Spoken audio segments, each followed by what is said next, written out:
We did 10 yesterday. We're on our road to 50 here. 50, whatever these things are. And we're on number 11. Olive Cots, how are you doing? Hope you're having a good one. Welcome on in. What's number 11 here? Baby Blocks Stitch. The Baby Blocks Stitch. Great, it's another square that changes color 500 times. Hooray. Hooray. Can't wait. Can't wait to change color 500 times and then have to sew in 1,000 ends. Alright, I'm starting to get very unthrilled with this set. But anyway, hope you're doing well. Semi, how are you doing? Oh man.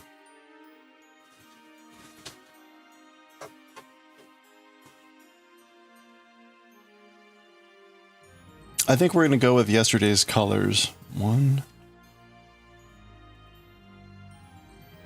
Yeah, let's go with yesterday's colors. We'll do what they did here and we'll switch it. We'll go with the light color first.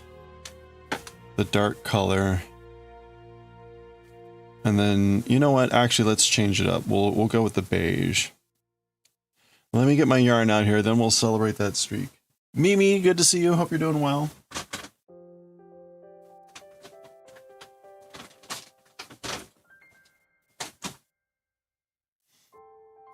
This may be, I don't know, where are we? We got 40 days left, 39 days left. This may be like my 39th day left of streaming. We will see how the next 39 days go.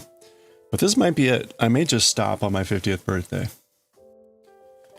Or maybe like the day before. I think that would be appropriate.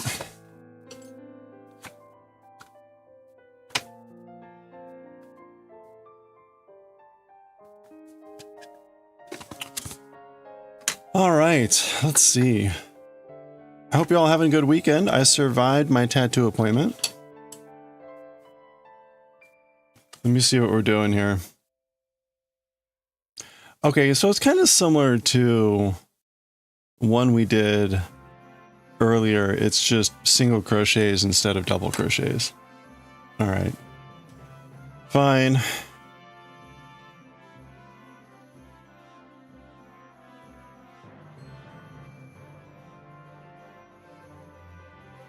And we'll go.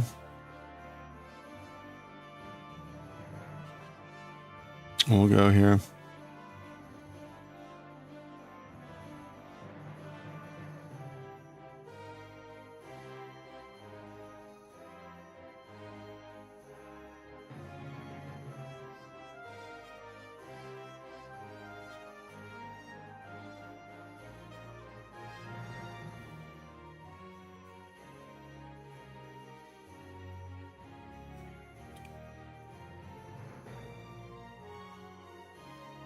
Okay, and so we're gonna single crochet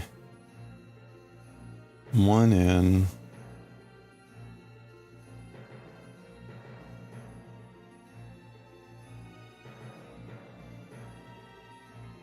single crochet one in, and then like double single crochet.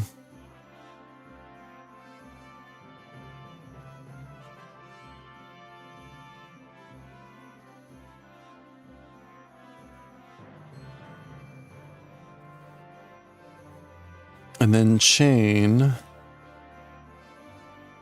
and then we skip a stitch, and then we double single crochet. All right, so this is like really weird.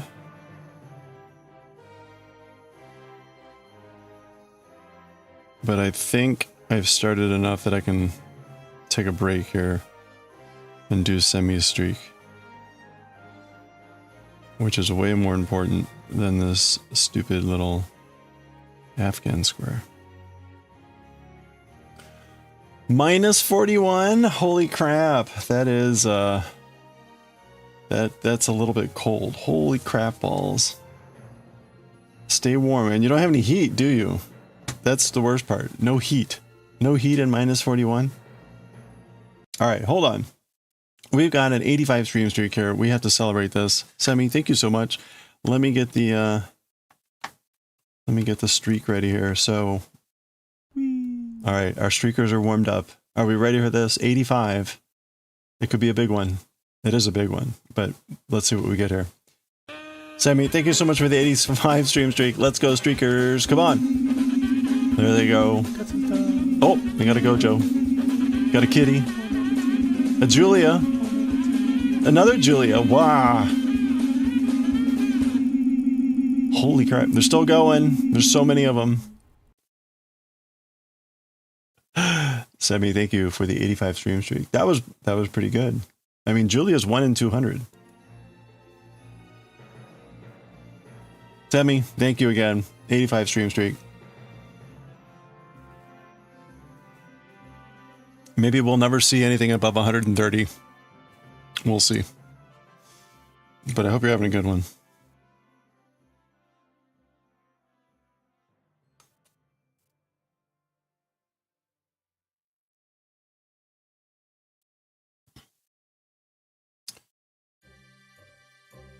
How's everyone's weekend going? I hope you're all having a good one. Again, I survived. I survived the tattoo session. I went to the library to spin with a friend, now down to pizza. Hey, that sounds like a nice weekend. I saw your note about Jenkins Spindle's thing this morning, but I saw it too late. I was already at the tattoo place. It was just kind of sad. But I don't have time to spin anyway. I mean, it's nice for me to think like, hey, no, I don't have time. I'm trying to be more realistic instead of what I'm doing now, which is not being realistic. Which is why I'm being realistic about like not streaming anymore. Hey Goshi, how are you doing?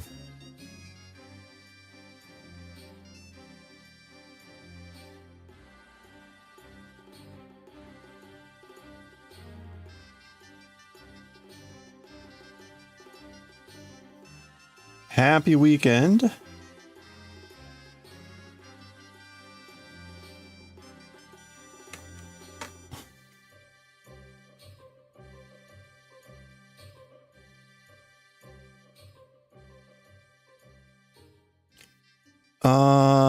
Okay, so we switched to the new color. We switched to the new color here.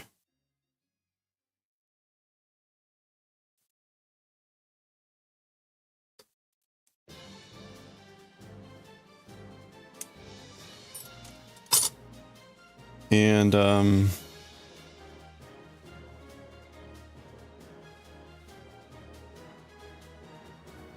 you have time to collect? Time? Yeah, happy long weekend.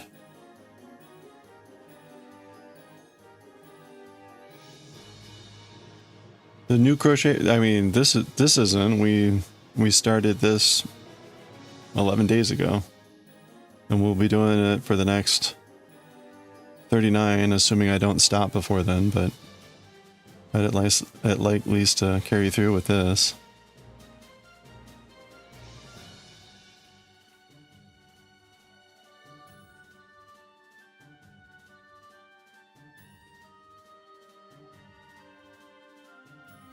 Okay, so now it's chain and then, okay, so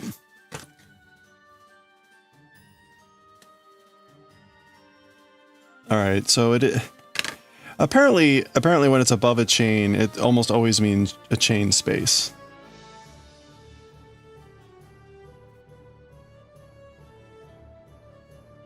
Which I don't know that. Oh, whatever. Whatever.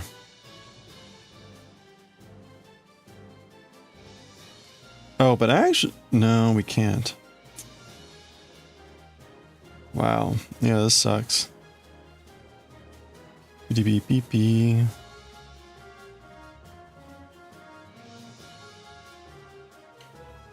Okay, so we should only have 5 bunches this time. So this is the second bunch. Oops.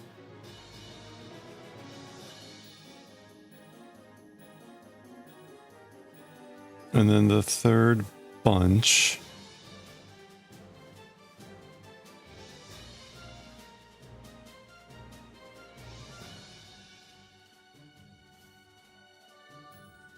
Did I chain? Oh, I can't focus today. My mind's everywhere.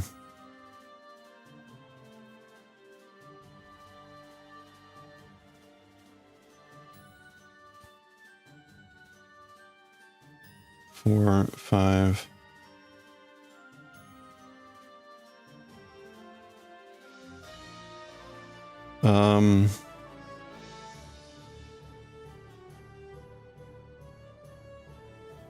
Chain. And then it goes into the single crochet, which I guess is this.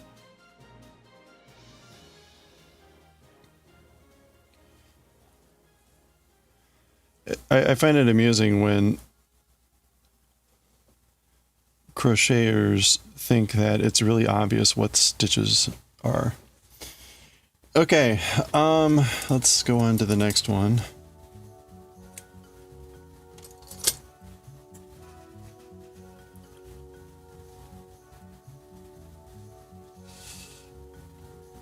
Which is going to be chain.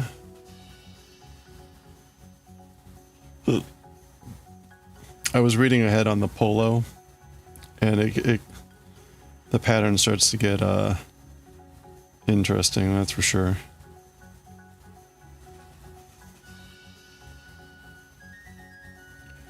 There's a number of things that I'm like, oh boy, that's going to be something.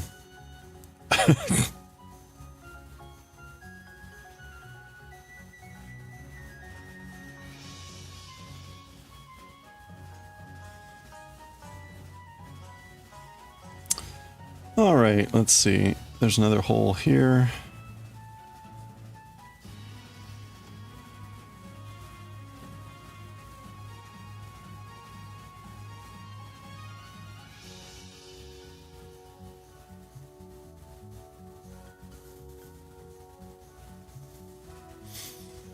We need Mario to start so he can get ahead. Yeah, it would be nice to have someone else that has to beat their head against the wall to figure out all the stupid stuff. But it may end up being me, which is not ideal, but oh well. Hey, Damara, how are you doing? Happy weekend, I hope. Hope you're having a good one.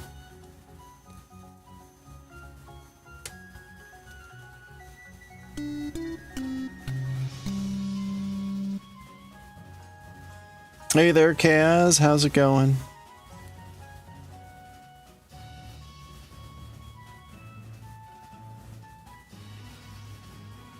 All right.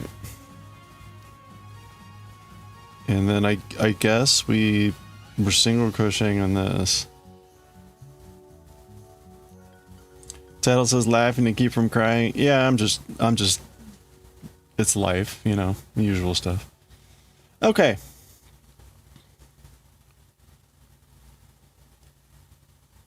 There we go. Got a second. Oh, I'm sorry. Well,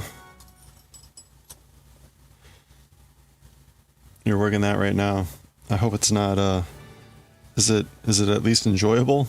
It doesn't involve working with people, does it?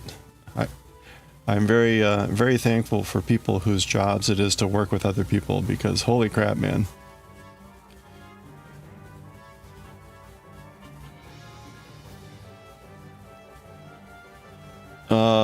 Oh, yeah. So this is gonna, like, switch.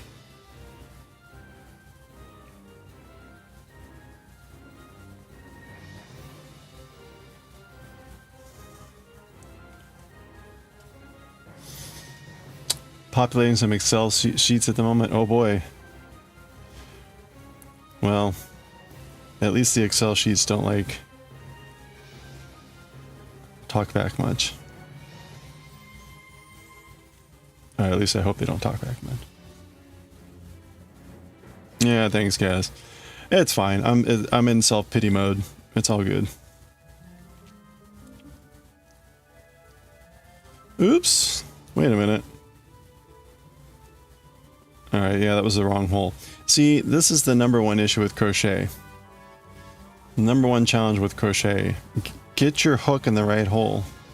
That was not the right hole. Wait a minute.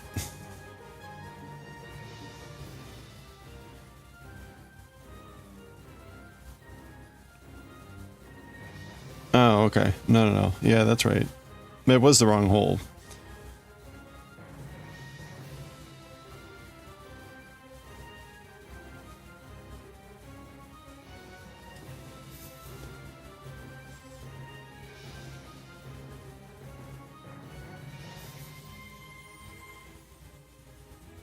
Just had finished some baking stuff from our... Ooh, what are you baking? Yeah, I know, right? That's what he said. Stick your hook in the right hole. It's the #1 issue with crochet. You got a lot of holes. There's a lot of holes you could put your hook into. Be sure to put it into the right one.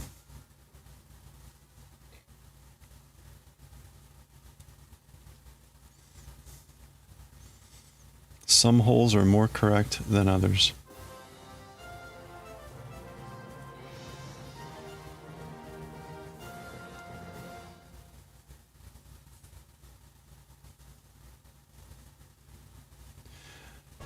Galette des Rois with frangipane, crème pâtisserie, and caramelized pineapple. How do you say pineapple in a snotty French accent? Haughty. That's the word I was looking for. Pineapple.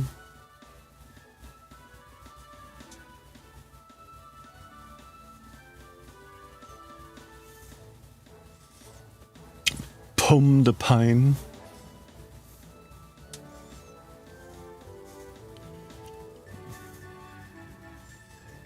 That would be pretty pretentious, right? Pomme de pine.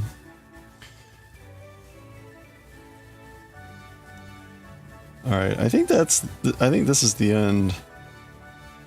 Pretentious. Maybe that's the word I was looking for.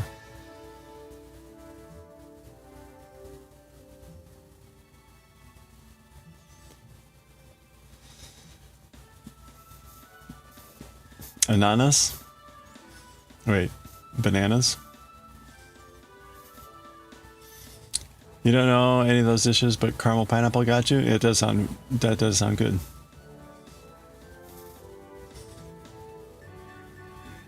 Oh, there you go. Ananas. Yeah, I don't know. Pineapple? Ananas. Okay.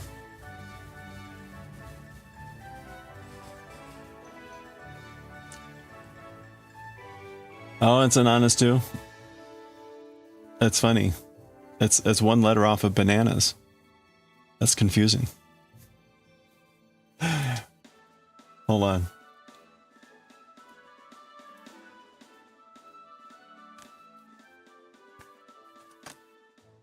Pineapple. I mean, that's pretty much a genus name, right? Ananas. Yeah, that's a genus name for pineapple. Red pineapple? Oh, it's an apple.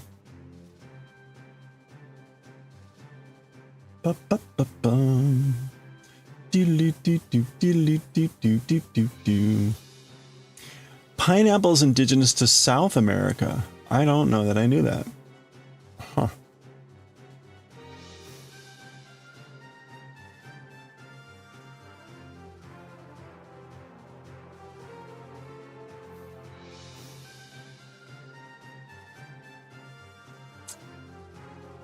I do love pineapple. Aww.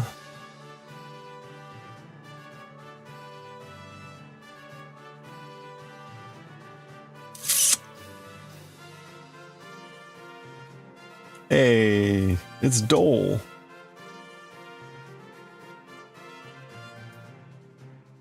Oops. Ew. Ooh.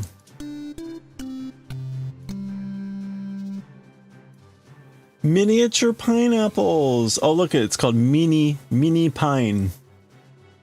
Mini pine. I wonder what you use those for. Naha.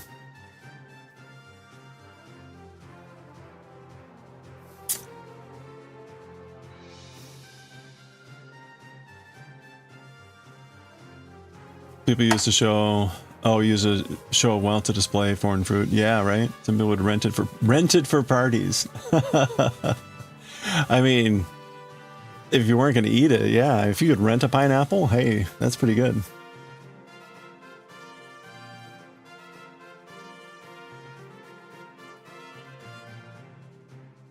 Wow, look at the greenhouse of pineapples.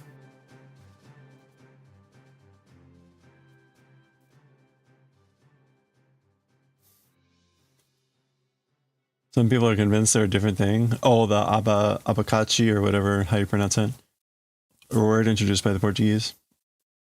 Mispronounce the native word. Figures. That always happens. Bah.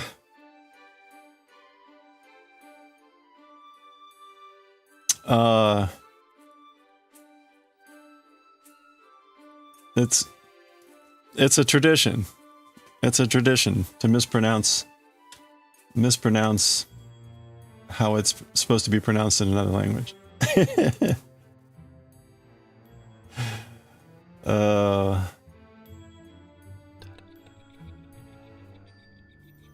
Tradition, horrible, whatever. Same thing.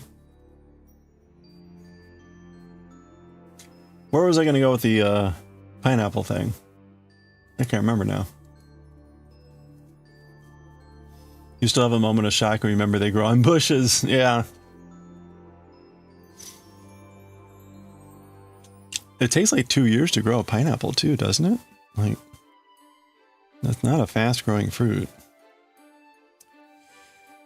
Okay. I'll be honest. I'm not thrilled with this one.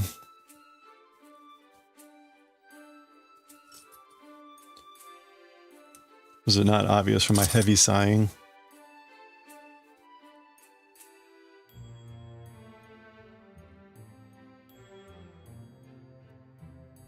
It would also help if I had like picked up the wrong end of the skein.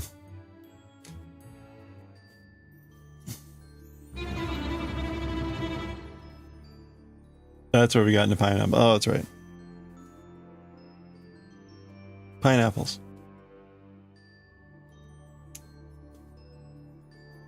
Hey, fried eggy octopus, how are you doing? Oh, no. It's just the pattern. The pattern. These crochet squares are just getting to be like too much work.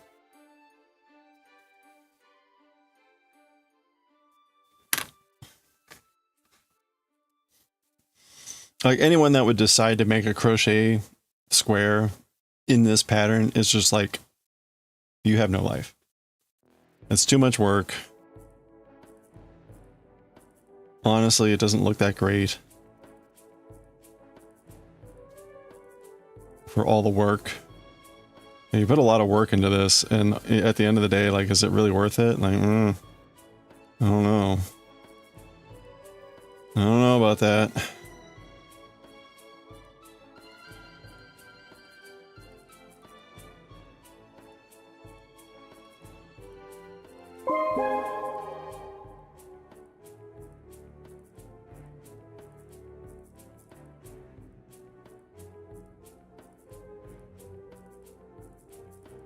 I'm glad that we're doing like only one of each of these. Like, I can't imagine trying to do more than one of these. In the time it's taken me to do this, you would have done any other normal average granny square. And we're not even like a third of the way done with this one. I'm doing okay. Whatever. Hey, Lunapath. Not all of them have been annoying like this. But I'd say about half of them have been.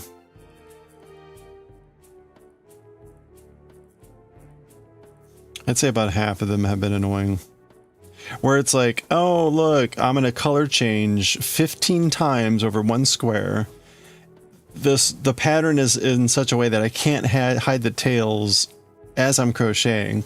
So I'm going to have 30 ends to weave in.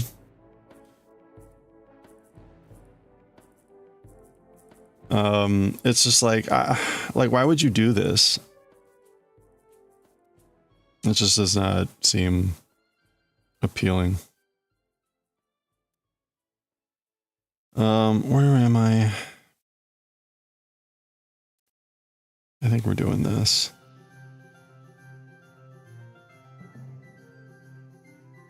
Anyway.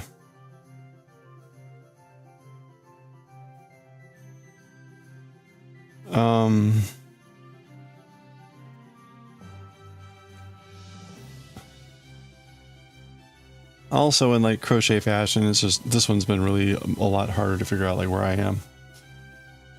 I mean, right, it's like, ooh, whatever. I've got, let's see. Okay, you can see, we're gonna have to do, count the light squares. 1, 2, 3, 4, 5. We've got to cycle through the colors 5 times. So it's 16 rows. 16 color changes, 32 ends to weave in for one square.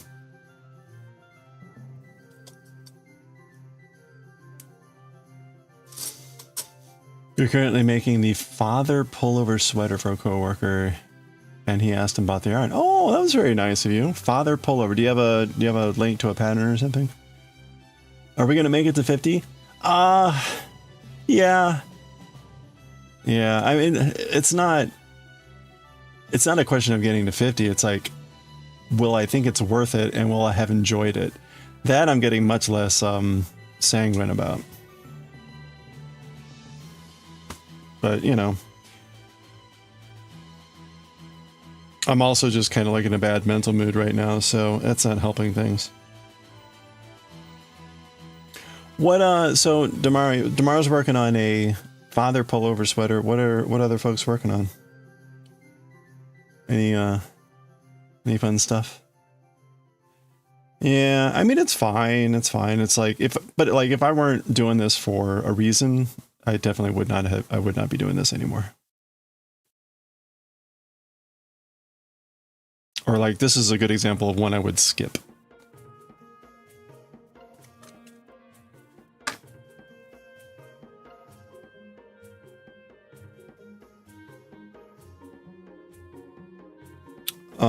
Where am I?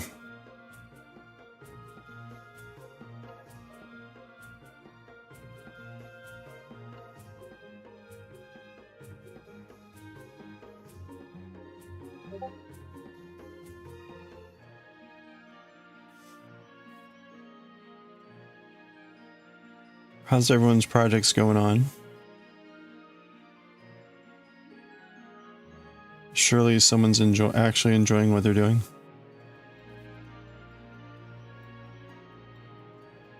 LinkedIn. Oh, okay. Thank you.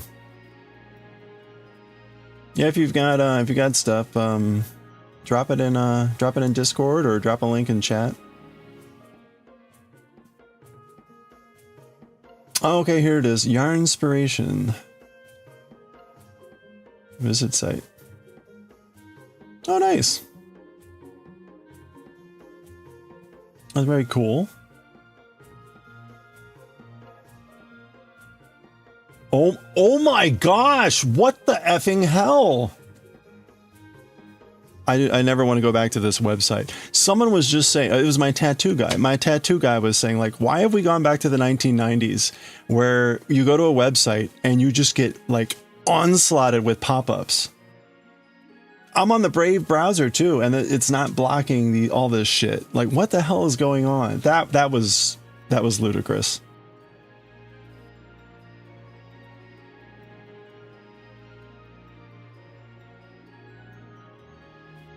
It's a nice pattern though.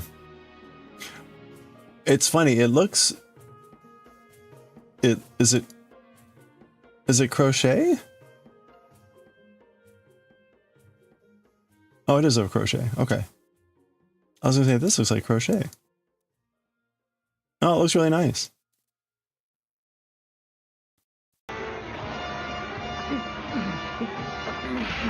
You'll be enjoying when you eat the galette? Yeah. You have 2 ad blockers running?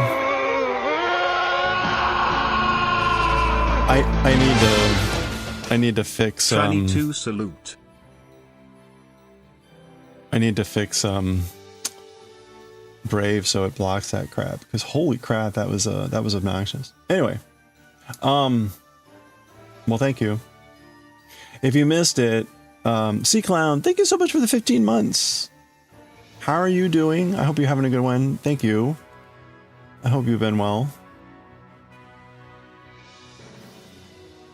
How have you been doing? I got my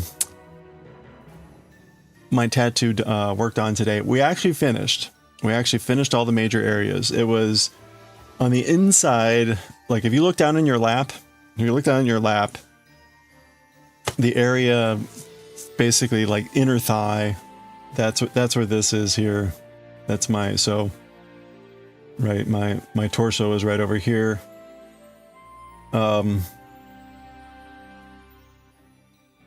So filled in all that area. So this is what he had already filled in, all this stuff. Filled in all that.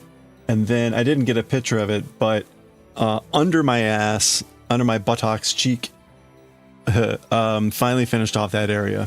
So, and more like on the inside of the leg. So the tattoo is now completely done.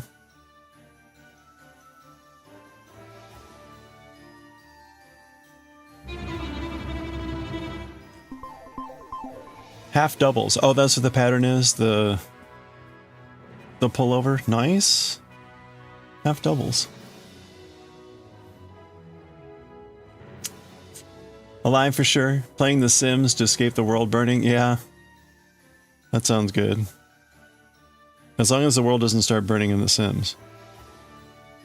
Because, you know, it could happen. I'm doing okay. I'm fighting off the blahs. We're on, I'm really struggling about reading manga on stream and a variety of other things.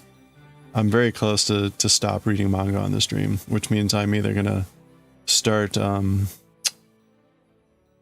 with much shorter streams, because I will still need to read manga. I don't know. I got a lot to think about. 32-month streak, counter run. Hey, coffee. Wow. 32 months. Holy crap. Thank you so much. We got the Gojo. I'm going to have to come up with something for 36 months, which is pretty crazy. What would we do at 36 months? Other than maybe I just won't be around anymore. That's another option.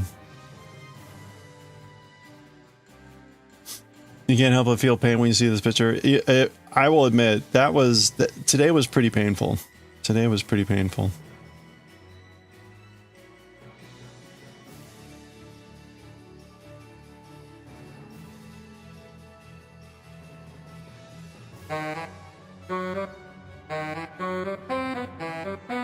Oh, hey, we got a hype train somehow. Well, thank you for the hype train. You forgot to post number 32. That's no good. Daioh, how are you doing? Good evening. Bonsoir. Wait, if you take your eyes off him for 5 minutes, the world will burn. Oh. 2 of them already got struck by lightning. Surely they brought it upon themselves. Who did they anger?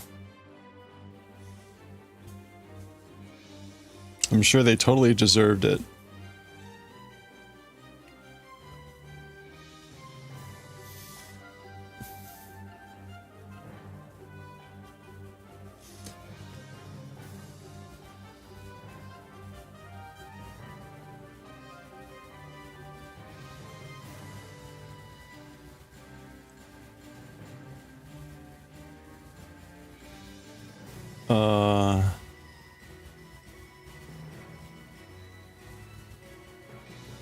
Let's see.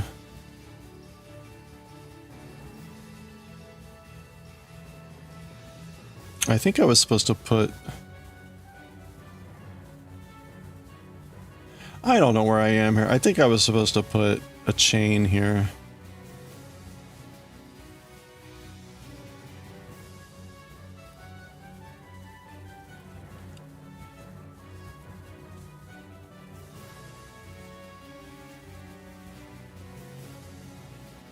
You think you just broke something in your wait, in your wire? What wire? It's their own fault for standing outside in a storm, I was gonna say. And they probably had like a metal sword and a metal shield and like a fairy buzzing around their head. Listen! And then they got zapped by lightning.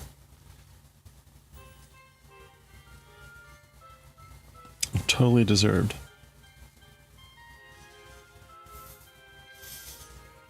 The burglars in Sims 2, you don't think they had... You don't think they had struck by lightning back then? The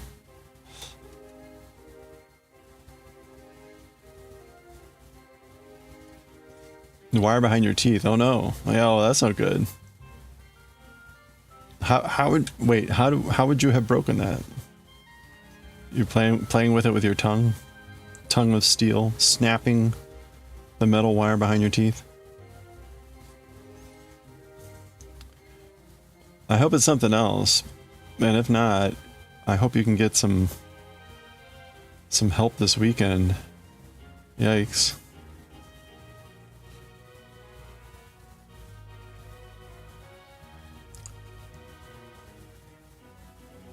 It does not seem... That does not sound fun.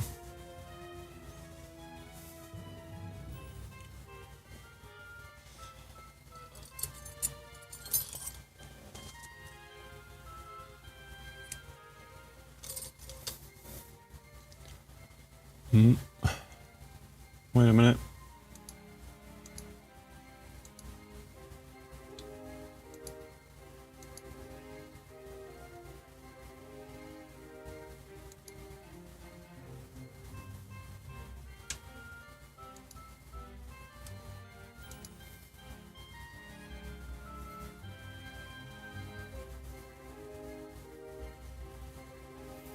Bring on the roasted potatoes. Bring on the borscht. Hey, there we go. Cooking is all about. This is what good cooking is all about. It was a seed behind it. Hey, look at that. Congratulations. It was just a seed. Wait. There we go.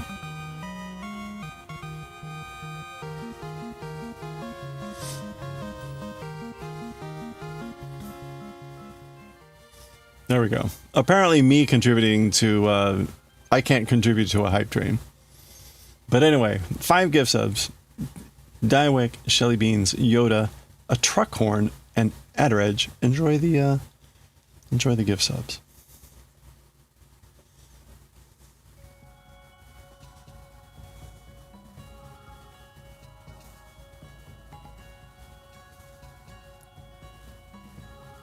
All the random algorithm.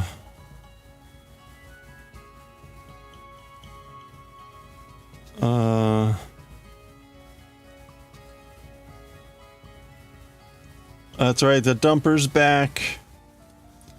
Don't forget we have the animated GG emote as well.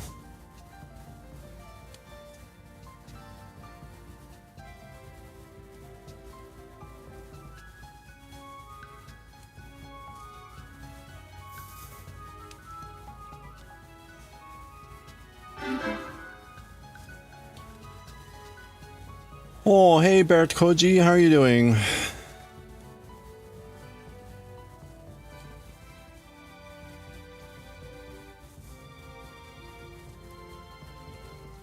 We should have like a celebratory song that Daioh did not break his... Did not break the wire.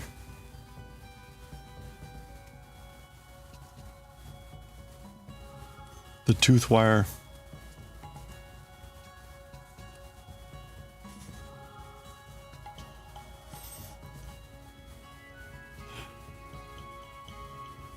Wow. Like to thank the Academy. That's right. You do.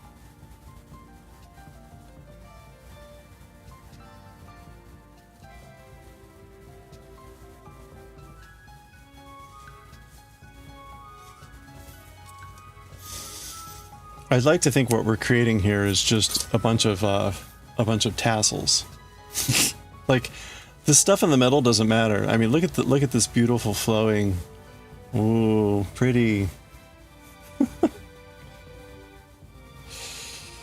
Okay, where are we? We're on the beige.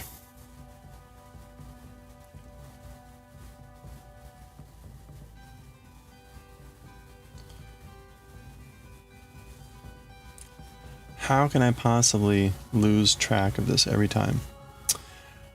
You're doing good. Glad to hear it, Barrett Koji. Thanks for dropping in. I hear so very seldomly from the YouTube people. I appreciate it.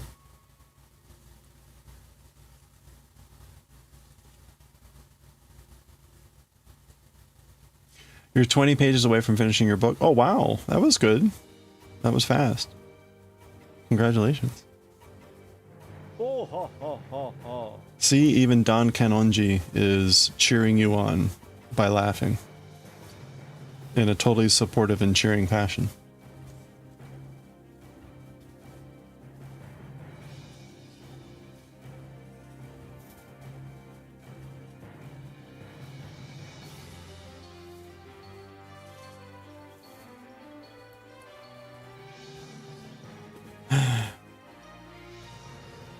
All right, look at that. All this work, and I think we're maybe like, what? 1, 2, 3. We're halfway through this damn thing. Ugh.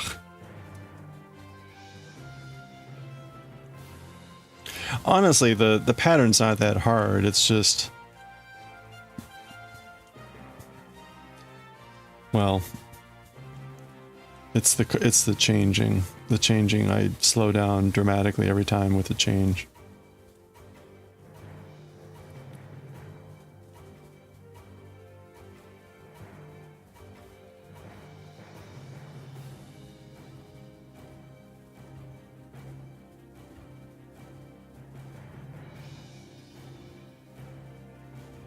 All right. So I ended up reading Jujutsu Kaisen off stream last night. And I will admit, I kind of liked it because I turned off Mix It Up so there weren't any stupid interruptions. No one talks during manga anyway, so it's not like that was different.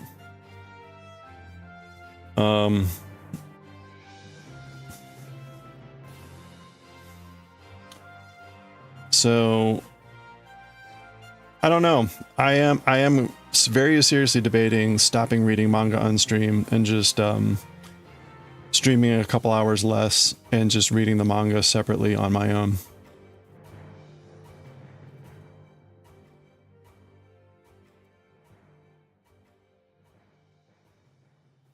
That way I don't have to deal with one, everyone leaving anyway. 2, nobody, it's like a ghost town after I read manga.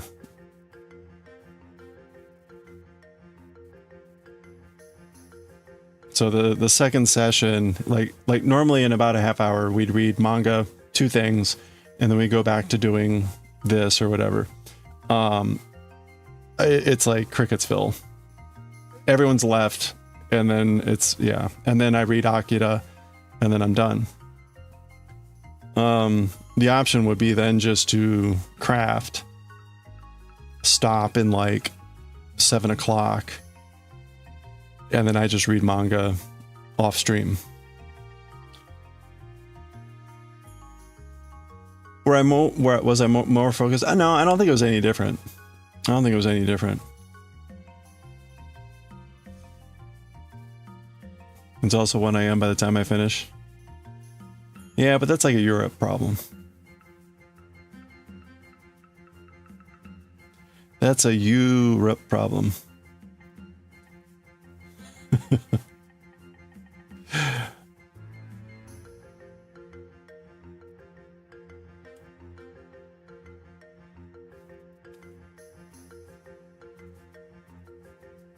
But that's a problem in and of itself, because right, the one nice thing about streaming over what I do is I usually catch the tail end of Europe and like the initial part of the US.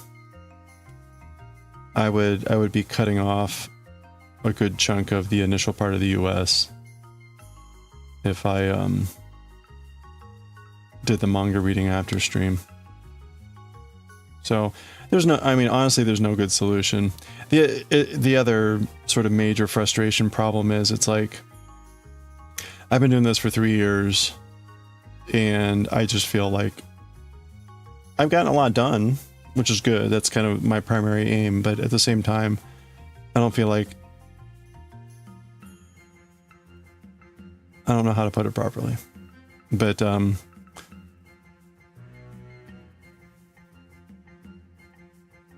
yeah, anyway. Okay, where are we here?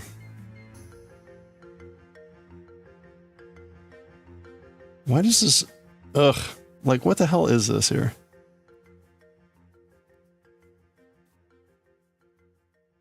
I guess I'm just supposed to do this.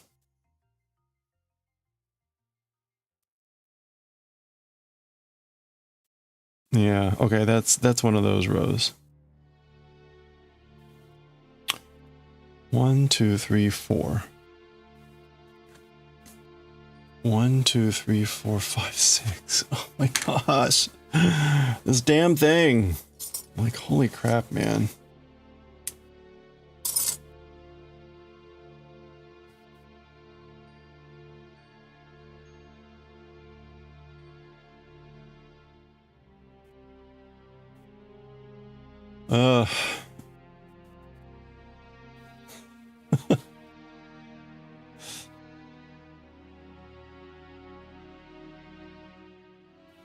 I highly do not recommend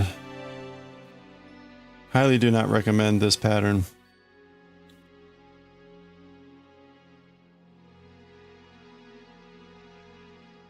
Hey, Jamie Farmer, how you doing? Ooh, you changed your color.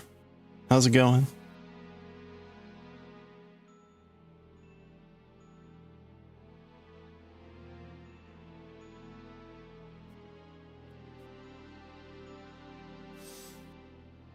It's like the stitch I'm making now. You did a lot, figured out confusing things, looked at it from a distance, you questioned, squeeze. Yeah, no, I mean, I think it's more, I don't feel like, I don't know. I don't know what the problem is. Let me put it this way. I look at other streams. People are much more interactive. It seems much more interactive and interesting, and I don't know how to try to cultivate that better.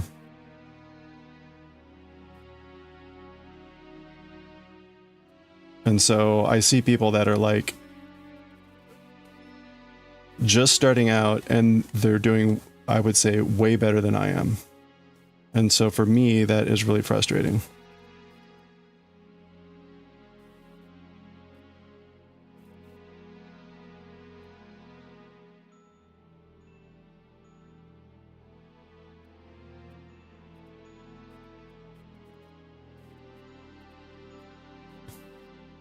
You've been outside and winding a warp? Oh, yeah. Problem is it's 32 degrees. Hey, you're lucky it's 32 degrees.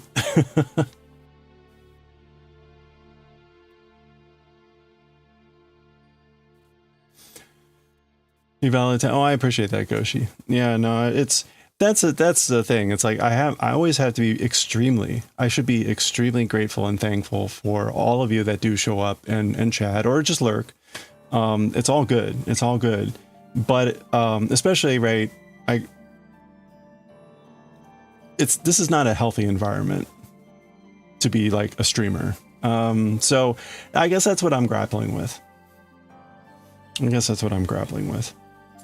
Because there are way many things that I should be like just damn thankful for all of you here, and I am.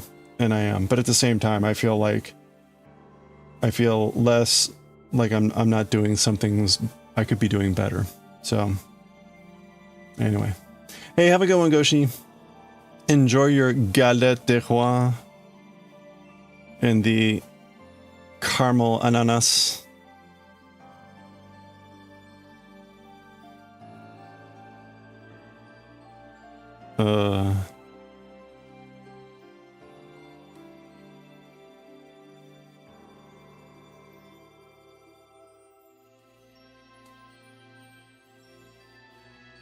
Okay, so I think I'm on this row. Yes.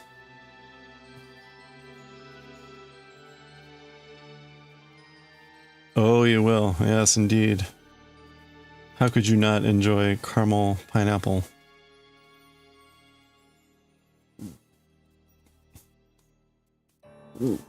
Excuse me. Anyway, I hope you hope you're all having a good weekend. I will. Okay, so my tattoo guy and I hadn't seen him since, I guess it was like late October, early November. So we usually catch up on kind of like what's been going on. And Hello there. one of the things, this may end up being a bit controversial, so please bear with me.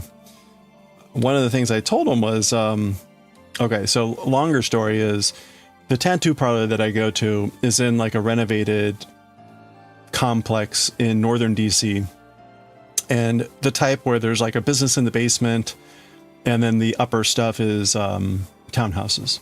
Usually like 2 or whatever, you know, places, residential areas. And it's in a row where there's like, you know, a nail salon, tattoo parlor, whatever, a restaurant, that sort of a thing. Well, the tenant above the tattoo parlor guy has been this this person with 1 or 2 small children, and they have been squatting in that apartment for the last year. So they've been living in this apartment without paying rent. And the tattoo parlor guy knows the owner, he knows the renters too, but he knows the owner, and has been talking with this guy because the owner rented out the place because they had like a job pop up that they had to go do in like China on short notice. They had just bought this place. They couldn't turn around without a huge loss. So they're renting it, blah, blah, blah. Okay. So tenants in there, after some amount of time, the tenant stops paying rent. And again, over the last year, the tenant has not been paying rent, and the owner cannot get the person to leave. The laws in DC very heavily favor the renter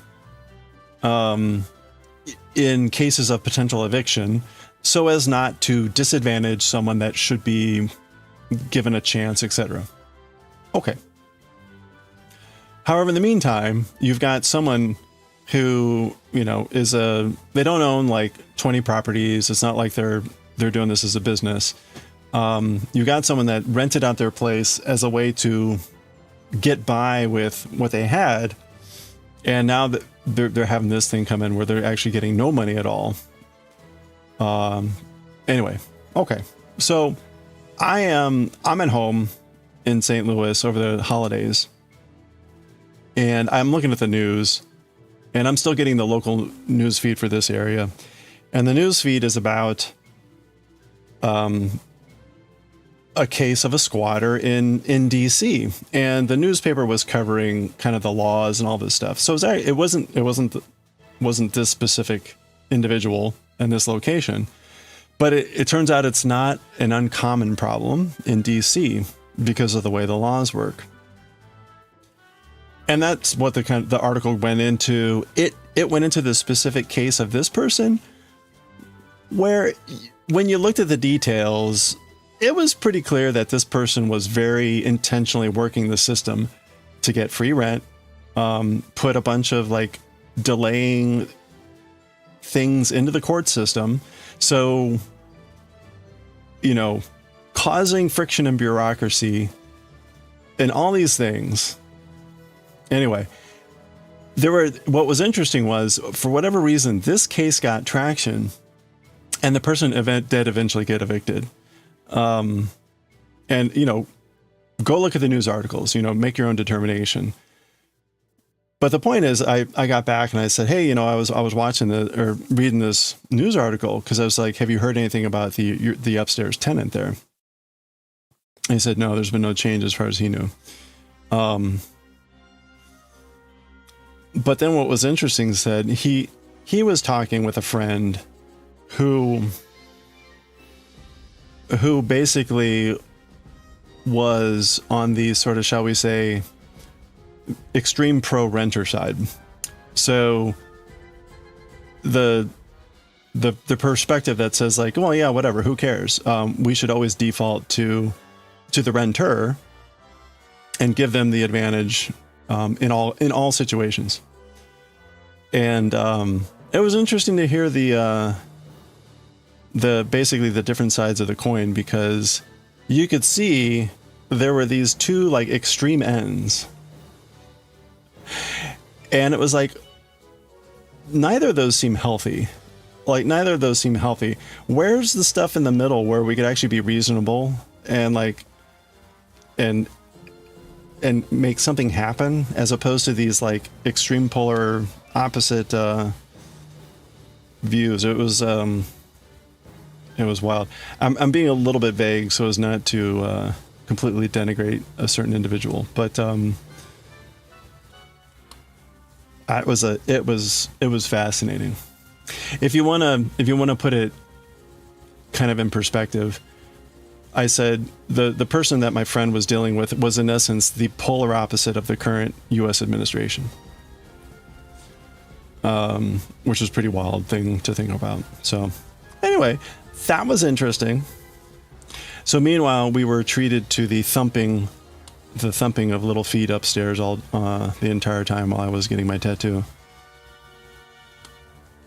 from the little kitties. But anyway, good times.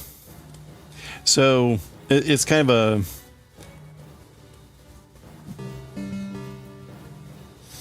there's an interesting thing about the rental stuff, which I am personally also looking at, like, well, at some point, if I move away from this area, that's an option. I could rent out my place instead of like selling it. Whoa. That's all I needed. Good cup of tea.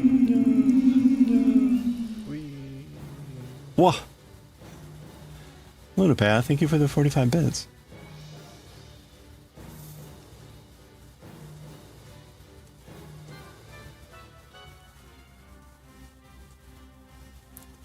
Thank you.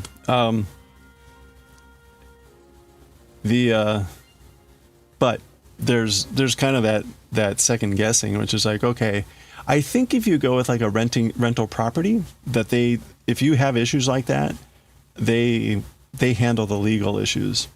But if you end up with something that's not paying rent, I don't think that, I think that's just like, hey, sorry, chum. Anyway, that's a high motivation just to like actually sell my place.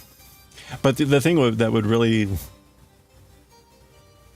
make me balk is making sure that someone that wants to live here buys the place. But you can't dictate that sort of a thing. Anyway, Adder, how are you doing? You're close. This is the Final Fantasy Tactics Advance 2.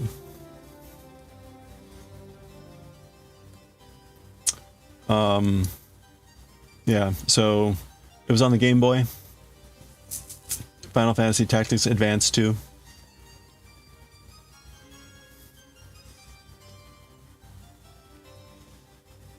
Very close.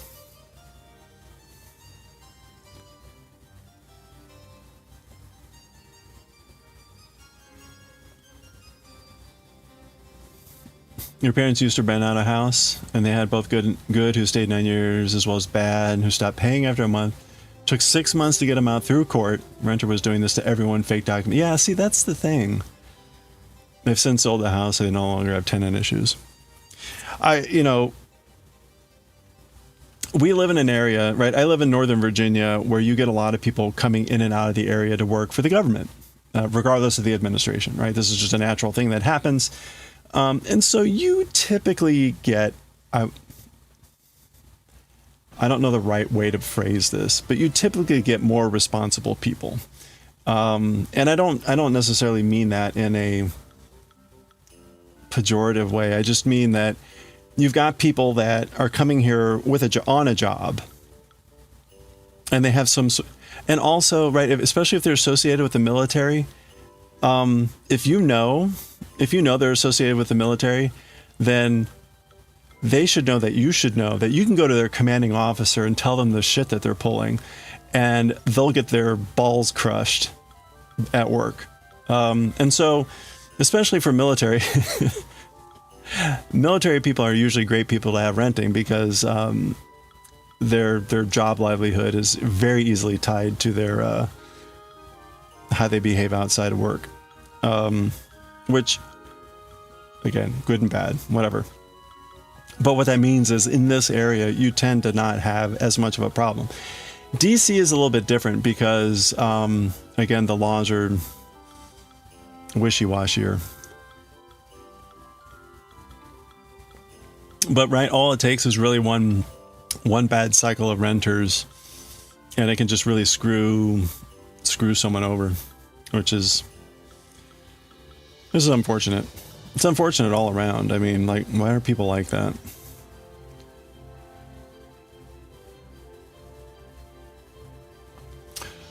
Yeah, you were in the right realm. No, that's pretty good. Very good.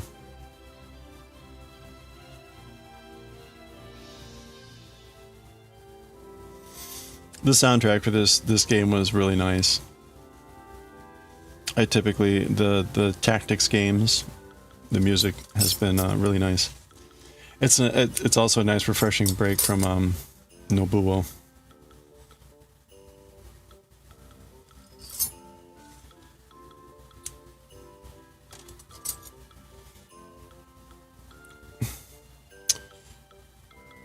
All right.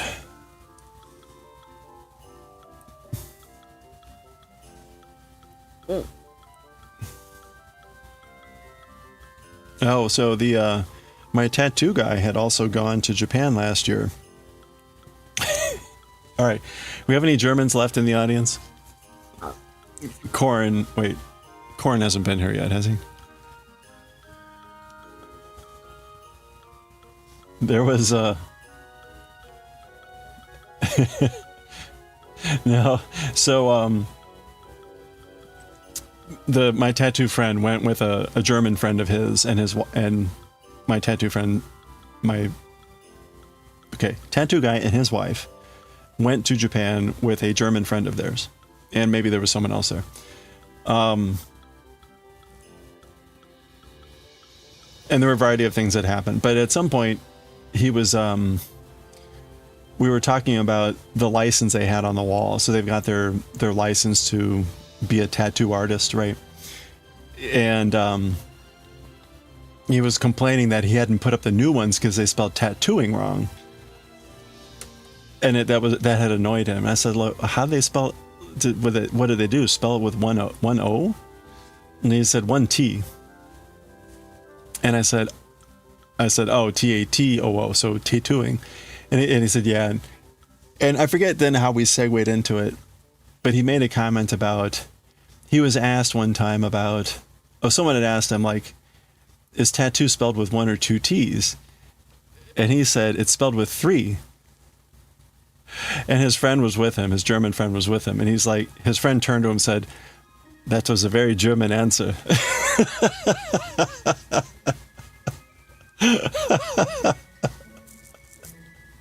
I thought that was funny.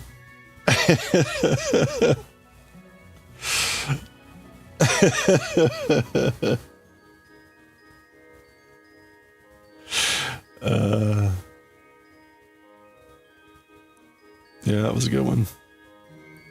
I'll have to remember that one.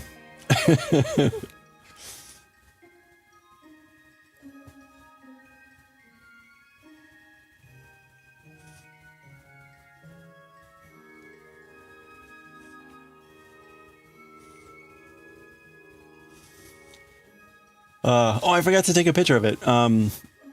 The tattoo guy, when they went to Japan, he picked up a Tengu mask. So Tengu are the typically red. If you remember Orokodaki from Demon Slayer, say his name and he appears. Corin, how are you doing? Did you hear our German story?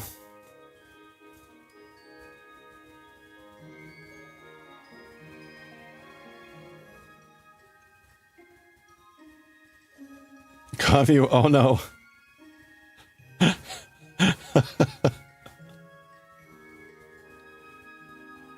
You fell asleep in your chair, oh no. Well, there we go.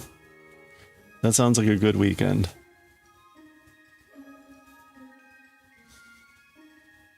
Did you like add him on Discord or something? What happened?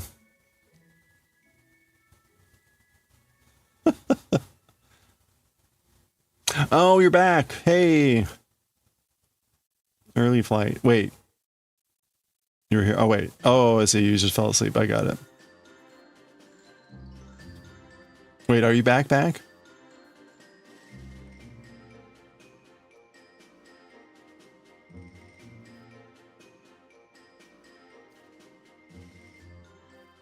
Willkommen.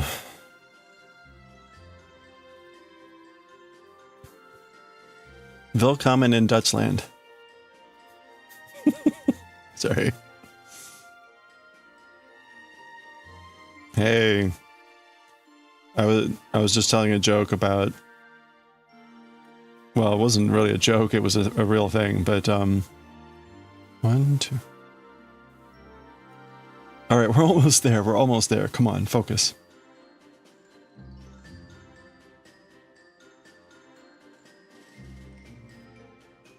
It was a spelling joke and Germans were involved. Oh. Where was I going? Oh, Tengu mask. Tengu mask. So they had gone somewhere and he said there was like a shop that had like a 3-foot, I mean, it was like huge, a 3-foot Tengu mask. But he ended up getting like a normal sized one. It was a beautiful mask. And I was relaying the story that I think we hear it all the time from about like woodblock prints and stuff, where a lot of these things are things that the current generation of Japanese don't really care about it, whether it's woodblock prints, Tengu masks, kind of the old culture arts things. And so the parents will pass away and they'll have these things and the younger generations are basically like, we don't want this. And so they get rid of it. And so if you are a connoisseur of those things, there's certainly good places and sources to find for stuff like that, but it's kind of sad also. Yeah, not for insertion. This wasn't a German joke about grammar. Yeah, that's right.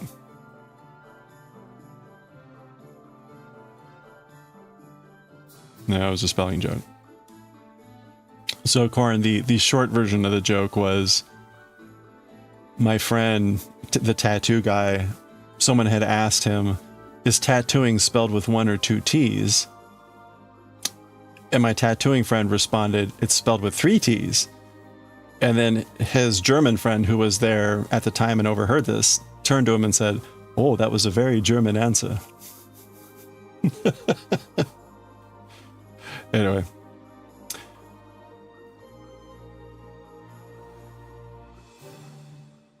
It was like he approved.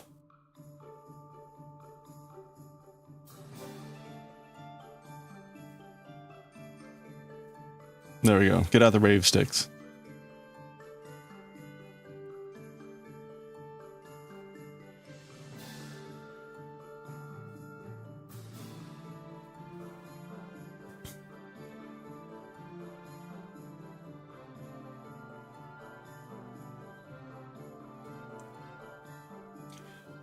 I feel like I've lost all ability to tell a joke just because reading Azumanga Daioh, I feel like I am literally explaining the jokes all the time.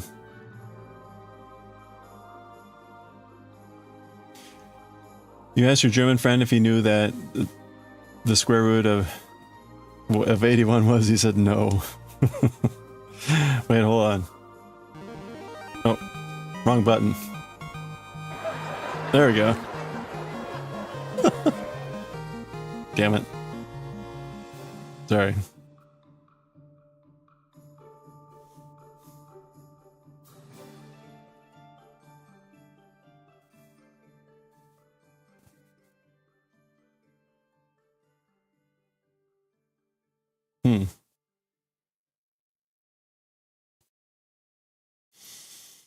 I need to make some time, hopefully this evening, to go over to the Crafty Collective and drop stuff in the Discord.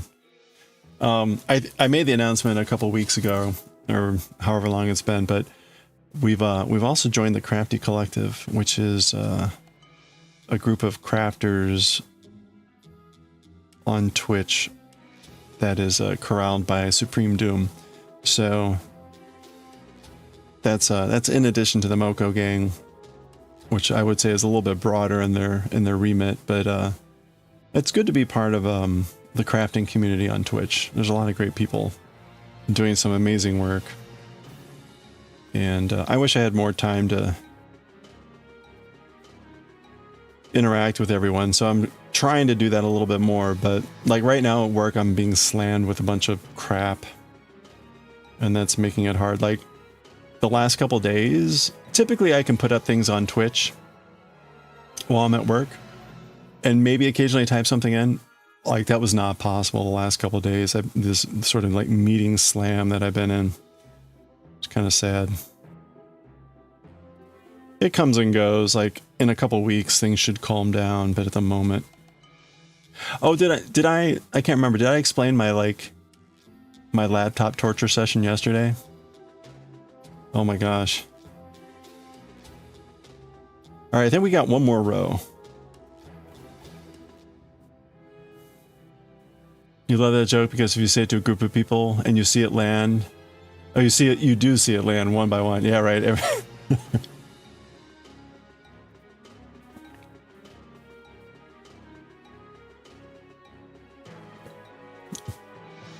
Speaking of, did anyone see today's XK or yesterday's XKCD?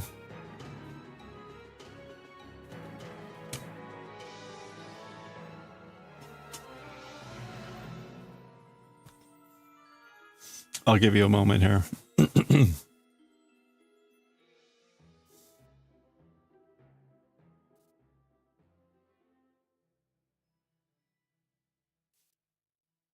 This is another one that takes a little bit, depending on where your brain is at the moment.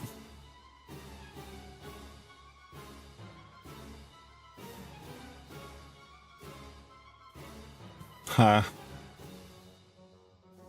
They originally named it the International Station, the ISS.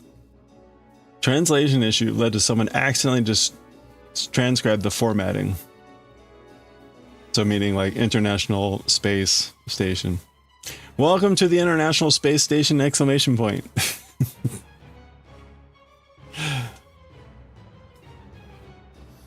You're gonna check on your browser so you can. Oh, mobile. No worries, no worries. The joke is that the original name for the International Space Station was the International Station, but a translation issue led to someone transcribing the formatting, and that's all it says. So you're required to connect the dots, or the spaces, as it were, and just like, okay.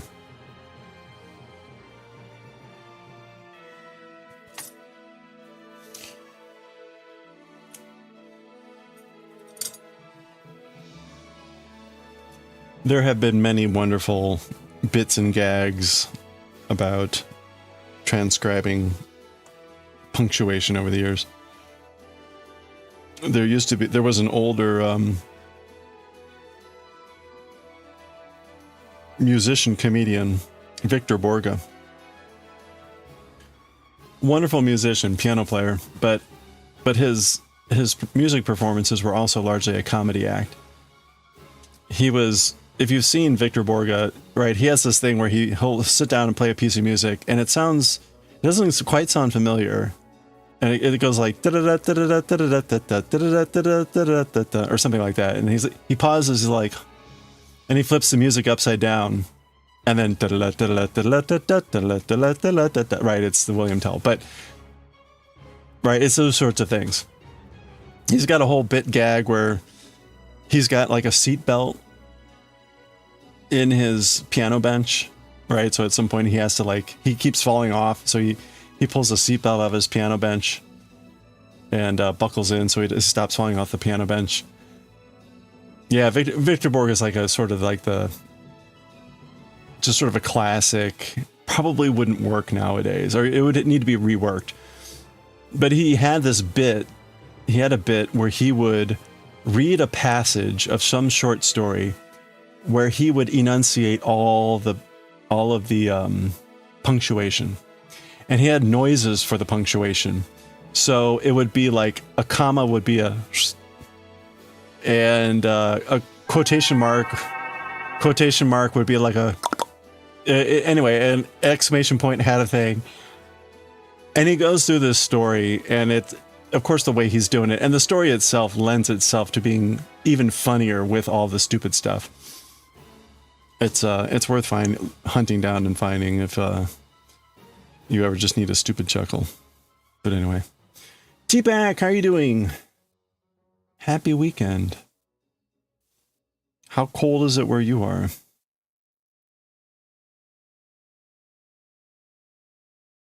Oops. That's too short. It's been an hour and a half, but we're almost done with this stupid square.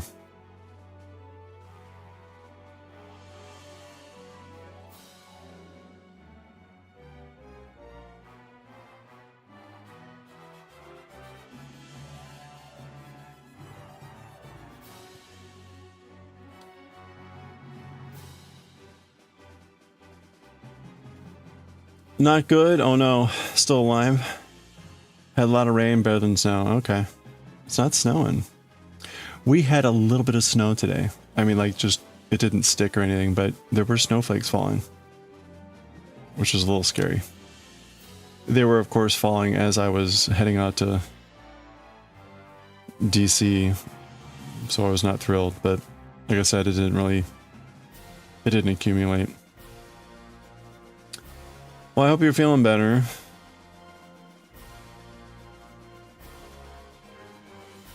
Okay, we did it.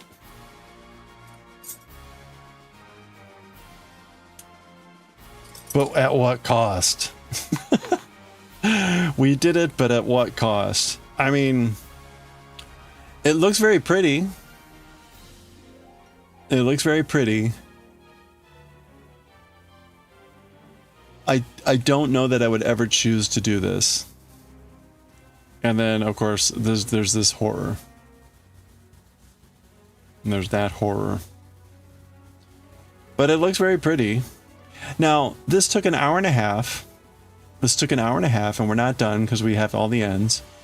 This took like 30 minutes. If that.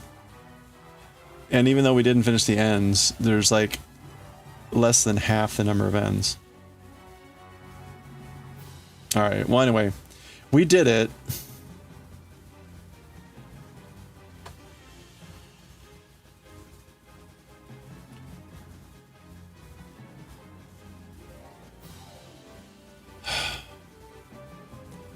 I think the other frustrating thing about these patterns is they're really not consistent with the size. Which is fine. I got it. But they're trying to pretend that they are. Like, oh yeah. So you're going to end up with squares that aren't evenly whatever. Okay.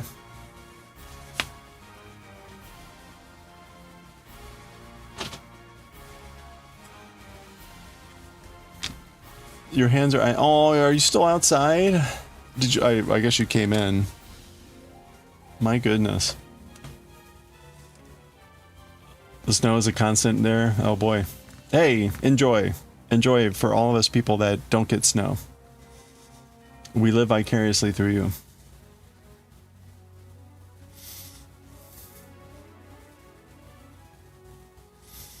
How is the warping going? Jamie is doing a an outdoor warp for weaving.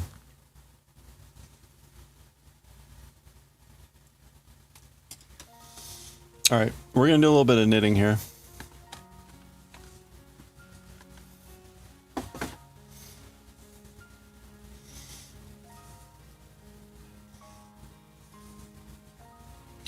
We might do some bleach later, but if I did bleach now, again, literally,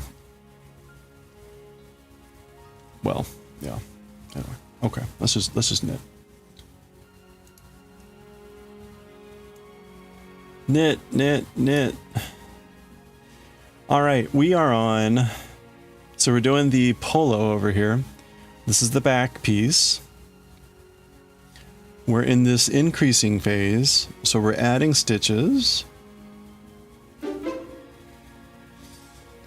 And we need to do 6 repeats of 4 rows. We're on the 5th repeat, the 2nd row. So that basically means we've got 7 rows left to do before we move on to the next section. And the next section then is just like knitting.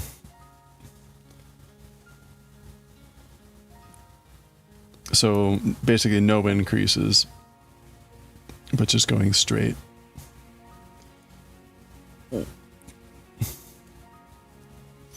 Jamie, are you like running in and out trying to warm up and then go outside and do something? 8 more wraps of white and the warp will be done. Oh, nice.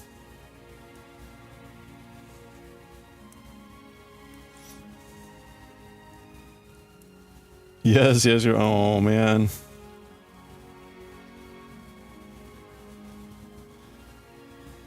So is that, when you set that up outside, how easy is that to take down and store? Or how does that work? I'm still not like getting the how this works in practice. Okay, I need a merp. I need a merp, which is back to front and purl through the front loop. Back to front. Purl in the front.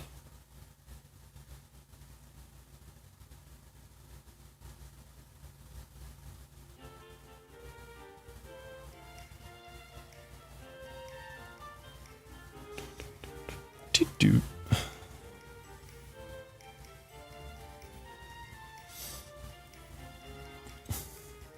You lost power for a day?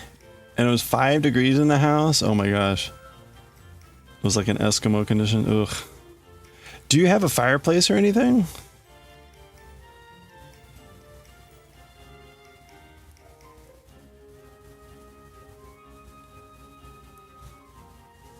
Or is it just blankets?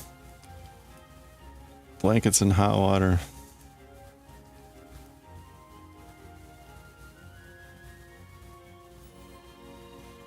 It's PVC. You didn't glue it together, so it's just friction fit. Very easy to tear apart. Okay. But when you tear it apart, how does that affect the warp?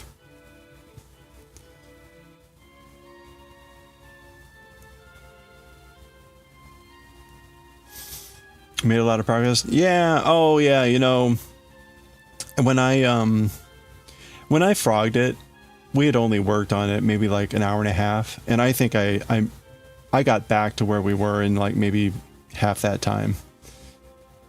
So yeah, no, we very quickly got back to where we were.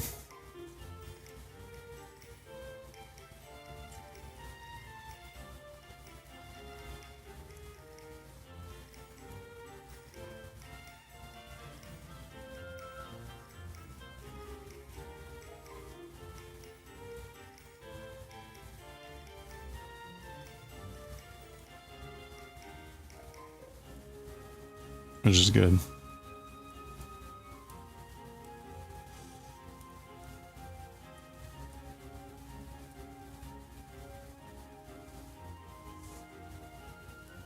No, you had an oil stove, but took it out for just power. No chimkin power. Wait, chimkin power.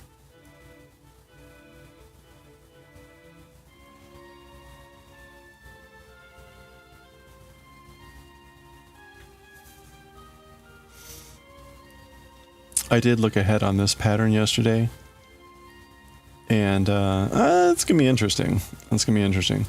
There's a couple areas where it's like, leave the skein attached, but hold the stitches. Like, I think it basically wants you to like create the armholes, but then like move on, but leave the skein attached. So it's like, okay, great. You've got to put in some sort of keeper. Leave that skein somehow attached. Go and work on the other area. Then you got to do that again. Like, oh. For me, that's going to be really annoying because like I have to put this here. I have to put this away. Like moving all of that while there's two skeins attached and all that, that's gonna be really annoying. Not like I have like a big table that I'm working on and can just leave it.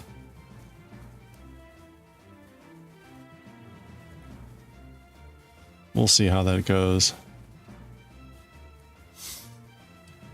Chickens power the T-Pack furnace. What? Wait, you have chickens?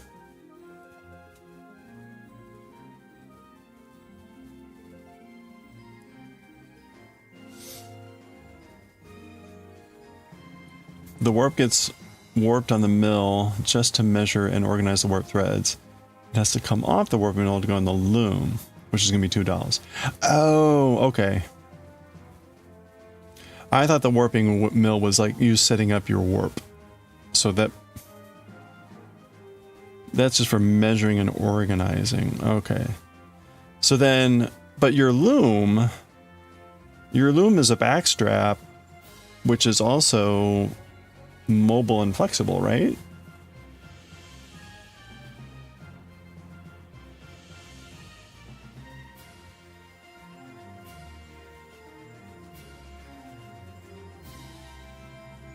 Yeah, you won't be leaving it on the mill. Okay. So, I mean, I guess that once you get it like tied up and everything, like that's not a problem to collapse it and set it up again later. I guess that makes sense. It just seems kind of like what I was just describing with this, which is like, ugh. Or at least like to the point of like, you don't want to be doing that unless if you're going to have like a good hour plus to work on it. Because like, why go through all that pain to set it up if you're only going to be able to work on it for a couple minutes? Lots of corny love. Yeah, the backstrap is movable. Okay. Protein. Oh, I see. I see.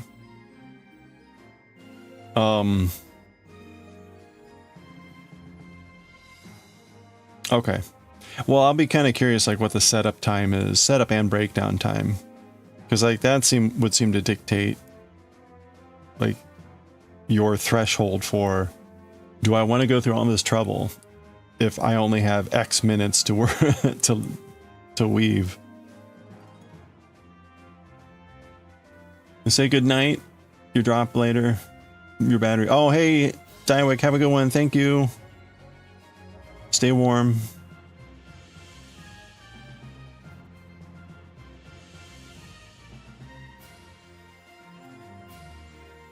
An hour you think about? Okay. Well, that answers the question. I mean, so yeah, you are really looking at it as like I'm going to be working on this a lot, not just like, hey, I'm going to sit down and do 10 minutes of weaving.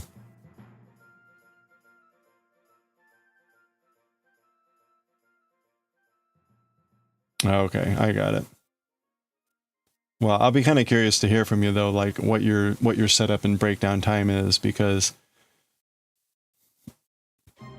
that would seem to play into that of like, hey, maybe you do have a half day. Is it worth, you know, an hour? Maybe not.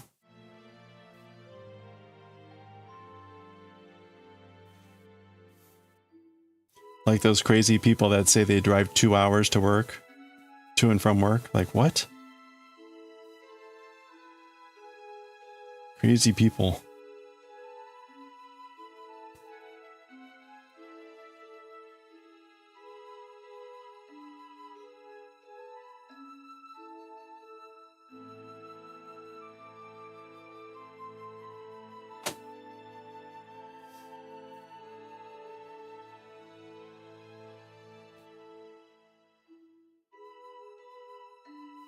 Where's Coffee and Goshi? Goshi left already. Coffee was here. Coffee's either sleeping also or working on something.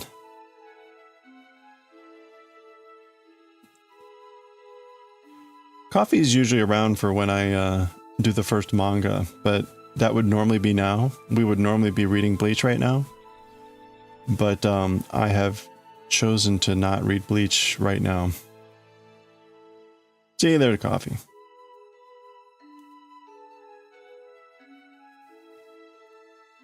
Here's the thing. We have a lot of people watching right now. Thank you for being here. I really do appreciate it. Whether you're talking, whether you're just chilling out, hanging, lurking, whatever. 100%, if I started reading Bleach right now, half the people would be gone. So that is why I'm not reading Bleach right now.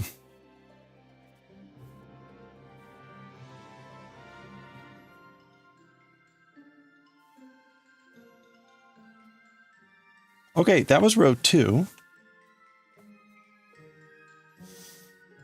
That's right. Coffee lurking. Which, you know, I'm sad, but that's going to be how it is. So, I may read Bleach later.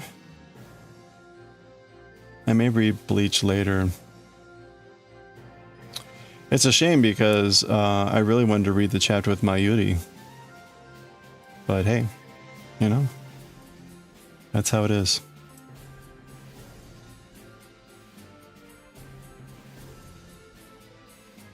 Okay, we're on row 3, and we're going to milk. We're milking. Lift strand from front to back, and knit through the back.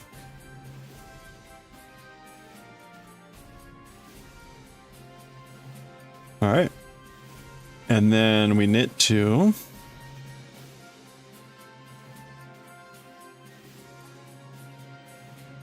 And then we do the purl knit, knit, knit.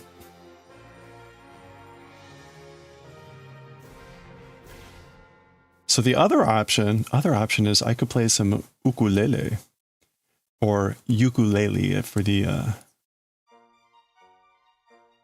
rest of you.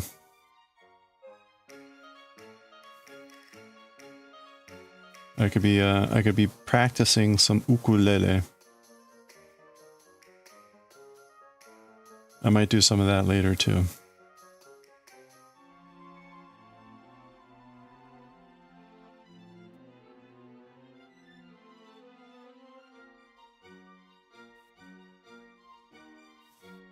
Oh, you like the sound of it? Oh, thank you. It's a fun little instrument.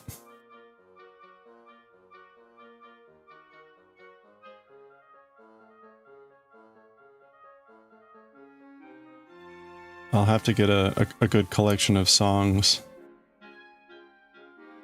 to strum along with. I want to get to the point where I can finger pick better with it. Knitting skills amazeballs.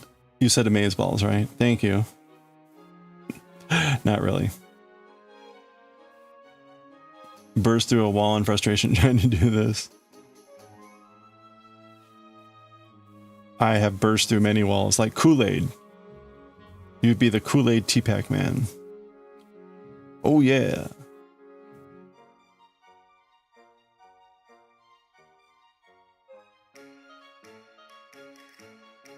Just about to knit.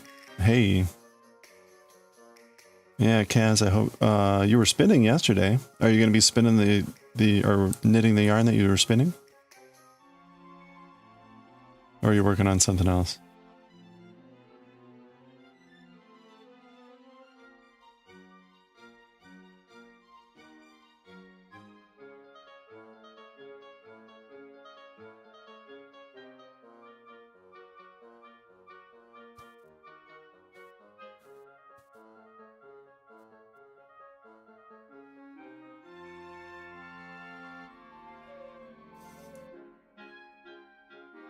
You know, the Grand Sumo tournament is going on right now in Japan.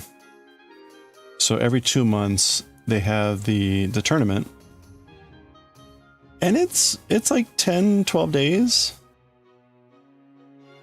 Which is pretty incredible. So sumo doesn't really have a season. It's literally every 2 months. Every 2 months there's the Grand Sumo tournament.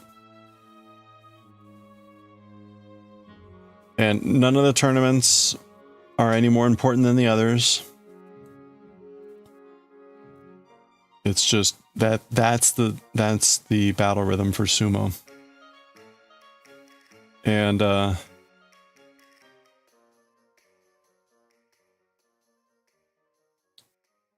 you don't think you were meant to knit? I don't know. Have you tried? Yeah, so Midnight Sumo's on. When the Grand Sumo tournament is live, Midnight Sumo will always be on because he does reruns of the replay. So he'll replay the event until it's live again. Where's Daytime Sumo? That's what's going on right now. Right, so the sumo tournament starts usually about like 7, 8 p.m. Eastern time, or maybe 8 or 9 Eastern time, because it's morning in Japan there.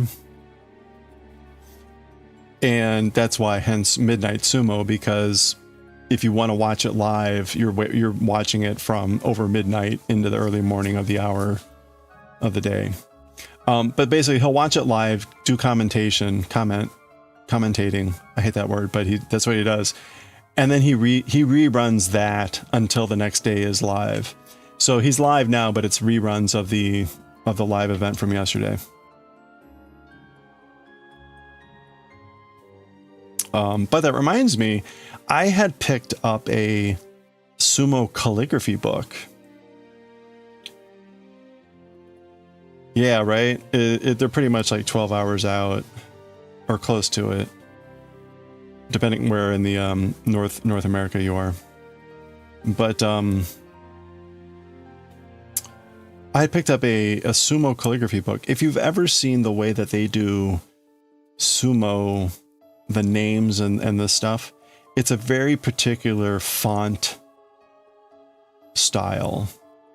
And I was going to look at that book at some point just as a way to be like, hey, let's learn about this style. You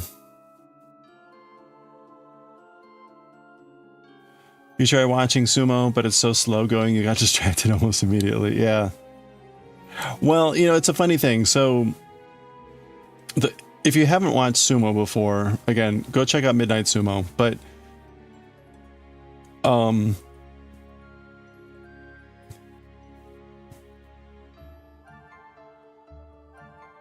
if I drew out like a timeline of like where the action is, the action is probably less than 30 seconds. And then it's usually like 3 or 4 minutes in between. So the way the sumo tournament works is, right, it's pairings between, you've got the different divisions. There's like 6 divisions. And then within the division, there's pairings between 2 individuals within that division. It with some exceptions, but and it's just, there's just an order, right? It's going to be these 2, then these 2, then these 2, then these 2, etc. And they just go through them one by one, and they'll announce the people. There's a ritual that happens before every match. There's a yobidashi, someone that calls out the names in a very, like, right, they've got a fan, they're singing in a very loud yelling voice, hence the name yobidashi. There's a referee, the sumo come out, they do their kind of routine. There's a thing where they kind of like dip a couple times in the middle of the ring, but that's all ritual, that they're not getting ready to go. And then finally, like after a couple minutes, they all get into position, and if the sumo are ready, then they collide and go. And then that usually takes anywhere from 5 seconds to rarely like a minute. And then it's over, and then you move on to the next one. So so there's a lot of downtime when, quote unquote, when you're watching.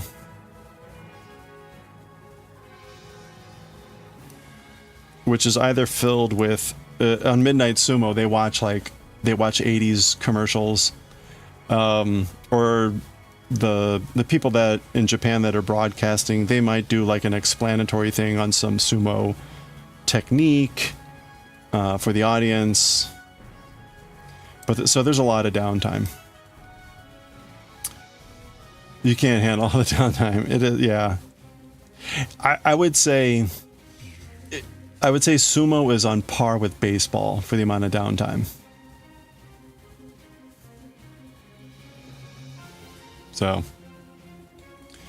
you love when the small 140 kilo guy wins over the 250. Yeah, right. Yeah, that's the neat thing, right? There's no restrictions on weight class, weight amounts, right? So it's not like there's a lightweight division and a heavyweight. No, it's you all fight each other. Sumo is a little bit self-regulating in that the weight becomes itself a limiter, right? The heavier you are, it does restrict your speed to some amount, right? So there's a little bit of regulation that happens there. Even the smaller guys can win with technique over bigger guys. So it's been neat to watch. But yeah, it can be slow.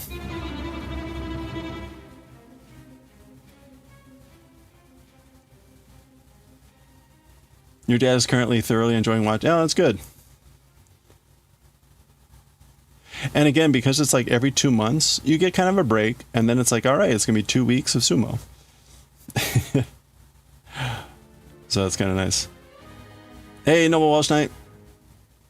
It doesn't matter what size you are. Well, you know, it matters to some extent, but you can still do really well, even if you're a small guy. Also, hi. Okay, so we're gonna merc, which is back to front.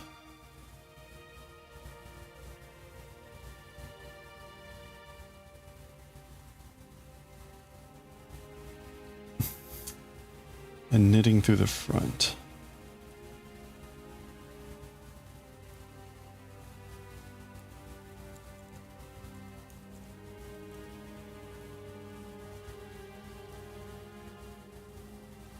All right, let me finish off this row here and I'll catch up. There's a balance between weight and speed and agility. Right. And it's different for every person, right? So so that's kind of neat as like individual rikishi, the sumo wrestlers, as the individual rikishi kind of find their own place. 600-pound guy can face a... Oh, that's right.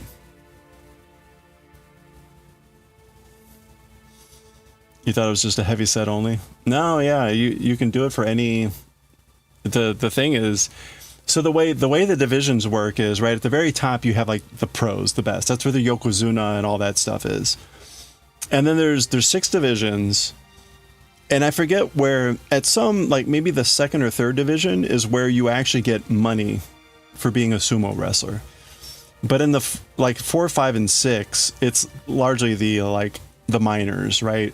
But they participate in the sumo tournament. They're early on. They're like the what do you call it? What's the warm up band? For, like when you go to a band, see a band, and they've got like the warm up bands. Anyway, but in like the 6th division, you've got like right? You could have your grandpa in there. It's just all these random people. And you make it up through the ranks by winning.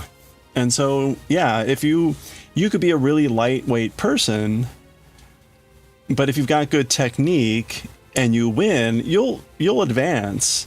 But at some point, you'll likely hit some sort of difficulty with continuing. Honestly, watching this stuff, clearly a lot of especially the pros, they deal with injuries. Again, the way it works for sumo is there's no pardon for missing a match because you're injured. If you can't fight because you're injured, you lose your match. So they will sign you up for a match. If you can't make it because you're injured, you lose the match. And then that affects your ranking. And so there's also this balance for the sumos about trying to figure out, like, well, how injured am I? Can I fight to at least maintain my rank without further injuring myself and making it even worse? Right. And remember, they've got like 2 months to recover before the next tournament. And it's just 2 months. It never lets up. So there's some interesting things that happen there from the wrestling perspective of trying to navigate that space of staying healthy, but also if you're not completely bowing out and losing your rank to a bad extent so that you have to fight anyway. So it's interesting. It's like Tekken. In Syrium, which is Korean wrestling, they cap the weight at 140 to keep it more technical and less weight-based. Oh, okay. Japan has a very unique culture of weird and wacky stuff. Yeah. At some point, all that stability training won't be enough to stop you getting bulldozed. No, that's right. I mean, so at some point, if you've got someone that weighs twice as much as you, and they're more experienced, you know, there's only so much you can do. Because, right, a number of the techniques are about throwing your opponent. And if you're light, they'll just pick you up and toss you right out.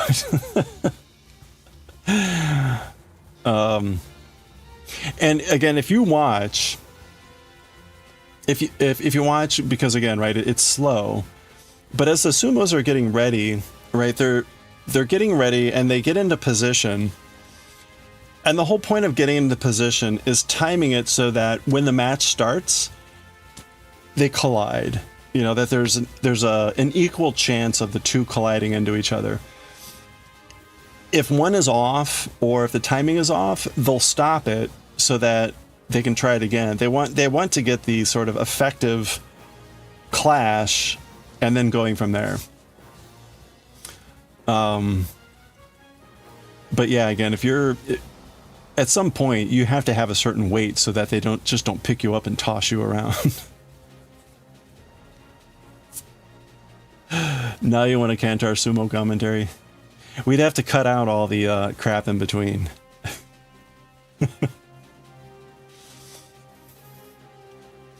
You've seen dudes just sidestep at the bulldoze, though. Big guy just falls out. Right, well, that's a thing. But remember, at some point, the sumos know, like, oh, this guy... Or, sorry, the rikishi.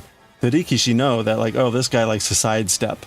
So then maybe if they know you're a sidestepper, they can there's ways that they can deal with that. So there's also a metagame there of knowing, like, oh, this person tends to prefer grabbing, or this person tends to prefer slapping, or whatever it is. So that makes you think of Takeshi's Castle with the sumo round. Well, oh yes, yeah, it was actually a sumo that would just pick up people and they weighed nothing. Yeah, right. Yeah, because you had the 4 sumo wrestlers, right?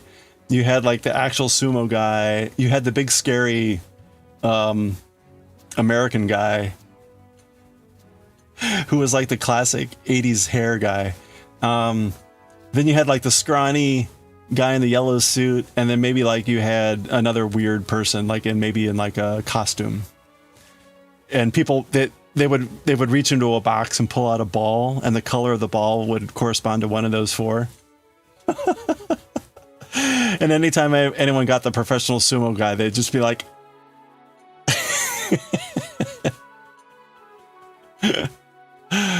oh man. Yeah, those were awesome.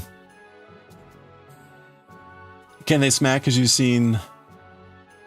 Yeah, so the slapping is a legal maneuver. You can't throat grab, and you can't grab hair. So there's a number of moves that are forbidden.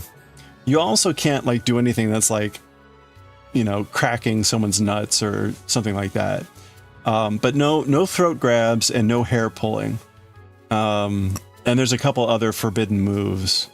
But slapping, that move that E Honda does, that's completely legal.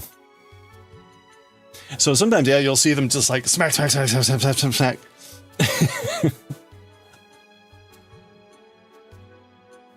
There's a website that has a list of like the 40 or so ways to win. So the way you win in sumo is either the opponent steps outside of the ring, the dohyo. The dohyo is the name for the ring. Either you get the opponent to step outside or throw outside, but any touching outside of the ring or any touching inside the ring that's not the feet. So if a knee or a hand hits the inside, then that is also a loss. And so there's a variety of things. There's a variety of ways to win, right? You can throw your opponent out. You can push them out. You can push them down into the ground. You can toss them. So there's a catalog of like 40 of these. And when the match ends, they will score the match as one of those victory things. So when you hear like oshidashi, oshi means to push, and dasu means out. So an oshidashi is pushing outside of the ring. So that means at some point at the final move was like a pushing maneuver that got the opponent on the outside of the ring. So the dread on everyone's face when they got wait oh the sumo, yeah. On Takeshi's castle.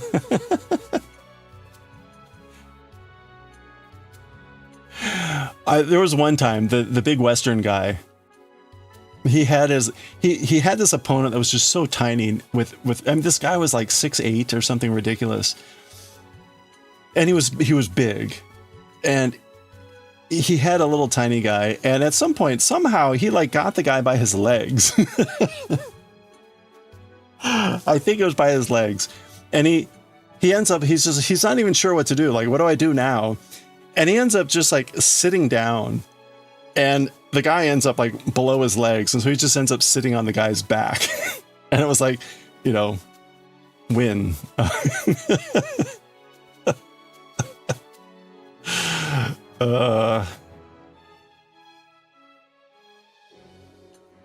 When he picks up the guy, it looks like a baby the way the bottoms kind of look like giant diapers. You're right.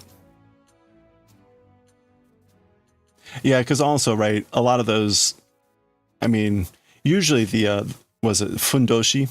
The fundoshi is the name for the loincloth that they wear. On small non-sumos, it looks a bit like diapers because they're just, it's not sized for them appropriately.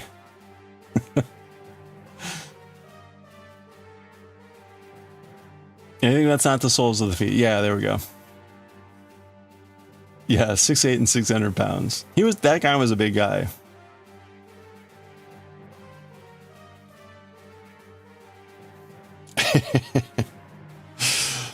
Oh, man. All right, I think I'm done with that one, right? That was row 3.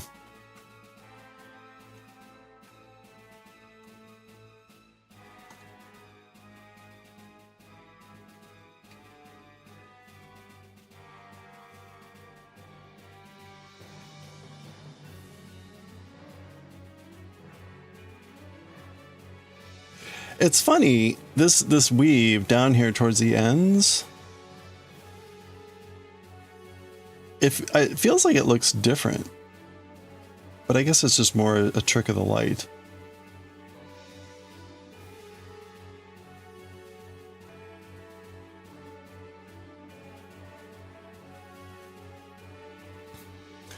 Takeshi's Castle always looked fun, but brutal.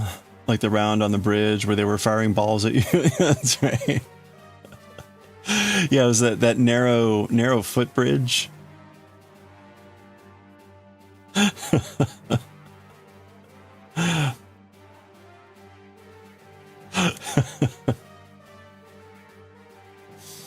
You're trying to find a sumo manga? There's got to be a sumo manga.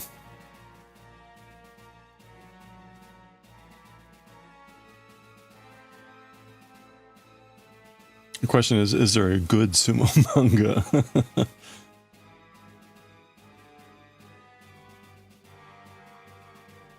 The bridge was already shaky. Oh yeah, yeah, that thing was not like a stable bridge.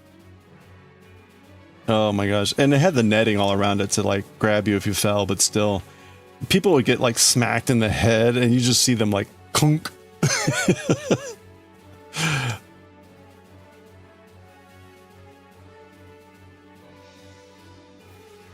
That bridge was a really good example of like how in what's the word? What's the word I'm looking for? It's inflackable? No. Inflappable or something like that. Basically like how easy is it for you to ignore any stimulus, whether it's good or bad, as you're trying to focus on doing something. Flappable. Yeah, inflappable.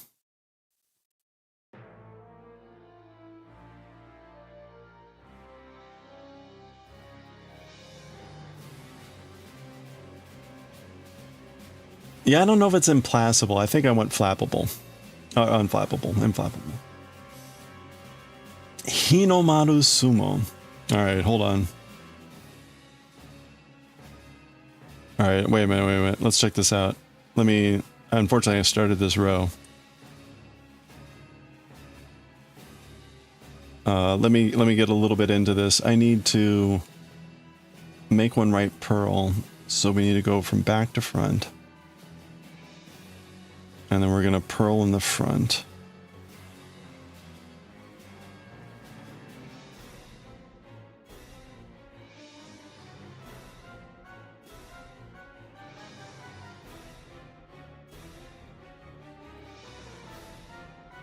Okay.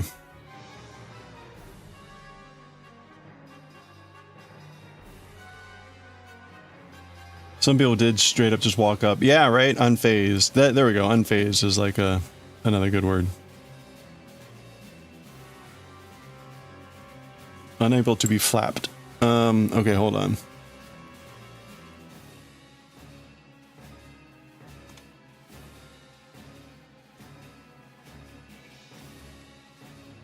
Yeah, unflappable is having or showing calmness in a crisis.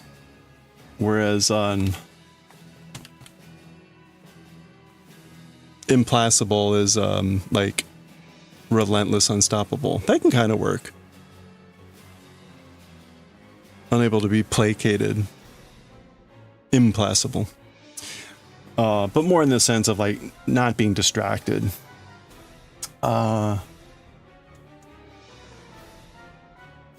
Oh, yeah, so my anime...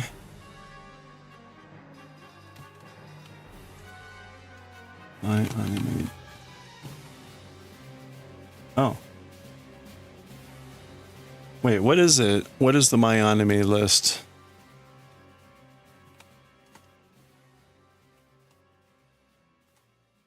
myanimelist.net?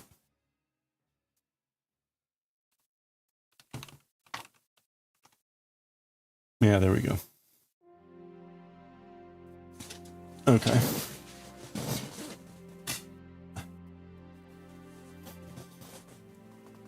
All right, let's check this out.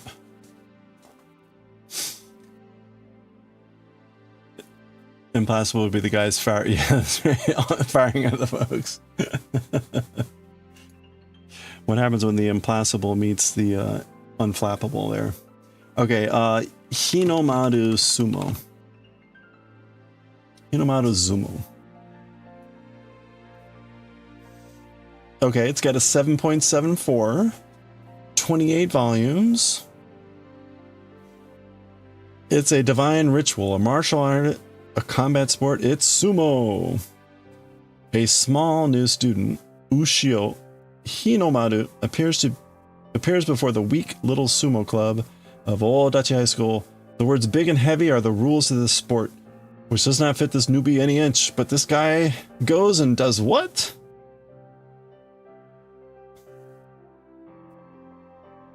Okay, so there's a sumo. Let's see if we got any other sumo. Sumo. Sumo Momo.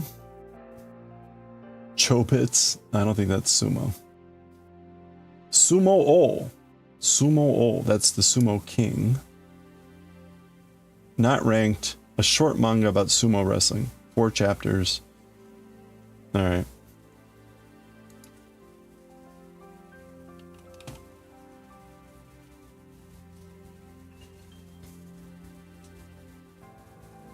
Kizumono. Oh, Kizumonogatari. No, that's it.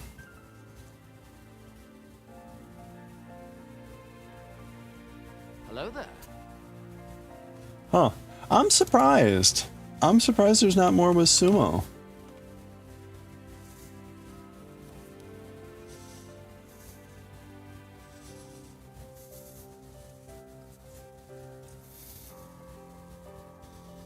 Isho ni sumo yo, like let's sumo together.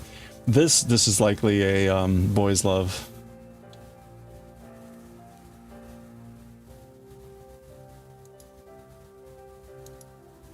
Oh yeah, no, definitely boys love.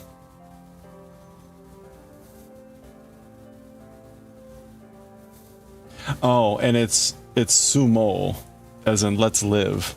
Let's live together, not like let's play sumo together. Oh, that's funny. Okay, all sumo reijo. That's also not sumo. Yata momo.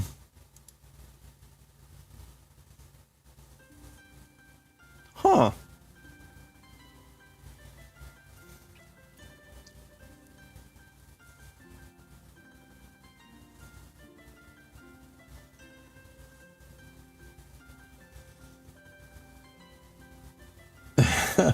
Bokura wa eat sumo. Oh man, that's terrible. Itsumo. Itsumo means always, but it's technically has sumo in it, but not really. Hey Veranza, happy weekend. Hope you're doing well. How are you doing? Yorozuyama Juban Shobu? Where's this?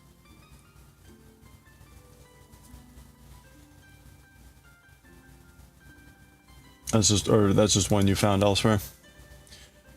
Yorozuyama Juban Sho. Oh wow, okay.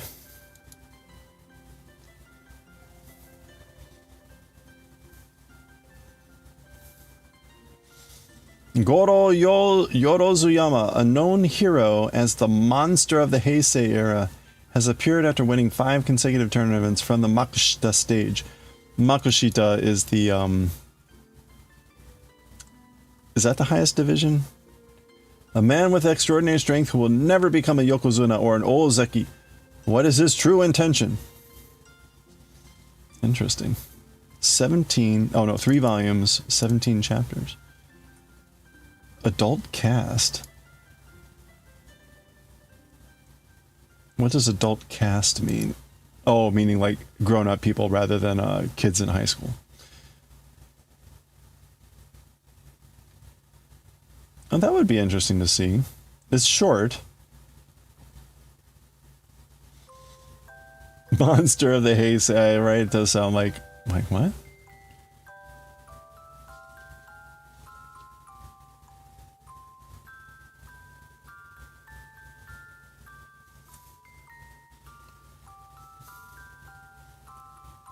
Violet? You mean violence? No. Adult cast means your main characters are grown up. It just means they're not kids in high school or kids in elementary school. Like a lot of manga, Naruto, Demon Slayer, the cast, the characters are children. This just means it's grown-ups. Because the demographic is still listed as seinen, which is youth. Although seinen is more like, what, teen? Yeah, I mean, it is more geared, but it just means your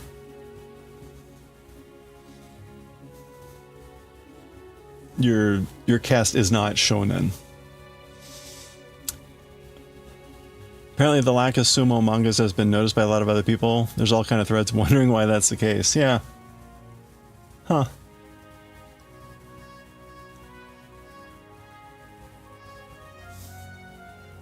I bet it would be near impossible to find this.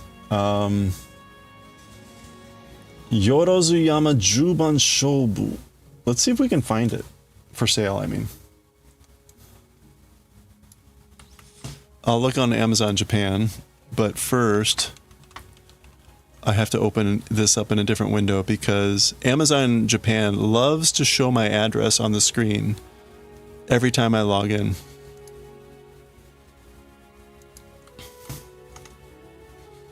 And it just did it. Oh, there it is. Okay, hold on.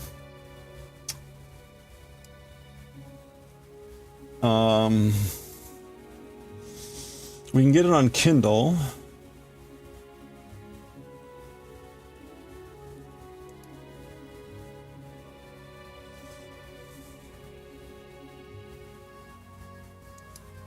It's only available on Kindle. Oh wait, no, here we go.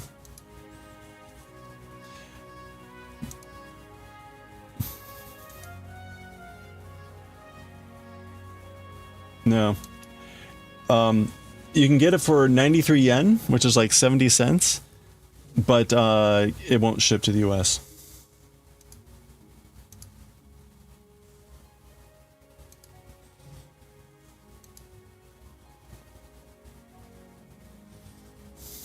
Yeah. There's another option here, maybe.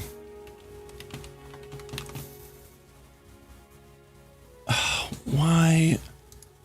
Kinokuniya has such a weird website.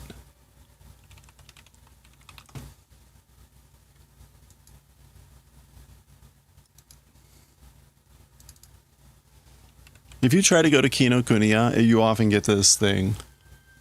And it's like you have to go to the US website.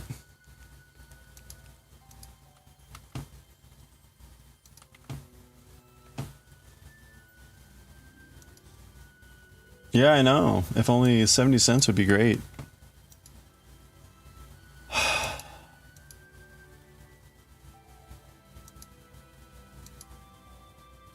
And then if you want to actually shop, you have to click on shop and it takes you to this site instead. It's so weird.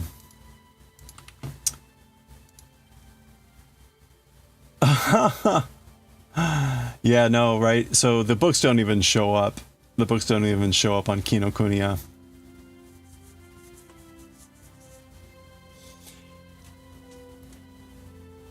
$70 for manga, 40. Yeah, right. Pretty much 40 for delivery. Is that really how manga? No, that's a used price. That was used. The books would have been like 400 yen, like which would be like $3, which is still cheap. The 93 yen was a used price. So they're not selling it new on Amazon. And again, they're not showing up on Kinokuniya. The only other option I can possibly think of is you would have to get lucky that someone on eBay is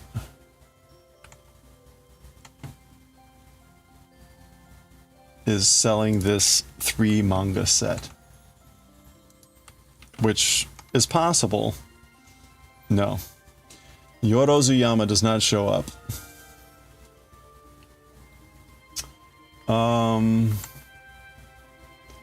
We could try.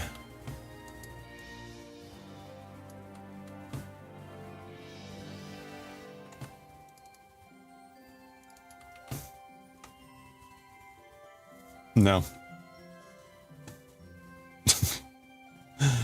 Some creepy LP from the 80s.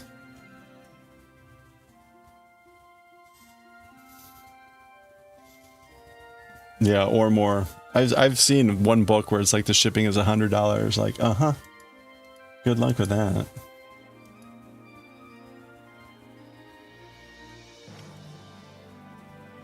Well, I mean, it's interesting, but without, right? You can see, right? It's not even like no one's ranked it.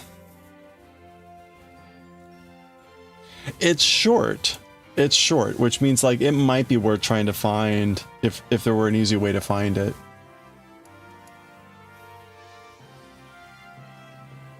eBay is horrible for shipping.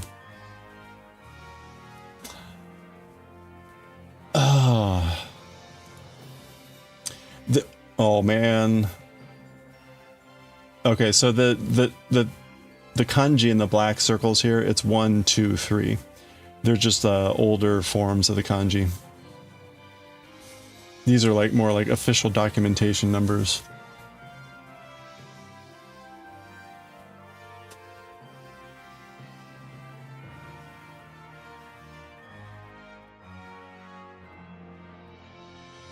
We've got also, this is classic, right? Not drawing nipples. That's pretty common in manga, Japanese manga, for guys to not draw nipples.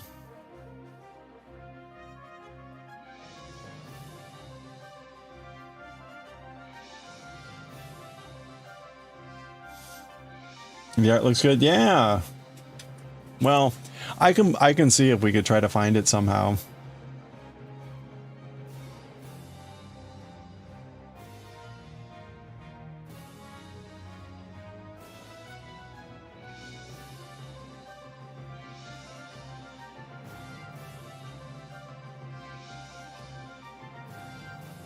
You know, the other thing I could try is I could try sending an email to the folks at Kinokuniya to see if they can try to find it.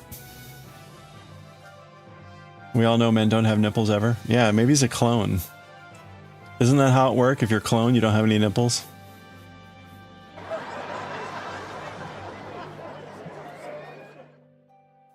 I'm sorry. Belly button. It's supposed to be belly buttons. Should be illegal to charge you 10 times. Yeah, I know, right? That should just automatically raise flags when someone has exorbitant shipping. Like, really?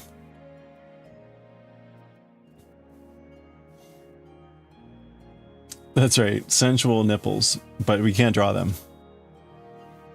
Can't draw the nipples.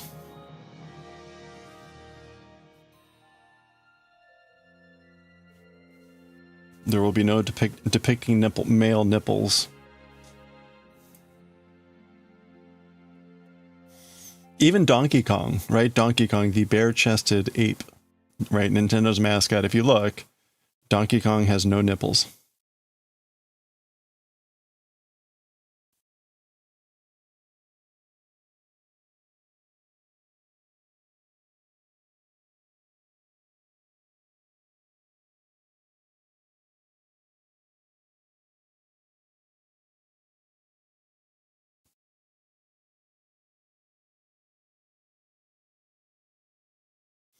I can see everyone now is Googling Donkey Kong.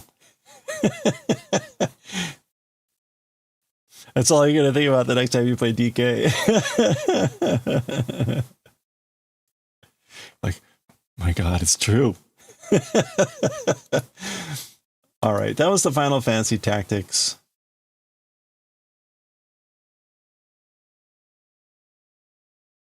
What can we listen to? Let's listen to some Fire Emblem.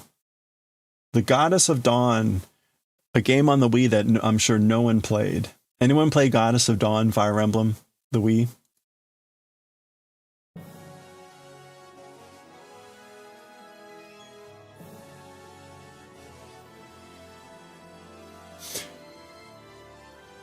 Remember when Sandra sculpted nipples on the ghost girl in the glass? Yeah, I do remember that. She quickly erased them.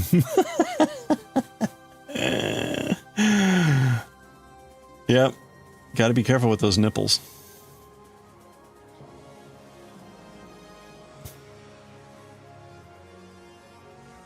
Nipples, very controversial.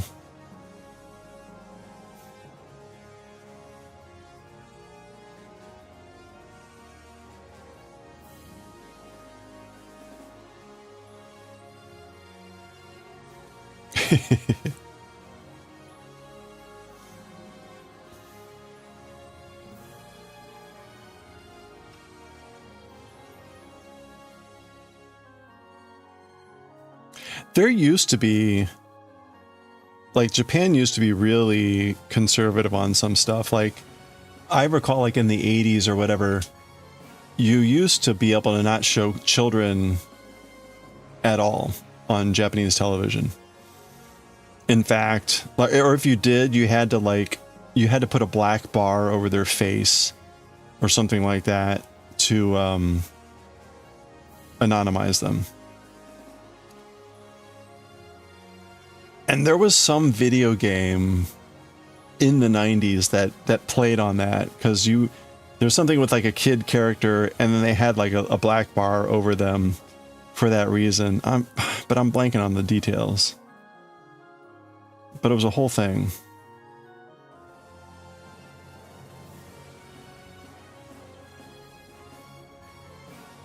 Twitch might ban us. Wait, if we do what? Show nipples?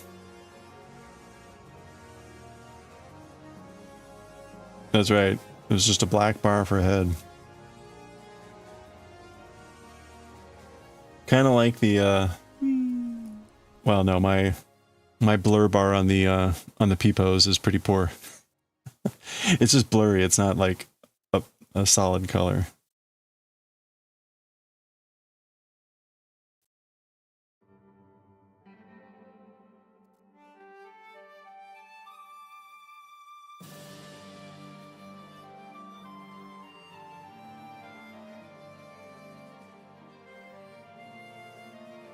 No, my face. That's right. I forgot about this. Here is our dear little old friend. Hey, chicken. Our dear old friend, the chicken. How are you doing?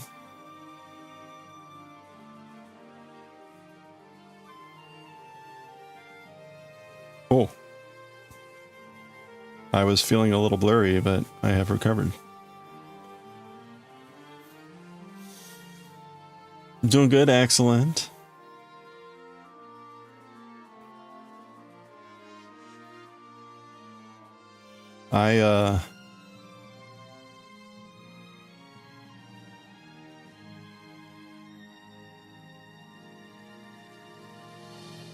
We were supposed to be reading Bleach today, but I have unfortunately put that on pause at the moment.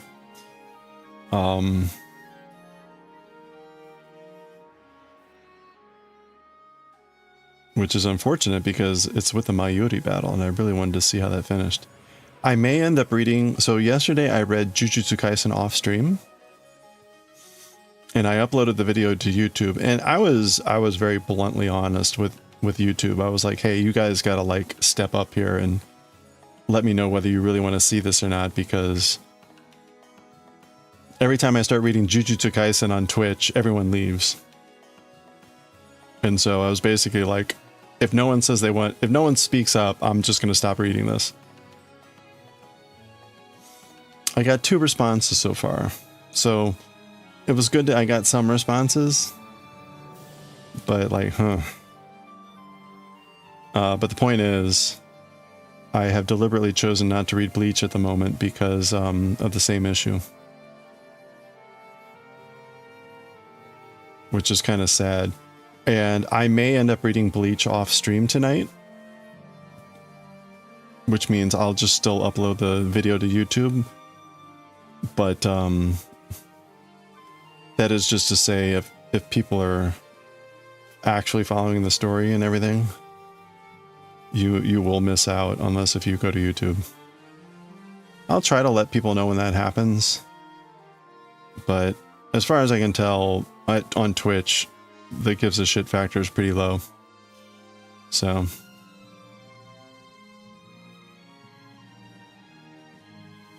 did we get any snow? Oh, you got an inch or 2? Wow. No, we got some light snow this morning. Like when I went to my tattoo at 10 or 9:30 when I left, it was lightly snowing, but it didn't stick and it didn't do any amount of accumulation. So that's all we got. We were theoretically supposed to get something tonight, maybe, but that's pretty cool. An inch or two.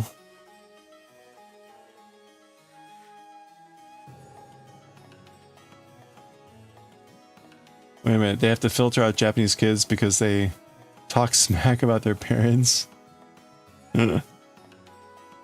That's awesome.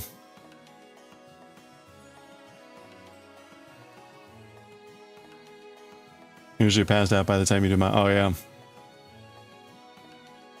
Well, that's the one thing. It's like, I don't want to confuse me reading manga with, like, people going to bed. However, I will note that under normal circumstances, had I chosen to read manga, there would be like 22 people in the stream right now, and 15 of those would be bots. So I have chosen not to read manga, and I have not seen the calamitous drop that I normally see. So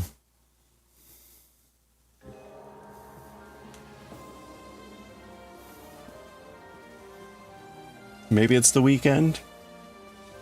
What am I reaching for? They should have censored out the kid and Son of Godzilla. T-Pack.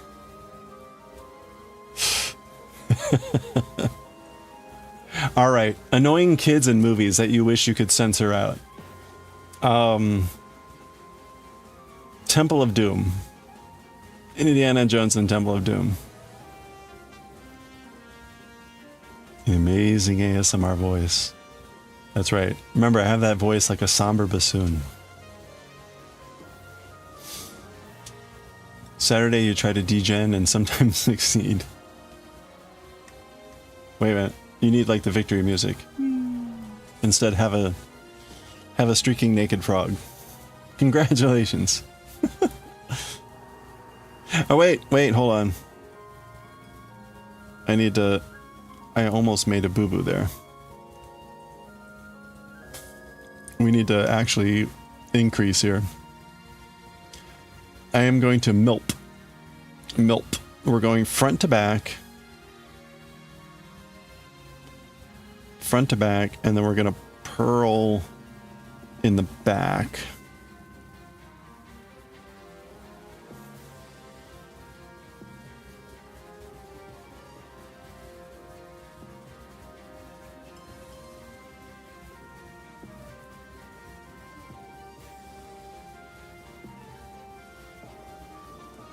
All right. I had a good idea for a t-shirt today that I need to jot down before I forget it. So it just came to mind, so let me do that while I'm thinking about it. Hold on. I had a tab here of t-shirt ideas, hold on. No.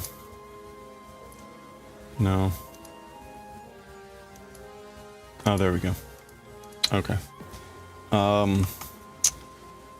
Snake with teapot.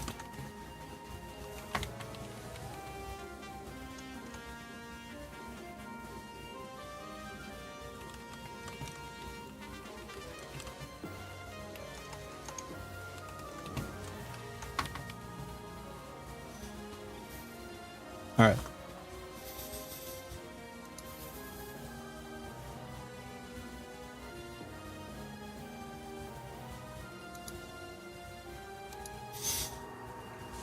Every kid in the McAllister family and Home Alone should be censored except for Kevin. That's a good choice. Yeah, what other movies had like unnecessary children? Temple of Doom, Home Alone.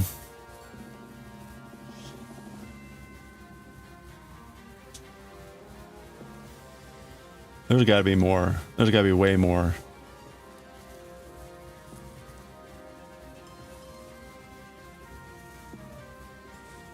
How about Phantom Menace with that one really annoying kid? What was his name? Anakin?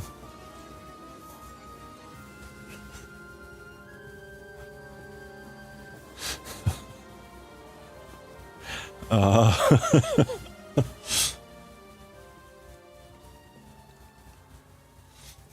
pretty sure the movie would have been a lot better without that kid. Was that Phantom Menace or was that whatever the second one was?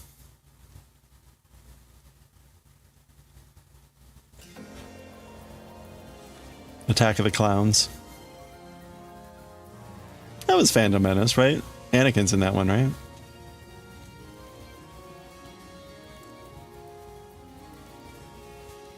The pod racing. That's all Phantom Menace, right? It's been forever since I've seen that. I actually think I only ever saw that in the theaters. Like, there was no need to ever watch that movie again.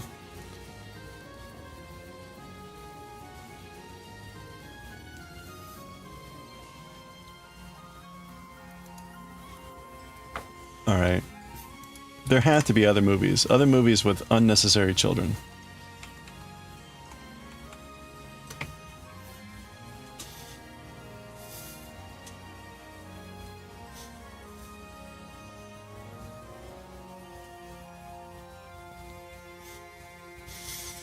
Alright, we're on the last repeat here.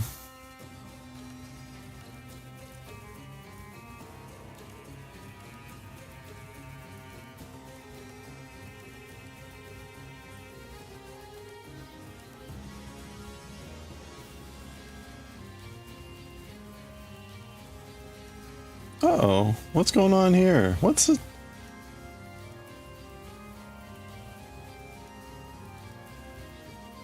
Okay, I've like snagged the yarn there somehow.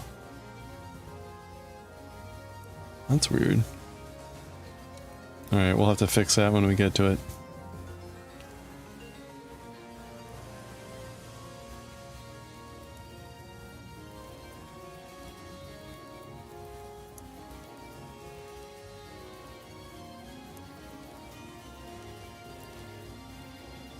Alright, we're back to row 1. We're gonna milk, which is front to back and knitting through the back.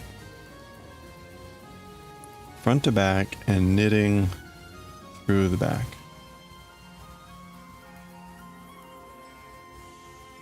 Okay, and then purl, knit, knit, knit.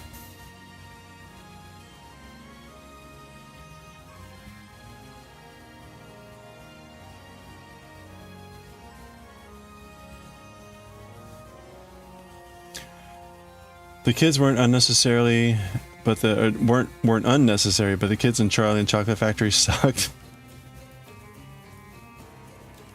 They were supposed to suck, but Ugg pixelate them and edit them out. Oh, brutal.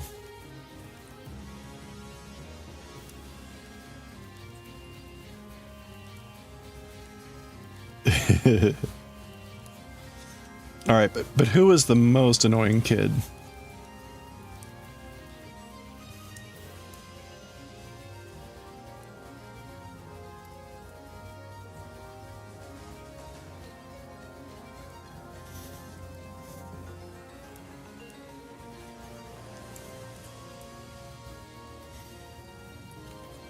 Who was the most annoying kid from the Charlie and Chocolate Factory?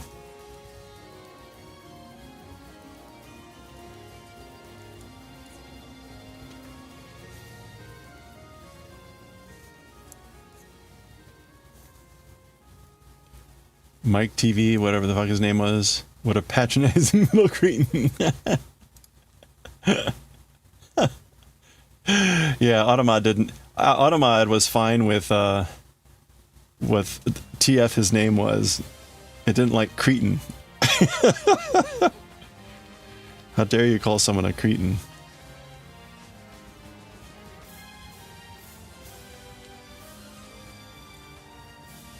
Calling him a cretin is demeaning to the people of Crete. Mike TV was the worst.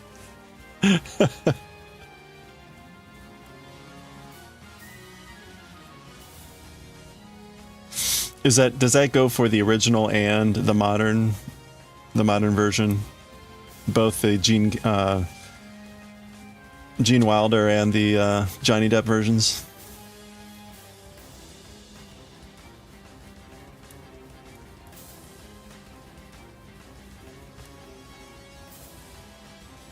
Definitely for both. In the Johnny Depp version, they made it about video games, right? Instead of, in the original, it was about TV, hence the name Mike TV. But they made it more modern and like about video games with the Johnny Depp version, didn't they?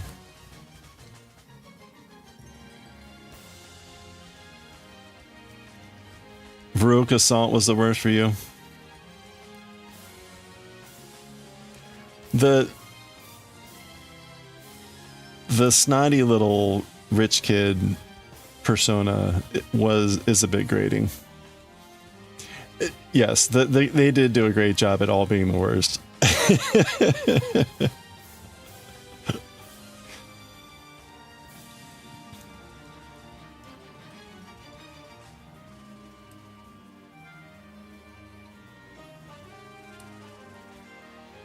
It feels like Violet. Violet was probably the least offensive. Like maybe her mother was the more domineering and she was just going along with it. But still, eh. You haven't seen the Johnny Depp version? I want a golden goose now.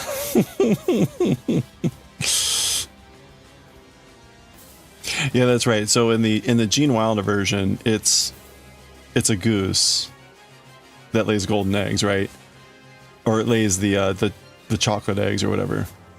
But in the Johnny Depp version, they go with the original, which is the squirrels.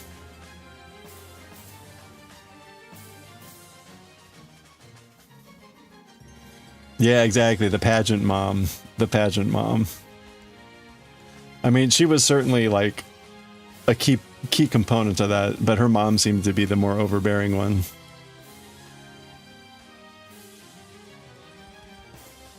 Violet. You're turning violet. Oh my gosh.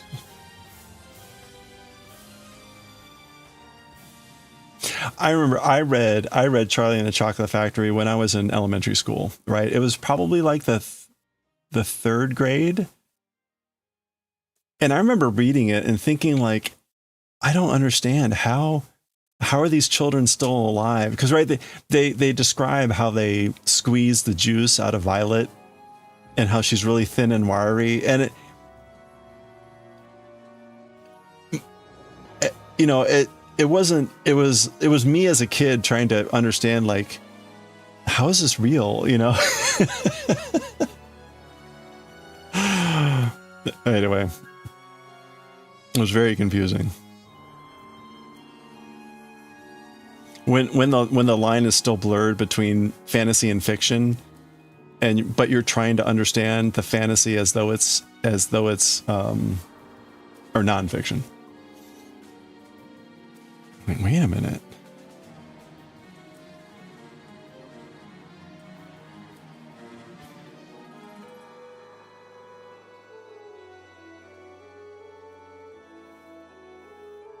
If any of it was real, most of those kids would have died for sure. Well, see, that's a funny thing. It's like that.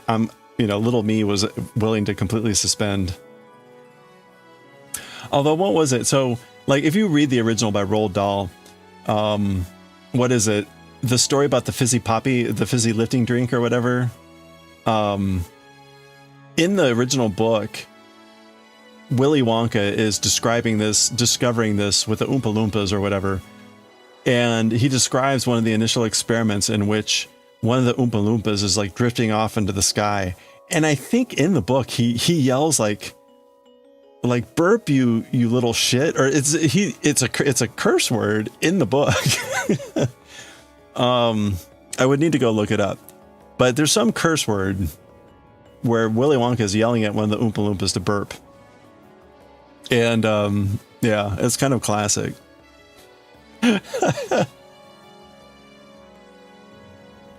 I don't know if they print that anymore.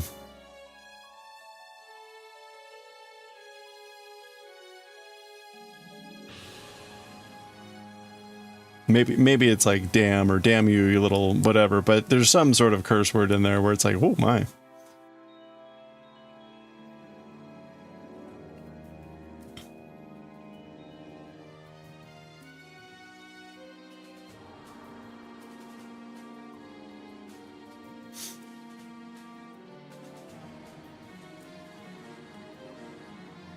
It's also one of those funny things that gets like blurred as a kid where it's like, but Willy Wonka is like a thing.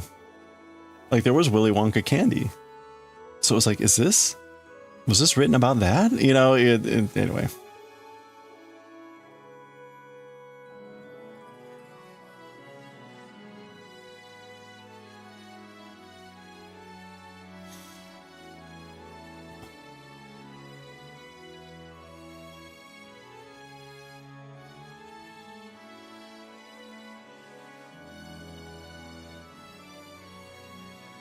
All right, we're making some okay progress here. Man, so I remember we read that in like 3rd grade. And then of course I discovered that there's another book. It's The Great Glass Elevator, Charlie and the Great Glass Elevator. And I go out and I buy that and I try to read that. And that's it. Oh, okay. Burp, you silly ass. All right. So it's not as bad as I thought. See, adult me made it a lot worse. Burp, you silly ass. Thank you. All right, so it wasn't too bad.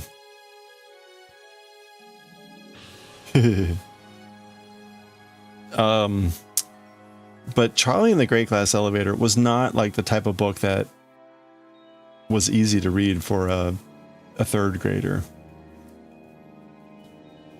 Because first of all, what were the name? There was a name of like this alien species. It was like the Vermicious Cnids or something.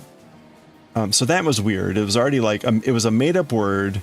So you're like, I don't know what this means, and I'm not even sure that I know how to pronounce it. And then it was a very different type of story, right? Because they're in the elevator most of the time, and dealing with this alien species. It was a very different book. I should probably go back and just read it and remind, like, oh yeah, that's what it was about. But there's a reason why they haven't made that movie, I think. Not quite as memorable as the first story.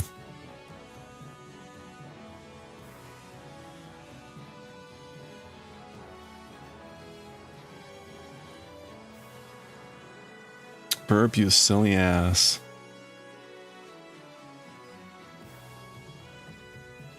Okay. We're gonna purl, and now we're gonna merk. Merking is back to front, right? Back to front, and knit through the front. We're gonna knit through the front. There we go. All right, we're gonna move our marker, and then we're gonna knit out.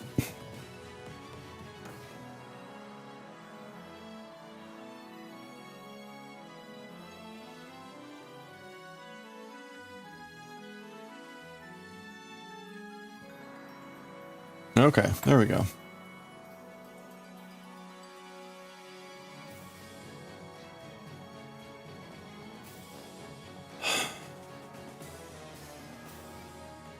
All right, so this is looking pretty good.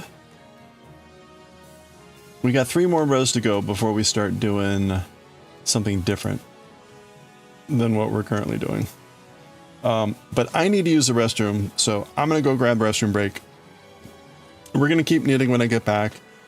We're gonna wait a bit, and then we'll read AKIRA towards the end, and I'll probably read Azumanga then too. And I'm guessing I'm gonna read BLEACH when I'm off stream. Unless if I get like a major outcry to have some BLEACH reading done now. So I'll be right back. Grab a stretch.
All right.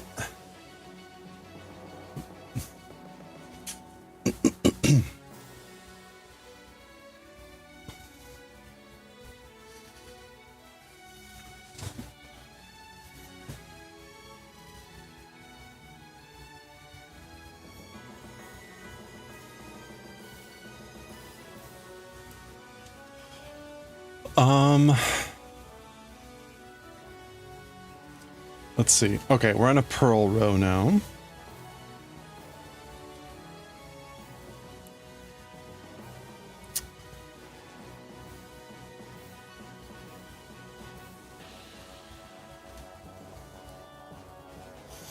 Let's try to finish off.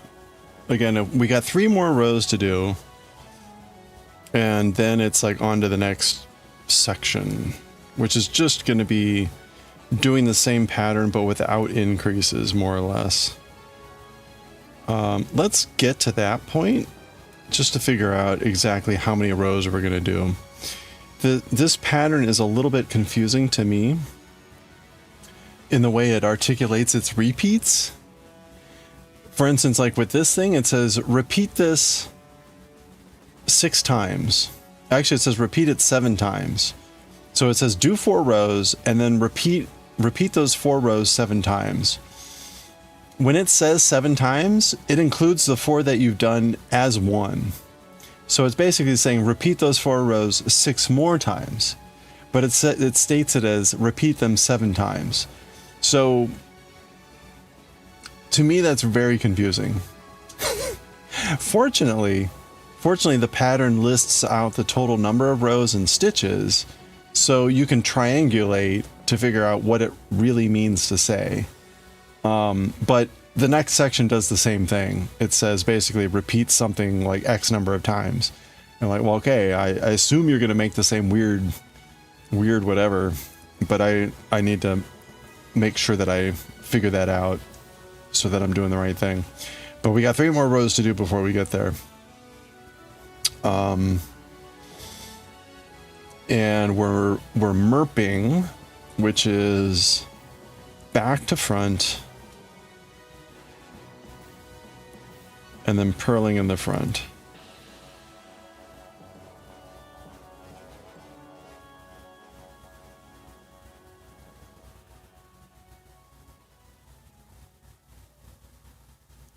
Back to front, purling in the front, and then we're going to purl across. One nice thing, although a little boring, is the back side, the wrong side for this pattern, is pretty much all purl. When I did my sweater, you had to make some adjustments here and there for various things, so you were occasionally knitting on the back side, or slipping a stitch, or doing something else. This is all purl.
All right, so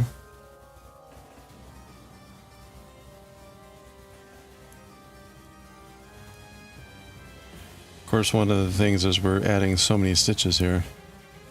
Takes a lot longer to get through the row. We're getting close to 80 something stitches now. We started with only like 22.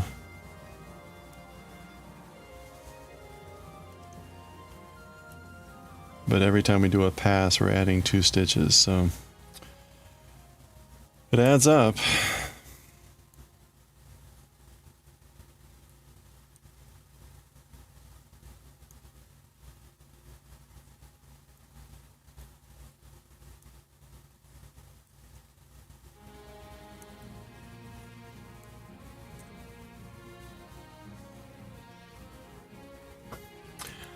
I wonder if they even released this Wii game, a Fire Emblem game, in the US. Well, does anyone remember that? Fire Emblem on the Wii? The Goddess of Dawn? I'm trying to remember.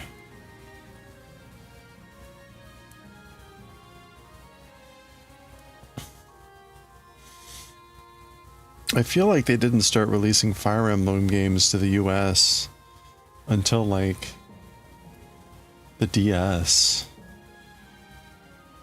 which might have been, that would have been Wii era, but I don't remember anymore.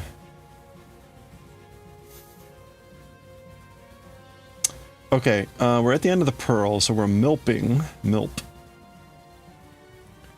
Milp is going front to back and then purling in the back.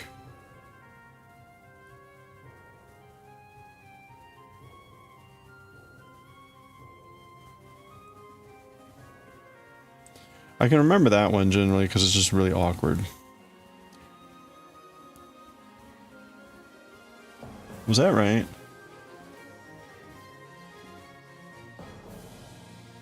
Yeah, front to back, purling through the back. All right.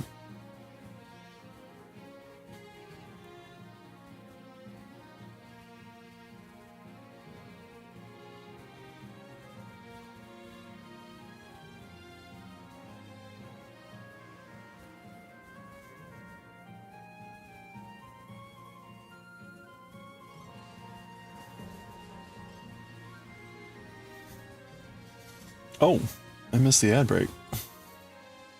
Oh wait, no, we have an ad starting soon. Ad starting soon. We're gonna keep knitting here. We're almost done with this. We're on row 3 of 4. So we got 2 more to go before we get to our new section. So let's do it. But yeah, we got 3 minutes of ads starting soon. But we'll be here. Listening to Fire Emblem. It's funny, Fire Emblem doesn't have a fancy name in Japanese, like whatever, it's just Fire Emblem.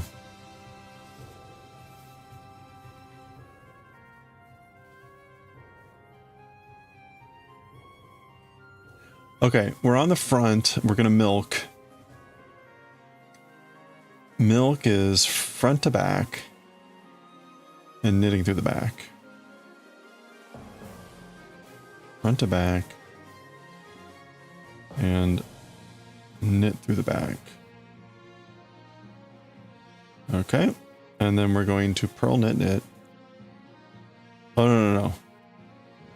We're on row 3. So we're going to knit knit.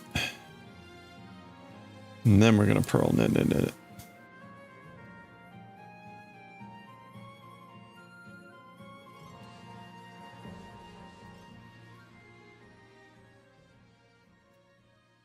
Oops. Purl, knit, knit, knit. Purl, knit, knit, knit.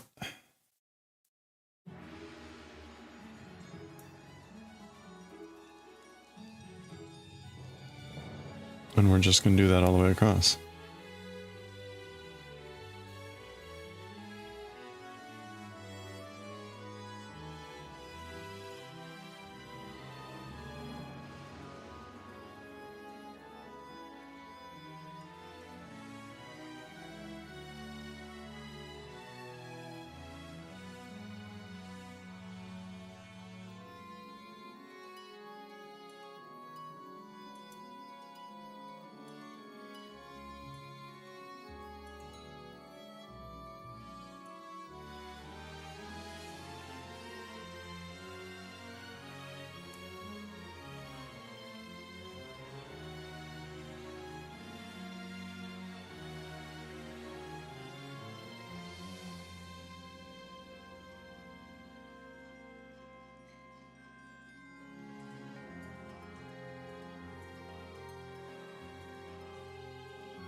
It's funny how a string of pearls like that looks so, I don't know how to call it, like loose.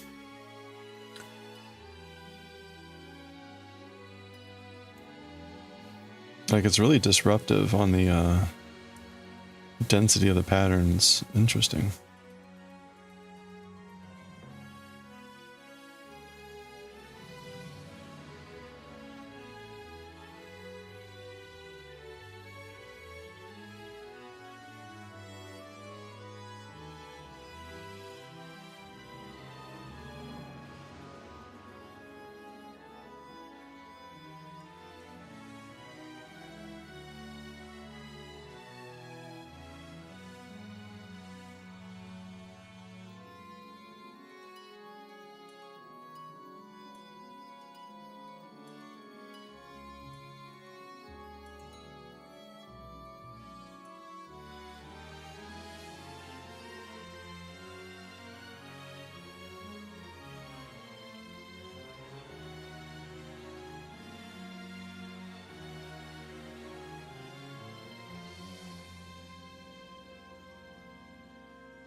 Okay.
All right, we made it.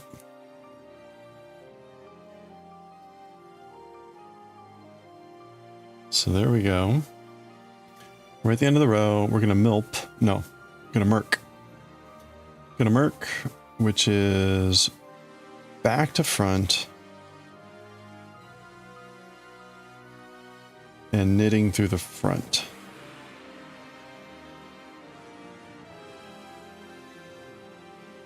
Okay. So there we go. And then we'll knit out on the row.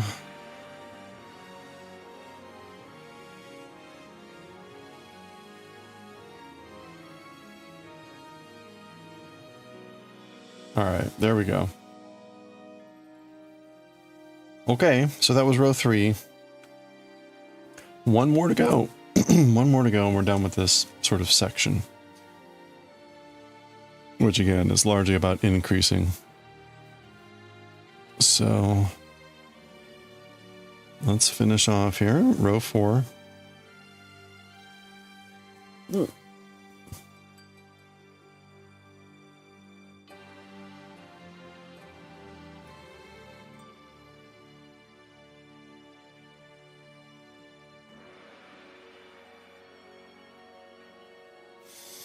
Okay, and we merp, which is back to front.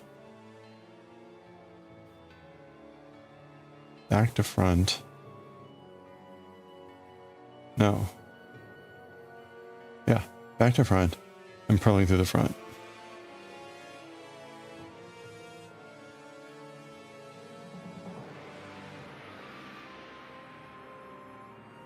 Oh, ha, ha, ha, ha. Alright, there we go. That's it. And we purl across, where we'll do another increase at the very end. So at this point, we're around 84, 85 stitches. And if I'm doing a stitch like every 6 seconds or so, that means we're doing like 10 stitches per minute. And that means this row is like 8 minutes to do. I don't think it's quite that long, so maybe I'm going a little bit faster than 1 every 6 seconds.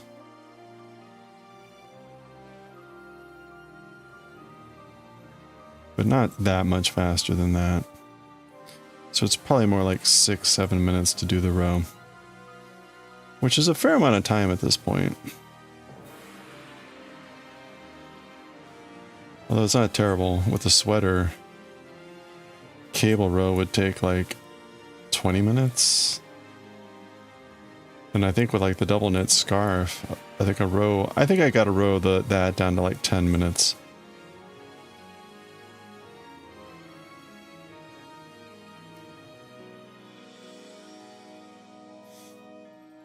Of course, I don't know how many rows there are in this.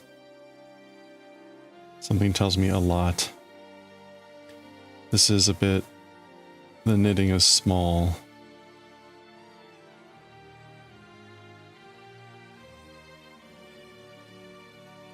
Something tells me it's on the order of like 200 rows.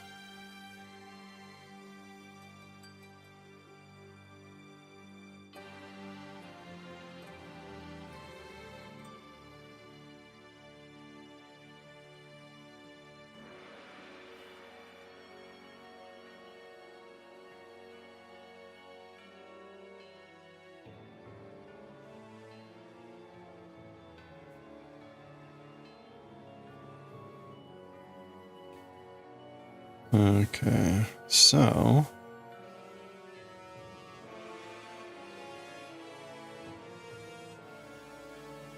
It's 7:15. We may play a little bit of ukulele. Take a little break, play some ukulele.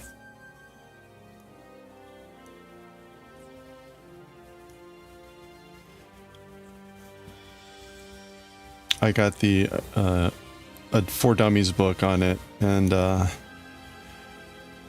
For Dummies books are always a little bit eye-rolling, but and there's a number of stuff that's related to music theory that's like, ugh.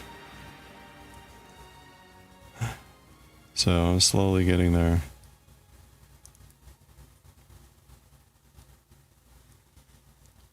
There's also like the occasional mnemonic that's like, this is not... I don't know that that would be helpful.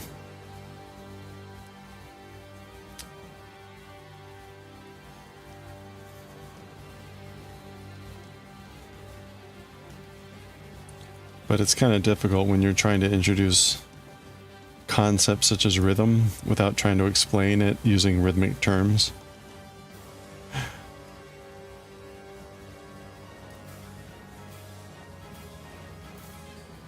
So for example, there's a section on like strumming patterns, and the author's trying to explain like a quarter note versus an eighth note without using those terms, and doing it by describing words. So they're like, think of the word flea, and that's the quarter note, and the word kala for the eighth notes, kala, right? So it's like flea, kala, and I'm like, well, like, I mean, maybe you'll pick that up if you don't know what the actual symbols are and anything. But why wouldn't you just be like flea, kala, flea? Anyway, so I don't know, whatever.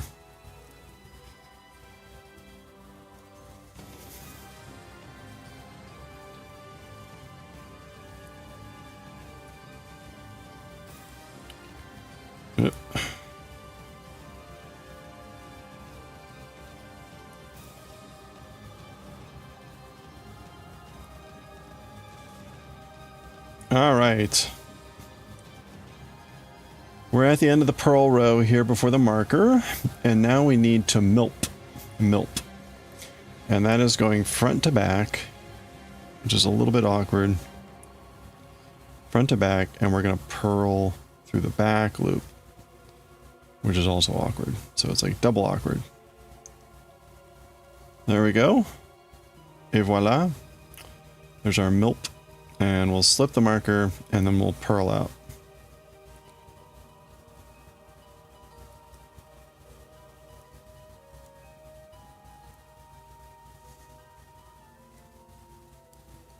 Okay, there we go. We did it.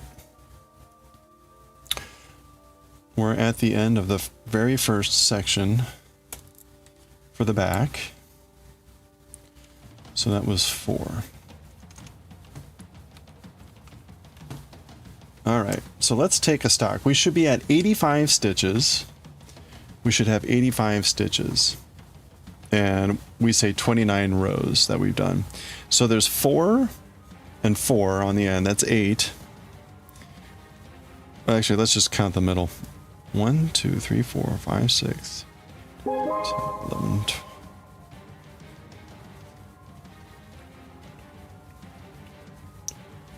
5, 26, 27, 30, 34, 37, 40, 43, 46, 49, 50, 55, 60, 66, 70, 77, 77 plus 8 is 85. All right, we're good. Hey, Sir Misfire, how are you doing? Yeah, right? Hope you're having a good weekend. We just got to the end of the first section here. And I was just taking stock of the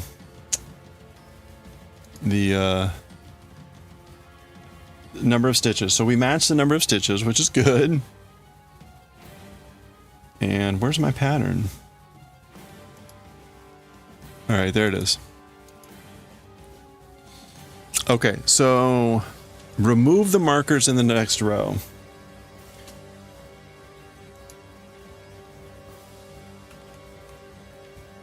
Okay. Oops. Remove markers. Now we're going to do row 1. Right side is knit 4, purl 1, knit 3,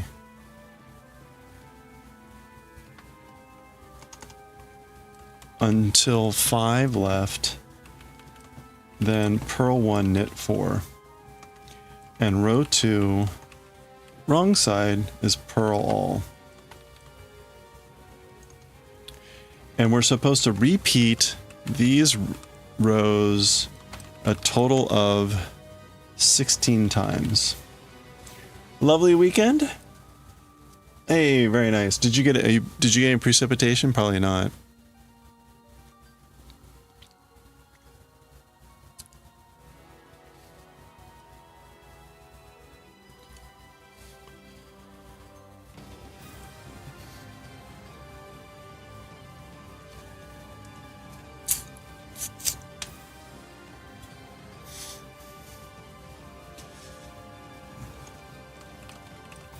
To get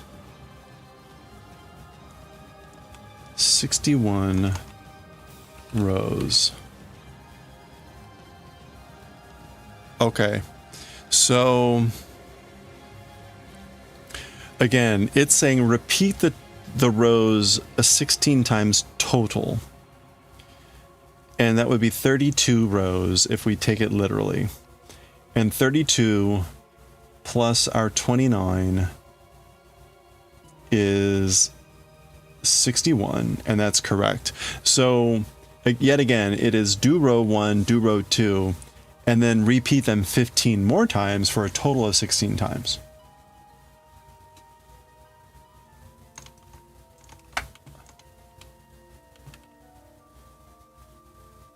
Hello there.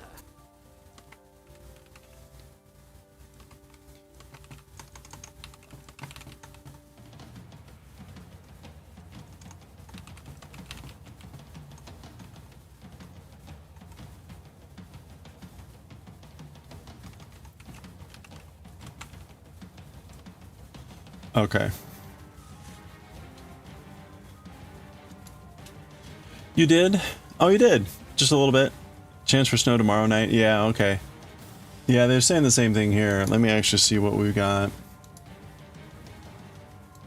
It kind of changed. Initially, there wasn't supposed to be anything, and then we got like a tiny dash this morning. Chicken said he got about an inch or two up where he is.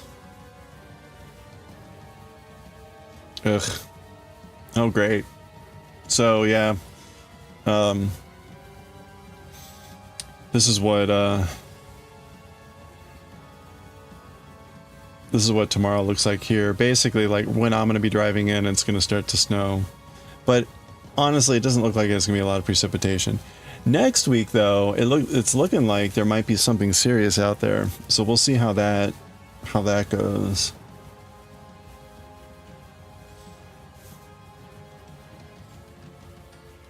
Yeah, I'm not thrilled. We were supposed to do like a special Saturday music rehearsal on Saturday morning. Like, I really hope not. I hope it does not ice in the morning, because I'm not going out in the ice around here. That sounds terrible.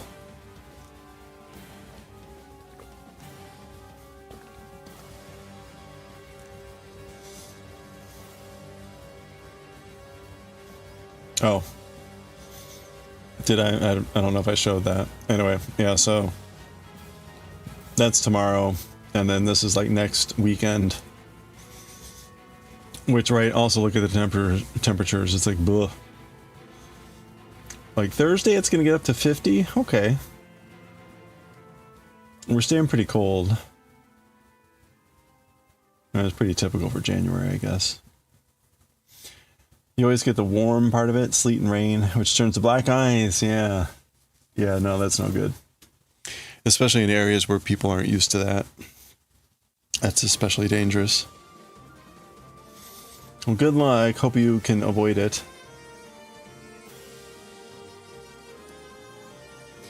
All right, let's go ahead. You know, it's kind of funny. I'm not even sure why these markers were here in the first place. Maybe just to like help you start.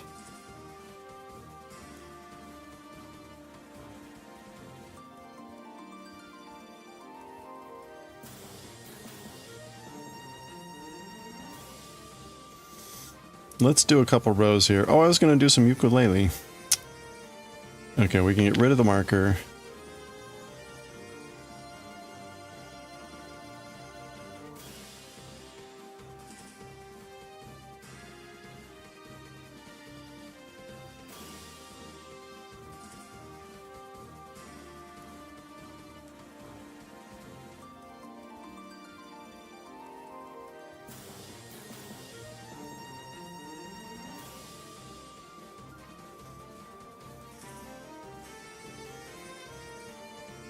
North Carolina does this weird thing where it gets really warm before it gets out cold. One week we're like, ooh, spring! Gotcha, sucker. Yeah, right. Yeah. Yeah, that happened in like March? No, or February. It happened sometime a couple years ago here, badly. Where like it was getting warm, and then we had a week of like 20-degree weather. And it hadn't really even gotten that cold much earlier than that. And it killed so many trees and things. Like, ugh.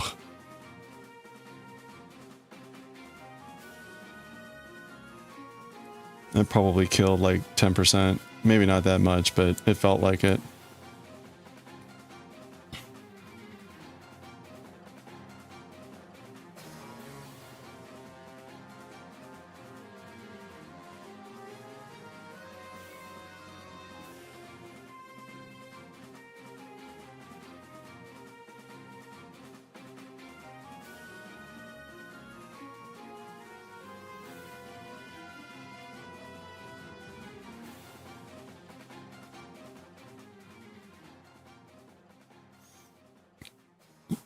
It's funny. So I live close to the Potomac, but up on a hill. And there's numerous cherry trees up here, and they will bloom typically. The cherry trees will bloom by like mid-March. Meanwhile, the cherry trees that are down at the tidal basin, which are the more famous cherry trees and all that stuff, because they're down around where the river is, it's just generally much colder down there, and the temperature's buffered by the Potomac. So they get a more constant, like, colder and temperature and like a slower warm up. And they typically suffer less from the weird temperature swings. But typically. North Carolina is considered subtropical, so the weather's just a mess. Yeah. Ugh.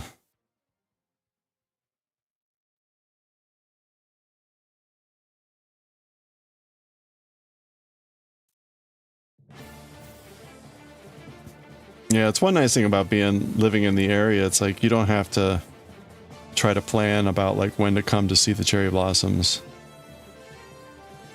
You can just go whenever the timing is.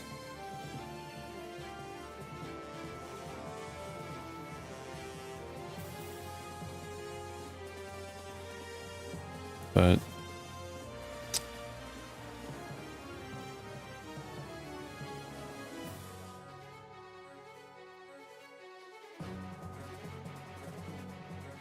well, on the plus side, were there any bad storms this year, like hurricane-wise, or was it a pretty quiet year?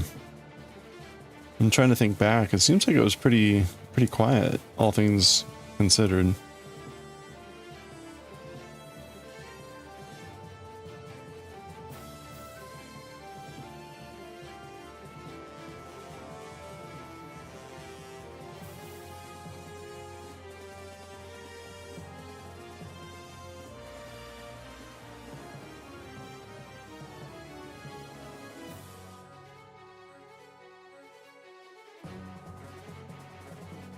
Alright, so we're going to be at 85 stitches here for a while.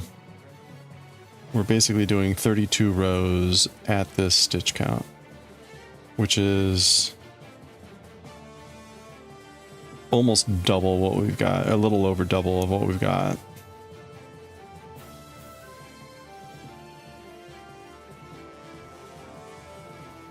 Your islands of really bad storms just usually end up tornado warnings, heavy rain. Okay.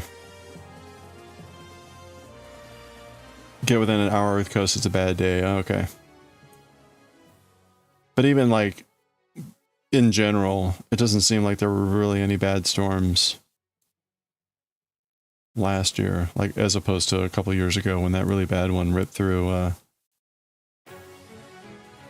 South Carolina and North Carolina. Yeah, not okay.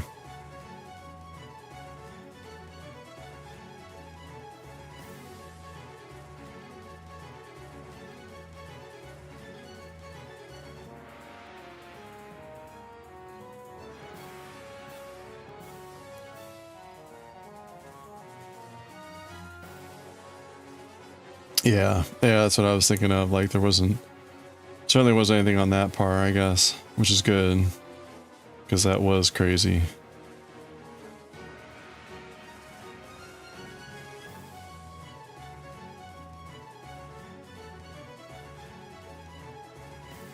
I was down in South Carolina the December after that happened, and holy crap, just seeing all the debris everywhere that was like piled up from cleaning, but just hadn't been picked up and taken away or whatever. Like, holy crap.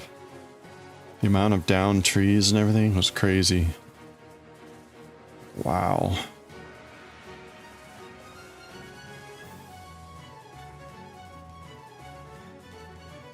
You know, on vacation last March, all the trees were flattened to the ground in one direct. Oh, wow. On the mountains. Yikes. Yeah, that's wild. Crazy damage. I mean, that happens in a lot of places where there haven't been strong winds or anything like that in a while, and then when that happens, it like everything has gotten weak. It all breaks at once, and like, oh my gosh. It's worse than it would normally be just because there hadn't been any anything cleaning out the dead and weak wood before then. Very sobering, yeah.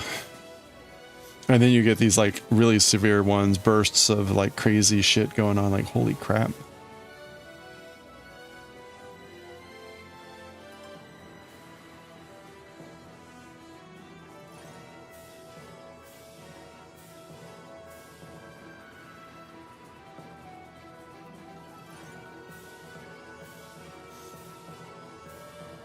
Okay, so now we're just purling all the way across for 85 stitches.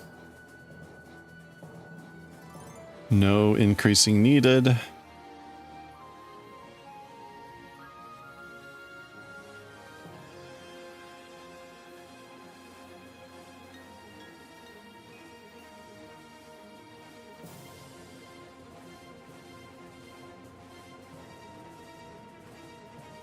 Imagine when the fires would just, oh yeah, rage to California. You drive on the highway and just see black for miles on the other side, yeah.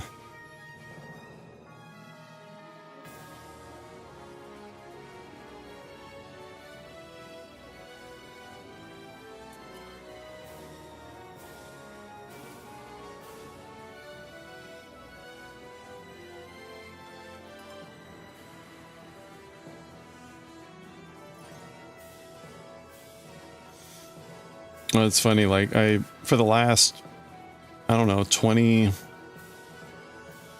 something years, I haven't been back to St. Louis anytime but December.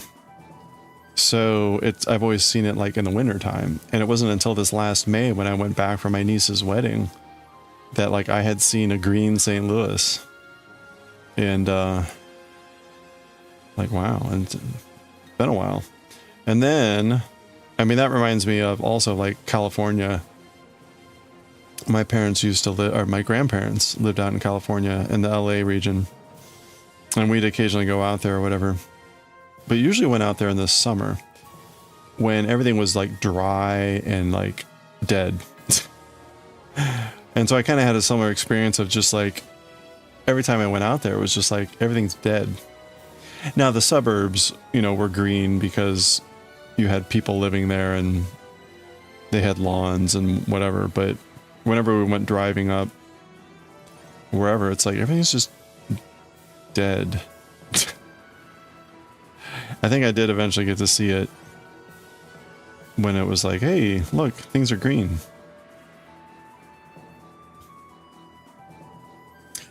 Creepiest thing you'll never get over is the smoke. Oh, turning the sun red and the ash falling like snow for weeks. Ugh. Where were you in California for that?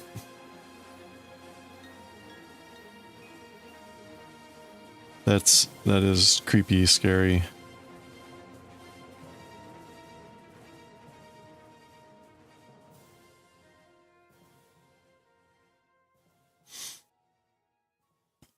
Oh, that was San Diego, really? Okay. Oh, yeah, you know, when was that? That was just a few years ago. I used to go to San Diego a lot for work, but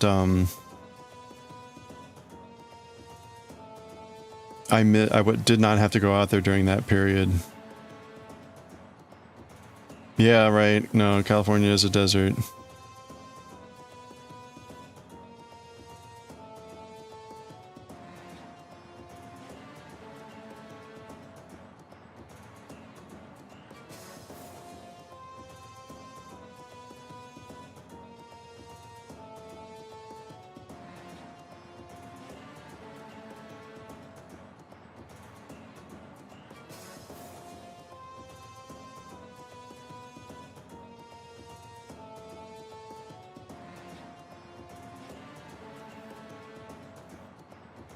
It was just a couple of years ago, wasn't it?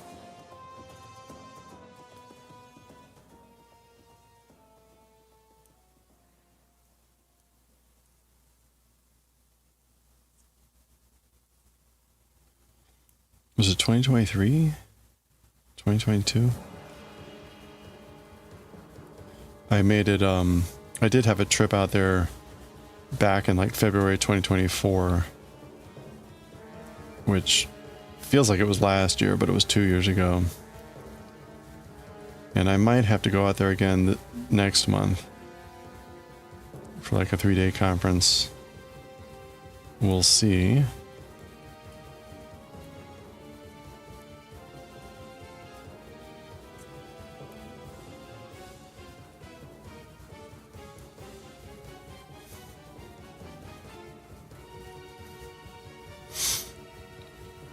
You know, the really sad part of, I'm just going off on a weird tangent, but the really sad part of me thinking about, like, so there's a yearly conference that happens out in San Diego, like February timeframe. Oh, let me hit this first. Scariest fire you experienced was the night before you left for North Carolina. Wall of fire was less than a mile. Eee. And you lived with them at the time. Twice as tall as the fire tracks and bright enough to make it look like the sun was rising. Absolute luck. The wind changed. If it hadn't, your house would burn to the ground. Wow. I didn't realize that North Carolina had many bushfires like that. Or big fires like that.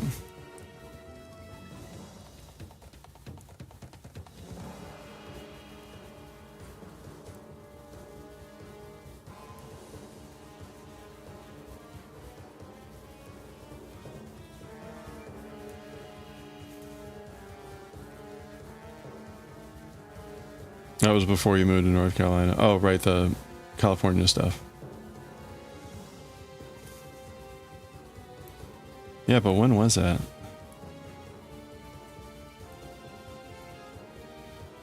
Or was that a while ago?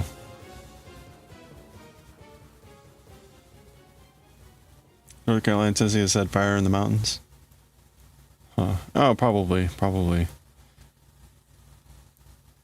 I mean, I'm just trying to remember, like, when. Usually, like, what typically happened was when I lived in Southern Virginia, you'd smell smoke. But that smoke was from the Dismal Swamp. The Dismal Swamp, which is at the border of North Carolina and Virginia. It would catch fire, but it would smolder, which is really what was going on. So the peat moss would burn, but a smoldering burn, and you would just smell that coming up from the border. And then of course there were the Canada fires a year or two ago. 10 years ago? Okay. Big one was Camp Pendleton. All right. Oh, so the one you're talking about is only a couple years ago. Well, man. Oof. Yeah, there was definitely one more recent. I mean, there's something every year. But it's a question of, like, how much is it devastating? Which is kind of sad, but... All right. Let me calculate out the repeats here.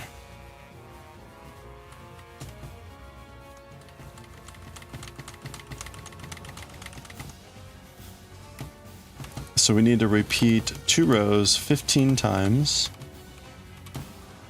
6, 7, 8, 9, 10, 11, 12, 13, 14. Oh, I was off by 1. All right. I was just guessing. All right. There we go. Yeah, the LA fires. That was just last year or 2 years ago. Yeah. Well, so the crazy thing, right? A friend just this week asked me, like, hey, can I make this this event in San Diego coming up in February? And I was like, yeah, I made it to the one 2 years ago. And again, it felt like a year ago, but it was 2024. I'm like, oh crap, it's already been 2 years. The stupid thing that I remember, however, is that that was an annoying trip because it was on Super Bowl weekend, which was not a problem for me, but the plane got delayed going in Sunday night, and it was only through some miracle that I had sat next to a stewardess, flight attendant, who was on like a, what do you call it, space available. And she's like, hey, you want to join me in the lounge? I'm going to go hang out there for the next 8 hours or whatever we were waiting. So I was like, thank you. And she ended up finding a different flight, and she's like, you can just stay. I'm like, oh. So I got to stay there. But I was working on a cross stitch. We were doing cross stitch back then. And I found that cross stitch a couple weeks ago in the office. I never finished it. And it's like, oh, that was 2 years ago. So it's like, oh, I probably should finish that thing. Anyway. Maybe I can finish it on the trip.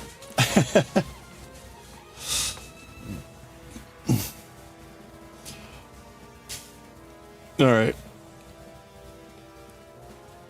Yeah, so right, we had been doing all these I called it, what was it, like video game across, no, hold on. I gave it a name because it was a cross between video games and art.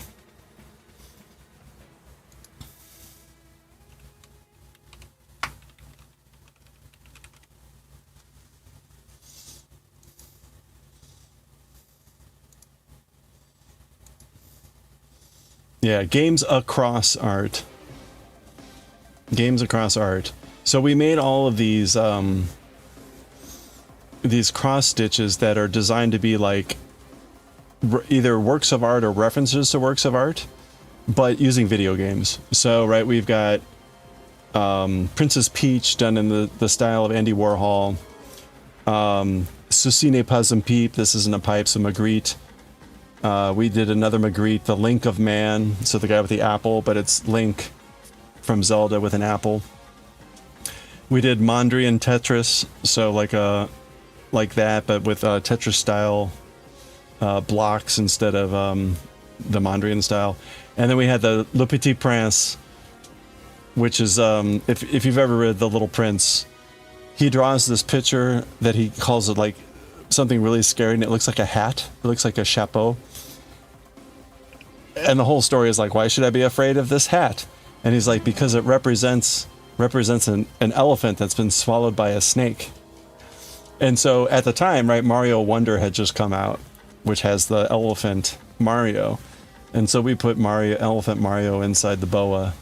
And there's the line from The Little Prince.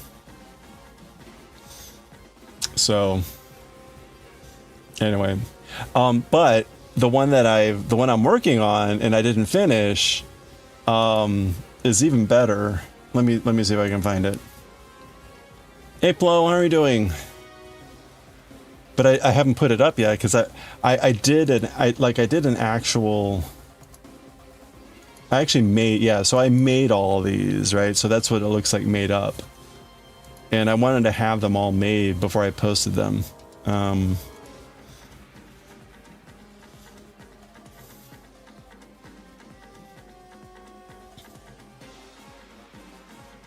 But I don't think I have an easy thing here for the other one. Let me see.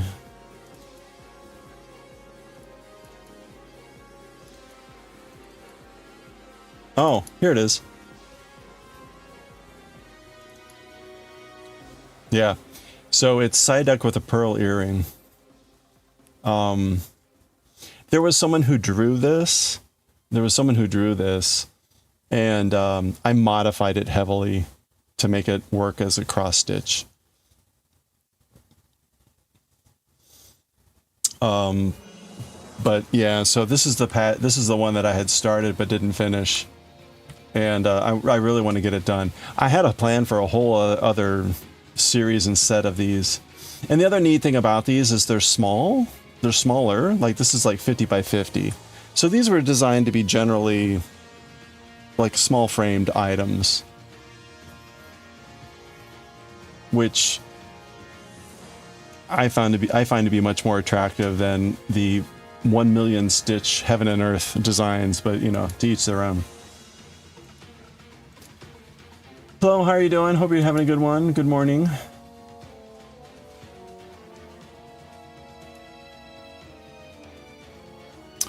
All right.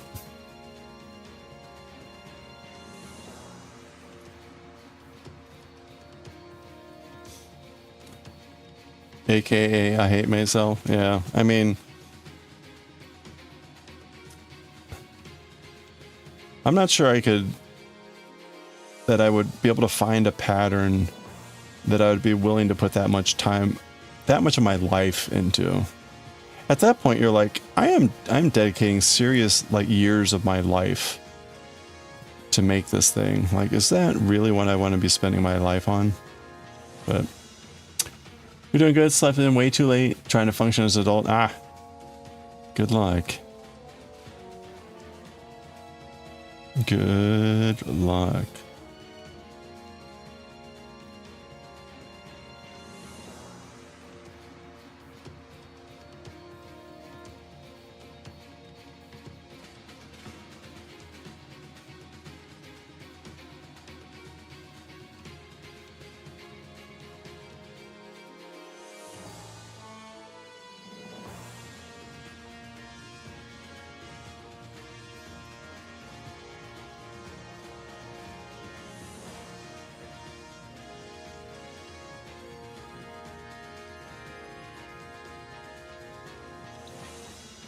Ooh, 12 plus hour sleeps? Need to stop? Wow.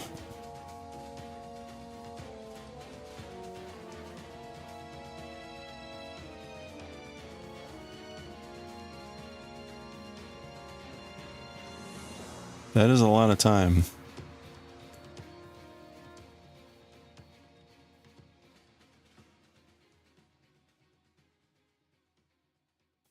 You think it's a combination of low iron and B12? Ah.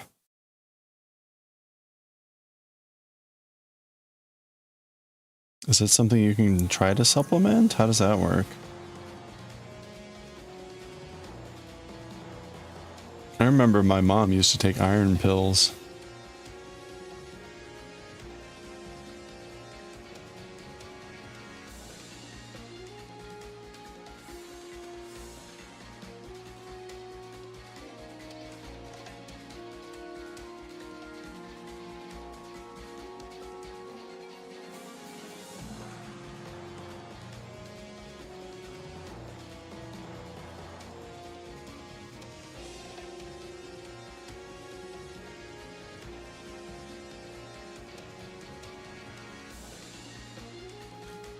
Been supplementing with elemental iron and B12, but not doing anything. Okay. Probably gonna need transfusions. Ugh.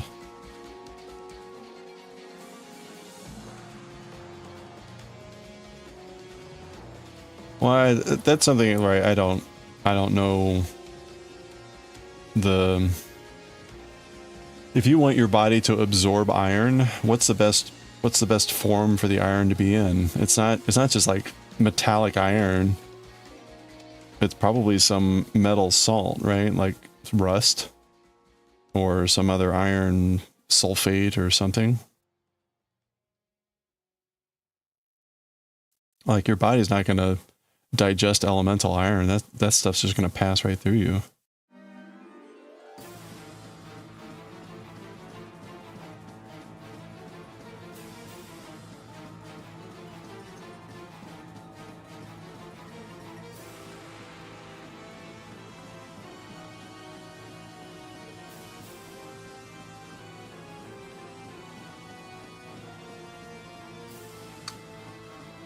Getting iron stored, built up are hard because iron supplements aren't fully bioavailable. Yeah, that's what I would be worried about. And you don't absorb very well. B12 is water soluble, also very hard to store up. Elemental iron is the best iron to take? As opposed to a regular iron pill. Well, but like, what would be the form of the iron in a regular iron pill? You take it with vitamin C to help absorb that iron. Yeah, I guess like I can't quite understand that because normally the iron would be like what Adiraj just said, like ferrous sulfate. It would be like an ionized form of iron. That I could see being easier to absorb. Elemental iron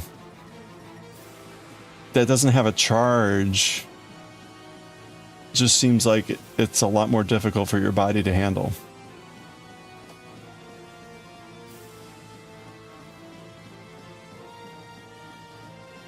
Like the take-up mechanism seems like it's a lot rougher, but been a while since I took biochemistry, so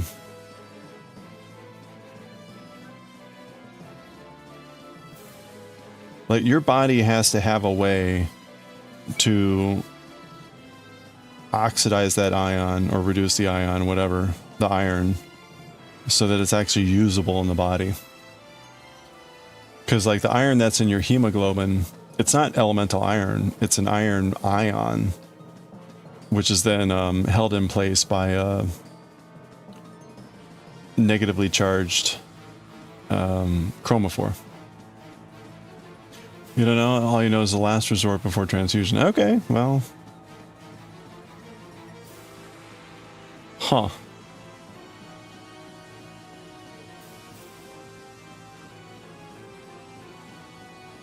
You have an ileostomy.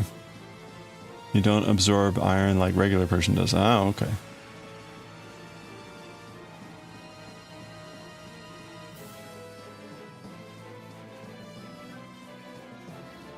Elemental iron ionizes in stomach acid.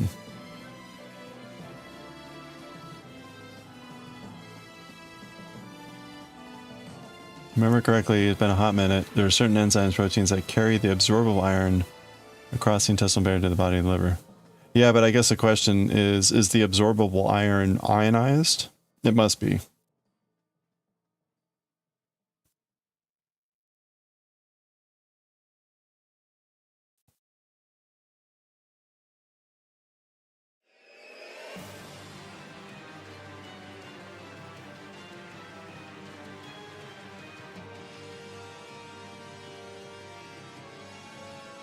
Zero clue about chemistry. Well, so like for instance, one of the problems is if it's elemental iron, meaning metallic iron, you can only get that so small. And when you put it in water or whatever, it's going to stay as like large clumps, which means at the atomic level, you're talking about like hundreds of thousands of iron atoms in large chunks. And at best, what's going to happen is the stuff on the surface is going to get absorbed or do whatever. Whereas if it's ionized, there's a better chance it's going to actually dissolve and dissipate in a water solution or whatever. So, I mean, if your stomach is actually able to ionize it, that's one thing. But those ions have to go somewhere. It's not as though the ions, those electrons just like vanish. So it's oxidation reduction chemistry. Maybe it's oxidizing in your stomach and forming rust. But then at some point your body has to be able to take that and reduce it, get rid of the oxygen so that it can use it to do other things.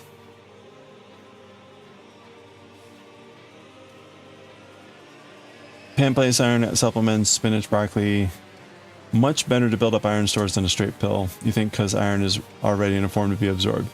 Okay. That kind of, I mean, that makes sense.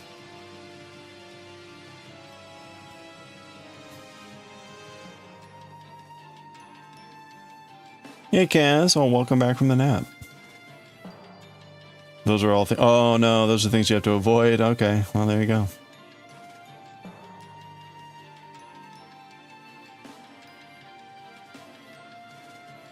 Yeah, that's so good. Well,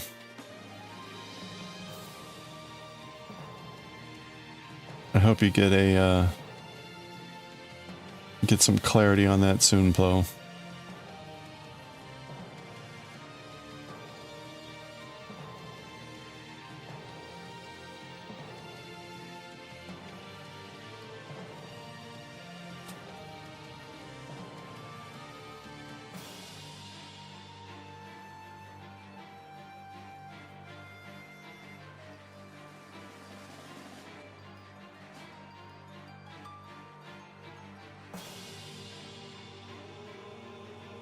Downside of the ileostomy you didn't know existed until after you had the procedure.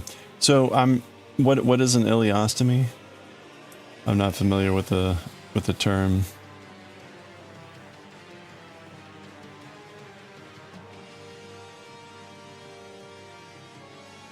And I guess then that's something that got revealed by the procedure you did, rather than like they didn't discover it. that's right.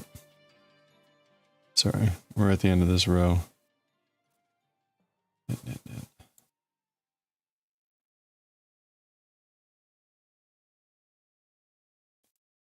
Three, 4. Okay. So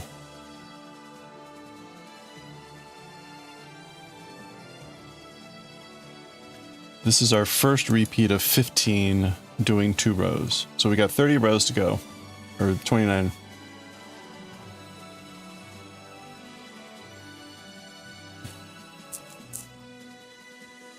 Oh, we don't have to go to the extremes. You also hope you get what you need. Yeah, right.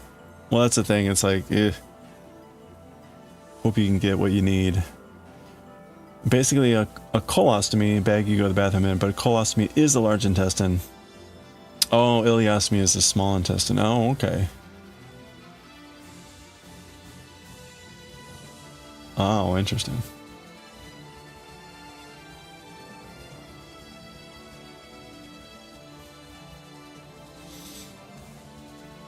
So that probably greatly restricts your diet then, from the sounds of it. Wow.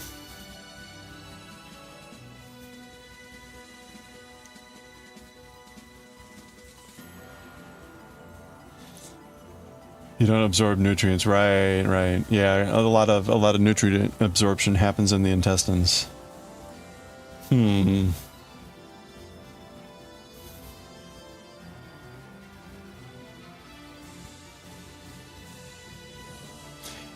Would there be like a patch? Could there be like patches for those? That sort of a thing? Absorption?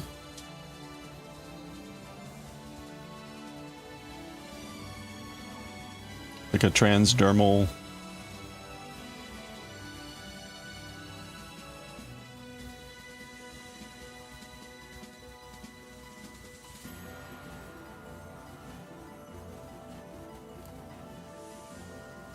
You don't think so?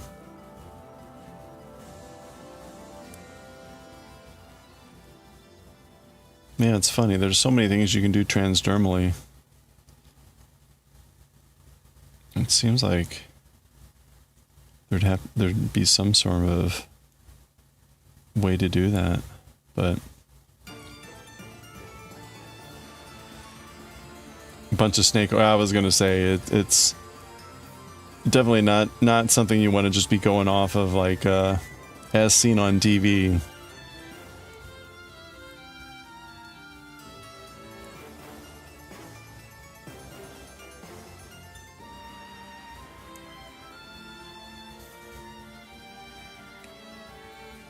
Yeah, it's wild the amount of like crap there is for sale that's all just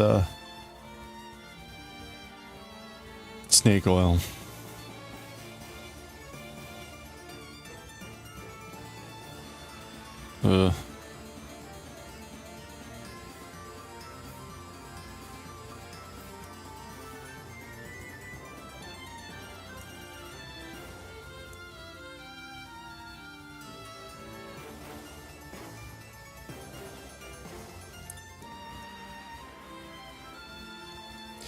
So, weird analogy, but bear with me here.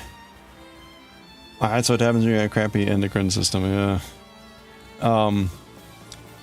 At work, a colleague of mine has been following the Ukraine-Russia war, particularly from the perspective of the drones and the unmanned systems. And he puts out a monthly newsletter for certain entities, and it's unclassified. He looks at the open source, but looks at like Telegram, Russian sources, and things like that.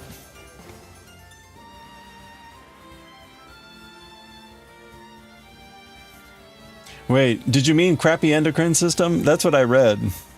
Crappy education system. I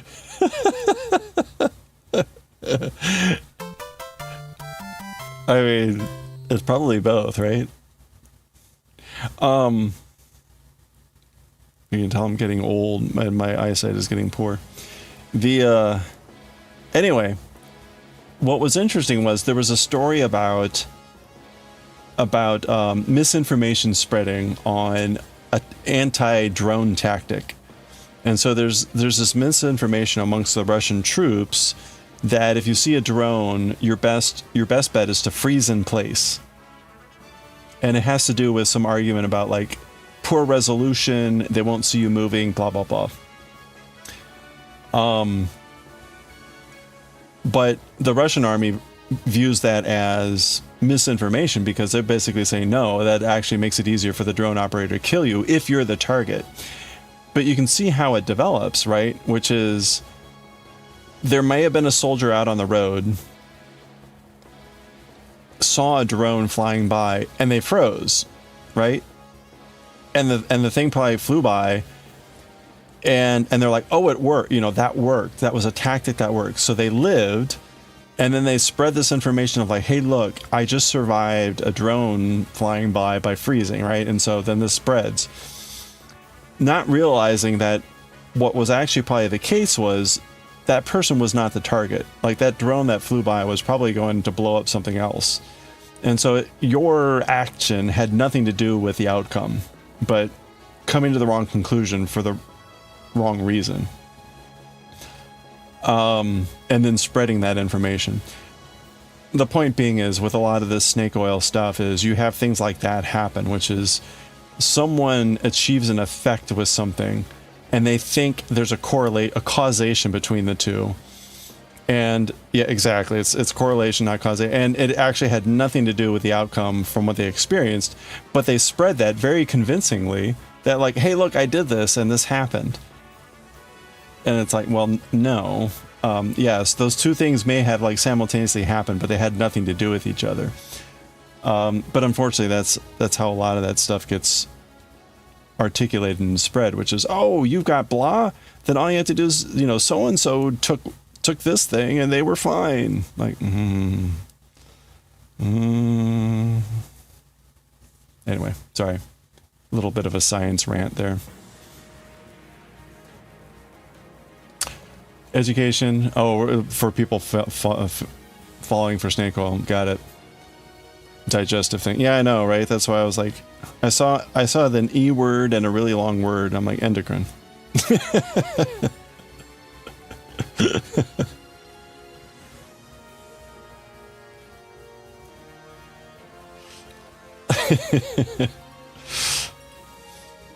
Trex stat. Wait, Trex. That sounds familiar.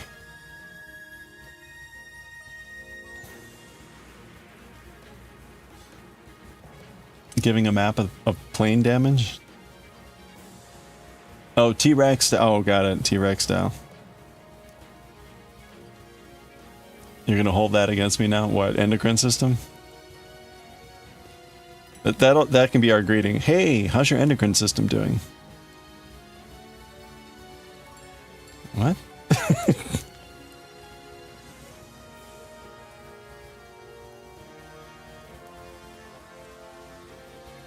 Endocrine and T-Rex.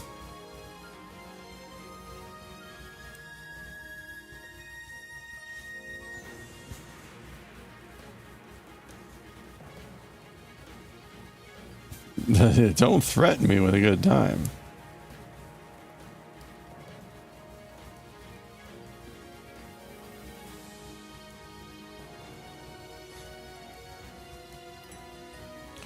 Wow.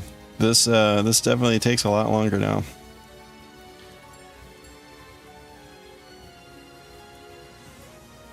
At least we don't have to do the increases again for a while.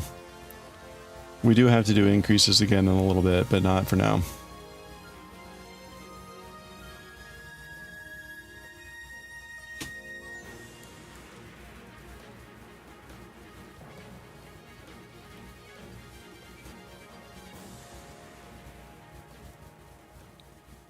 All right, I was gonna play some ukulele, but don't have time now. So we're gonna, when I get to the end of this row, we'll read some Azumanga and some AKIRA. Oh yeah, because we're at the end of volume 5. We're at the end of volume 5 of AKIRA, so we're gonna be starting volume 6.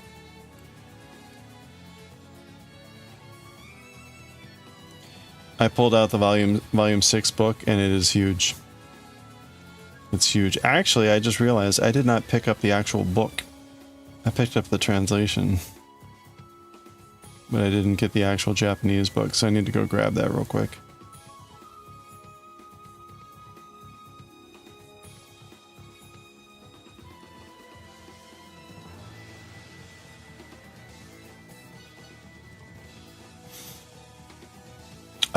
I'm a little bit worried because for some reason, the website that I've been using to know where the chapters start and end, it stops somewhere in volume 6 doing that. And I'm just hoping that the books themselves say where the start and stop is, because if not, I don't know what to do. I'll have to maybe find another source or see if there's another source, but it's hard to think that there's going to be one because this website has been so thorough. This website goes into detail, panel by panel, about changes between the original publication and the serialization. Like, and it'll say things like, the shading was darkened in panel 4 of this page. I mean, typically it's more, there's more like bigger changes that are made about like switching things or whatever. But it goes to that level of detail about like, oh yeah, they added a little bit more like debris in this panel. So it's a little bit weird. I looked ahead. It's a little bit weird that it doesn't give the page numbers for the chapters partway through volume 6. So again, like I'm hoping it's actually in them. So actually, let me go. I'm going to go grab that volume. I'll be right back.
It doesn't look like it does.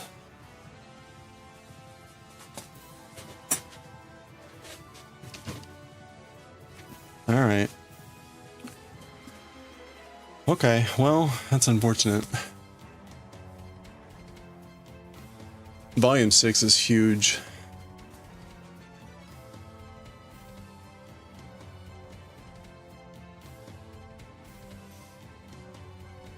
All right, let's take a look.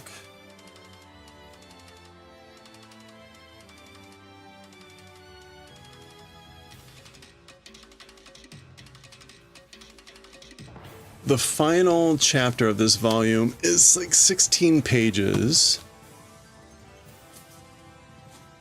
Let's see how texty it is.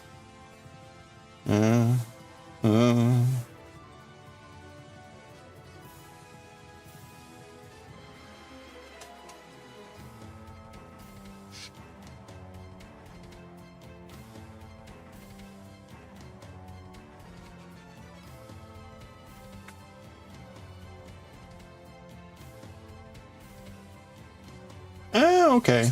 It's not terribly so.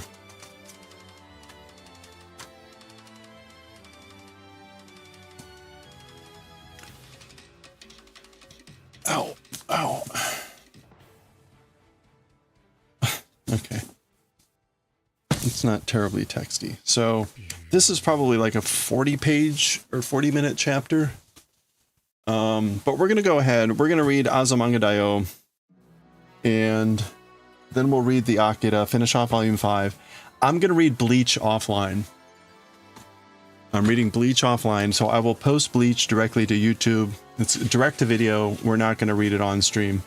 If you want to see how the battle between Mayuri and Aporo goes, unfortunately, I read through it. It's pretty wild, but no one wants to watch it on stream, apparently, so I'm not going to read it on stream. I'm going to read it off and then post the video separately. Okay.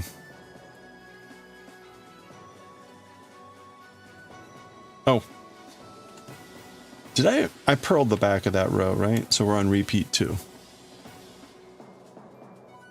So this is where we are. We're doing 2 rows here, and we got to repeat them now 15 times, and we're on repeat 2.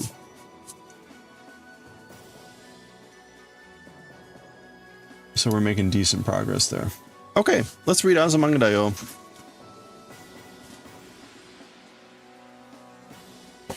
We're on October, chapter 10. Oh, man.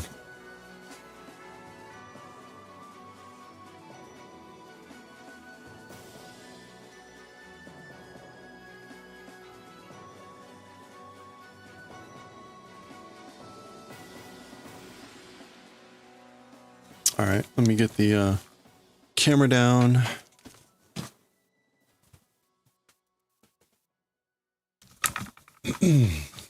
And I will start recording.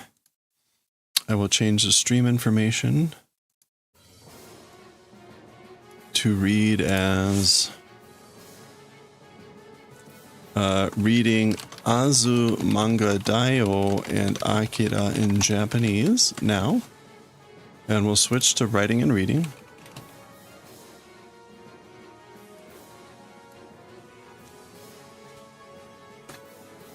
All right, so pause the music. And I think the light's on. Oh, overlay. The overlay needs changing.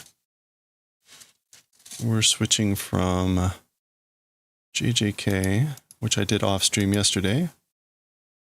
No, not Akira yet. Azumanga. And again, volume 4, chapter 10.2, and this is part 1. Okay.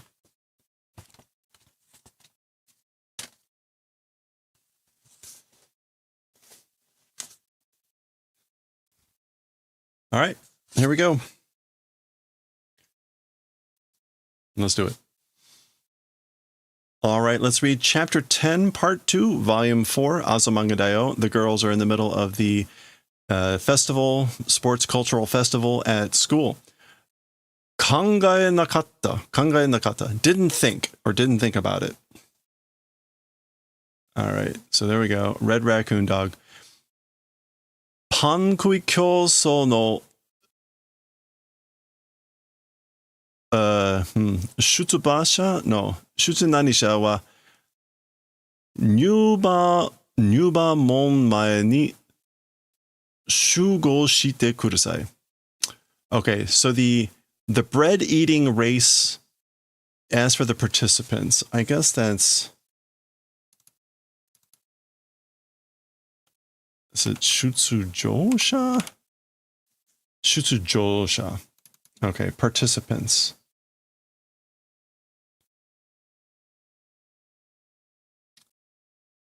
Shutsujosha.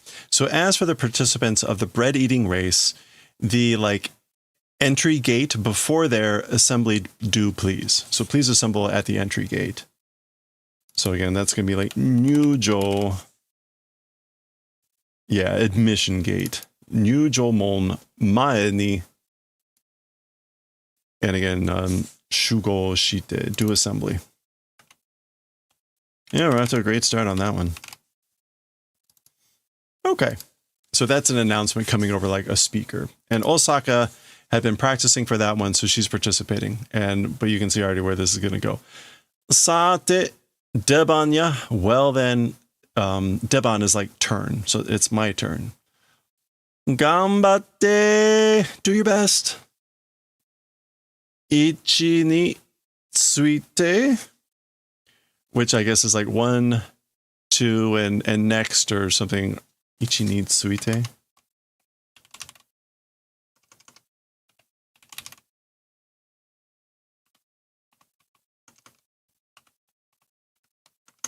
Yeah.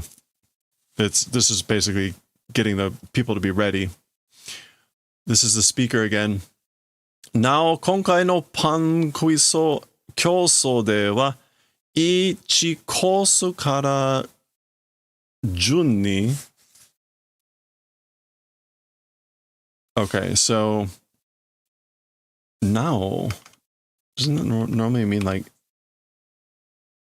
furthermore, all the less? Okay, so like in addition, furthermore, this time's bread eating race, as for with it, from one course in turn, anpan, creamupan, jamupan, karepan, melonpan ga tsurusarete imasu. I guess like in turn, it's anpan, it's the different types of bread being used for like ichikosu kara. Oh, from the first course in turn. So who's ever in 1 is going to be anpan, 2 will be creamupan, so cream bread, jam bread, curry pan, and melon bread. That's what's being fished or being dangled. So remember, with the bread eating, it's like a piece of bread tied at the end of a rope that's dangling, and they've got to eat it without using their hands, typically, I think. Doredemo nani jiyu ni douzo. Oh, no. Yeah, so this is like whichever one as you like, please. Meaning like take whichever one you like. So there'll be like, there's like 5 lines in turn or something. Nan yatte? Like how do or what gonna do? So she's freaking out because she has a choice here, and she didn't think about which bread she wanted. Yoi! And again, this is like get ready. That one kanji though. Oh, that's just go. Gojiu. Whichever one freely, please. You know, like, again, take whichever one you like. The go is the honorific prefix there. All right.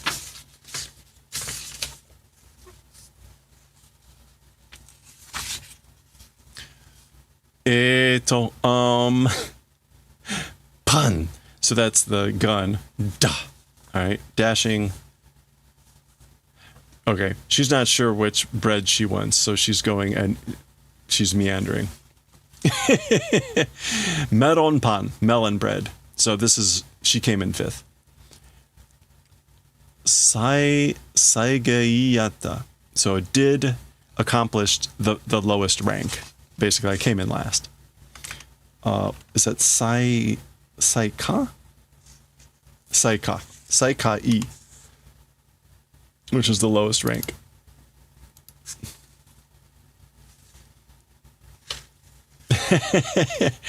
But she gets melon bread. Although she has it in her hand, so maybe it's not what I'm thinking. Anyway, there we go. She did make it. Chiagaru. Cheer girl, I guess. Like cheerleader. But Chiagaru. Cheer gal. Or girl. Do desu ka? Ouen gosen no junbi wa? Okay, so Yomi's got these pom-poms, and it's Tomo asking off panel here, how is it? How's it going?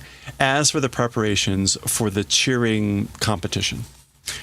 Owen is cheering encouragement, and Golso is like battle or... Okay, it's not Golso. Oh, Gasso. This is Gasso, right? No, Gassen. Would help if I entered it right. Still not Gassen. Yeah, Don, I know. This is just exactly how this feels every time.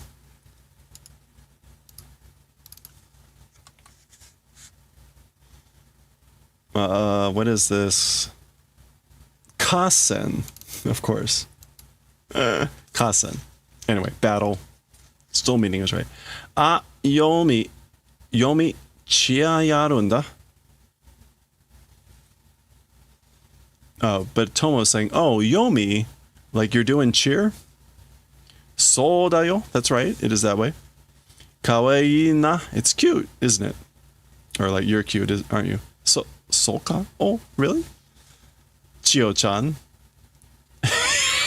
Wow. Kawaii na, Chio-chan. Ouch. Furi furi. Furi furi is her shaking the pom-poms.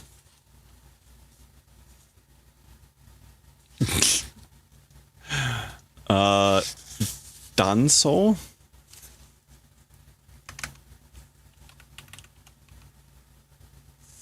Disguising oneself as a man. Ah, spider! Oh, it's a spy! Ah! Oh, this is not Tomo, this is Kaori. Ah! Tomo Gakuran? Oh, it's Tomo Gakuran. What's that supposed to be? Tomo Gakuran.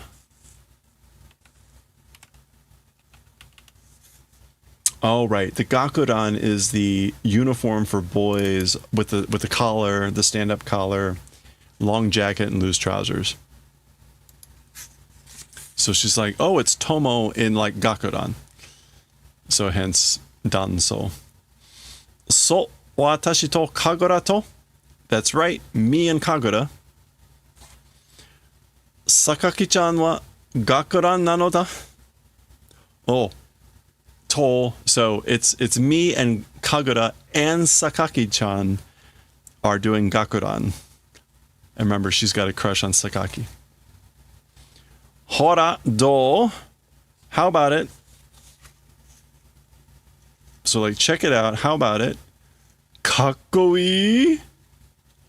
Cool. And she's just like, Doko. Where? Where is Sakaki?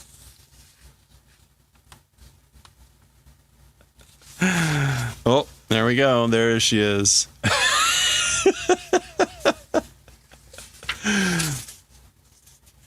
Okay, this is like group flag holding. So like flag bearer. What would this be? Hata is flag. But what is the own reading? Ki. Dankimochi? Dankimochi.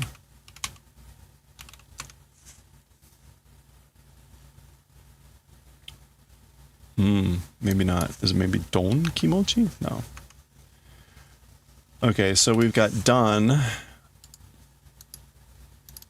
And we've got Hata.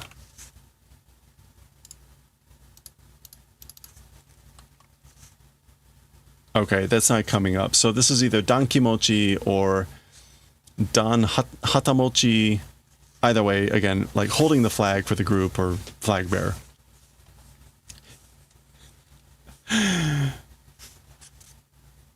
Fure? Fure? What is this supposed to mean?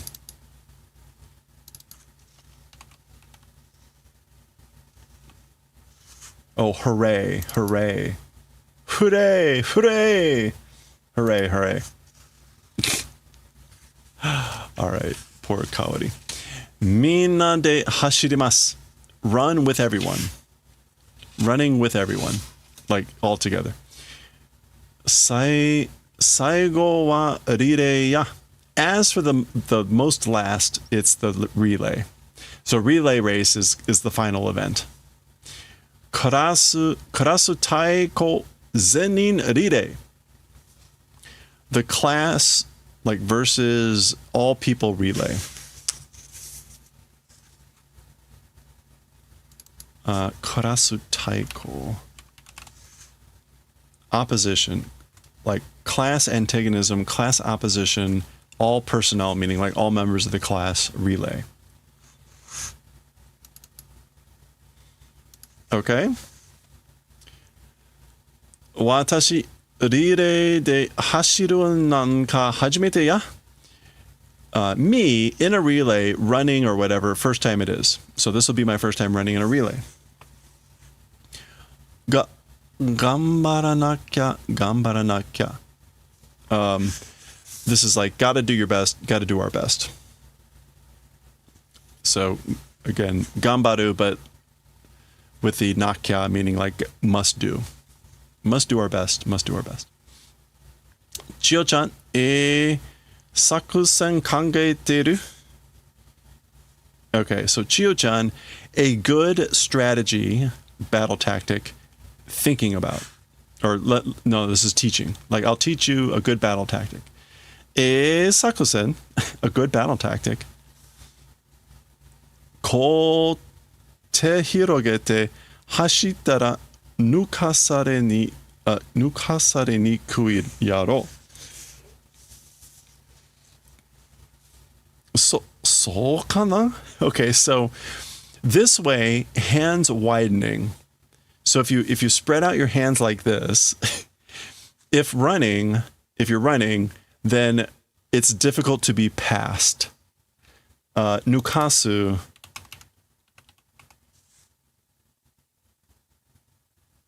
Nukasareta. Yeah, it's supposed to be nukasareta. It's to be surpassed.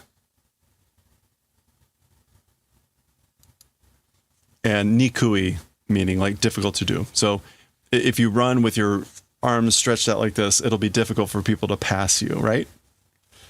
And Chio's like, is that so? Really? And that's her running. So there we go. We'll see how that goes. That is the midpoint for chapter 10 part 2. So we'll finish off chapter 10 part 2. It looks like we'll be seeing the relay race. How will it go? We'll find out next time. Okay. All right, good. 15 minutes. Perfect. Let's read now Akira. And we'll finish off volume 5. We're at the end of volume 5. So let's get to that.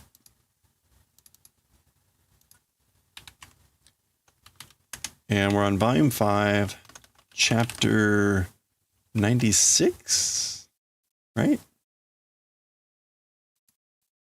Okay, now volume 5, chapter 96.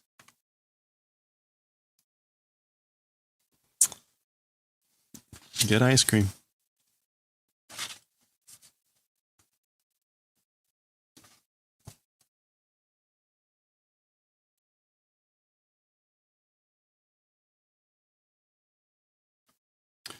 Okay.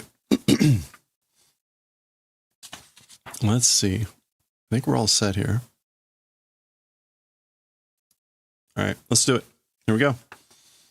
Okay, let's read chapter 96 of Akira. This is the final chapter of volume 5. So we'll look at any art or whatever that's at the end of the volume 5. And we'll do a preview of volume 6 and see kind of how that starts and any art there as well. So when chapter 95 ended, Kei had been like teleported onto the ship where Tetsuo was wreaking havoc, and they had a bit of a confrontation, and she came back, and then Chiyoko showed up, and that's where chapter 95 ended. So let's continue here, see where things are going to go with chapter 96. So there's the three, and they're talking, I guess, while Kei is going, moving with Chiyoko. So. 無理なのかもしれねえ。やっぱり前みたいに。Okay.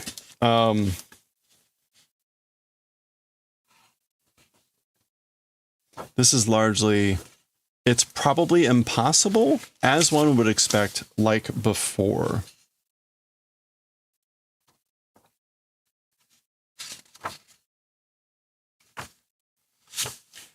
Muri.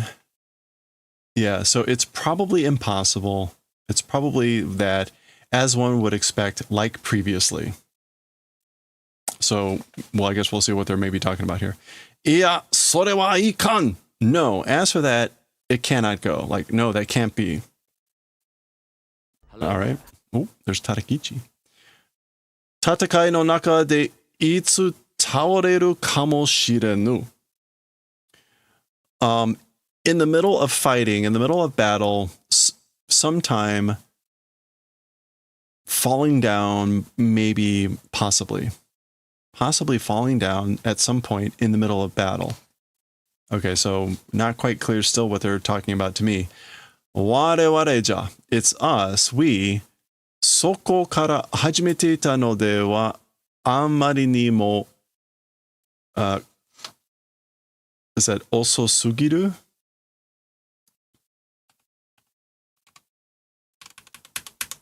Too slow? So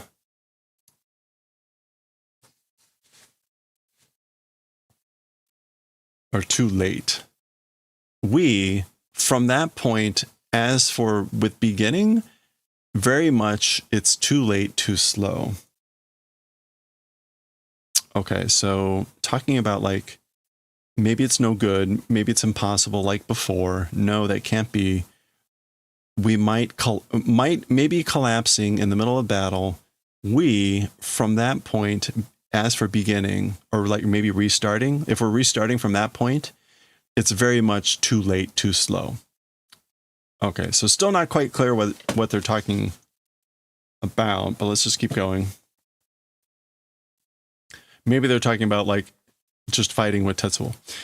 そうなった時、あの若さと意志が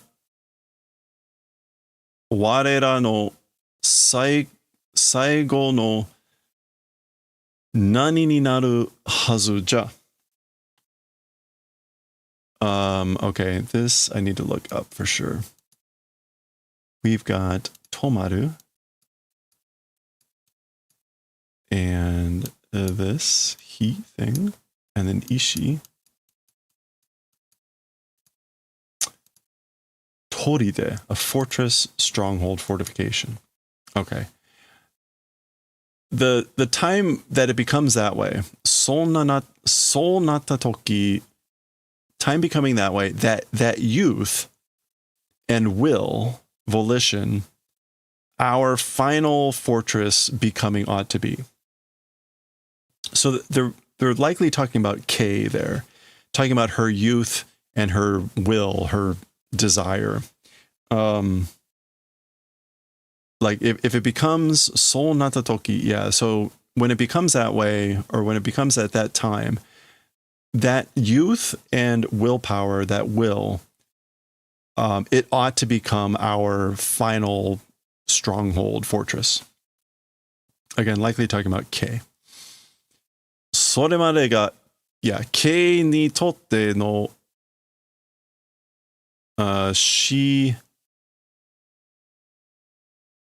試練であり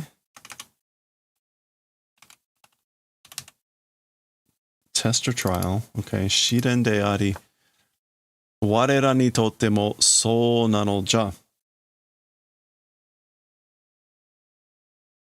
okay, それまでが like even up until then, for Kei, it's a trial, an ordeal, a tribulation.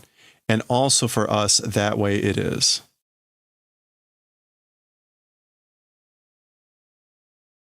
Yeah. So up until then, up until that time, it's a trial and ordeal for Kei, and also for us, it is that way as well. Okay. Still not quite clear what they were talking about, but presumably like preparing for this battle or something. Anyway, we're switching scenes back to Chiyoko and Kei. もう大丈夫なの? So like already okay? Like are you still okay? あれほど寝てればな. Yeah, that extent if sleeping. So like if I slept that much, then I guess I'm okay. よかったわ. I'm glad, you know. 戦うのか? Fighting? So this is Chiyoko asking her, like, are you fighting, I guess? 戦うのか? どうしてそれを? Why that thing? Or how that thing? She's either asking, there's no verb here, right? Why that thing? But the verb is this is a direct object. So she's either saying like, why are you asking about that? Or why do you know about that? Or something, but it's not explicitly stated. あいつらが Asakara ko piripiri shitecha. Those guys, presumably she's talking about these guys, those guys from the morning this way, piri piri are doing. So piri piri is like, actually, is it piri piri? Tingling, becoming tense, burning the tongue, smart hot. Okay, I guess maybe piri piri is like, they've been tense. They've been tense this way all morning. Dare demo nanika aru to omou sa. Anyone, everyone, something existing, thinking. So I guess like anyone would be thinking like something is happening, something exists. Okay, so Chiyoko is kind of guessing based on the way that the monks are behaving and being piri piri. Omae mo yaru no kai? You also will do. Tetsuo Akira tachi to. So you also will do, like with Akira and everyone and Tetsuo. So she's asking Kei, like, is she really gonna fight Yaru with them?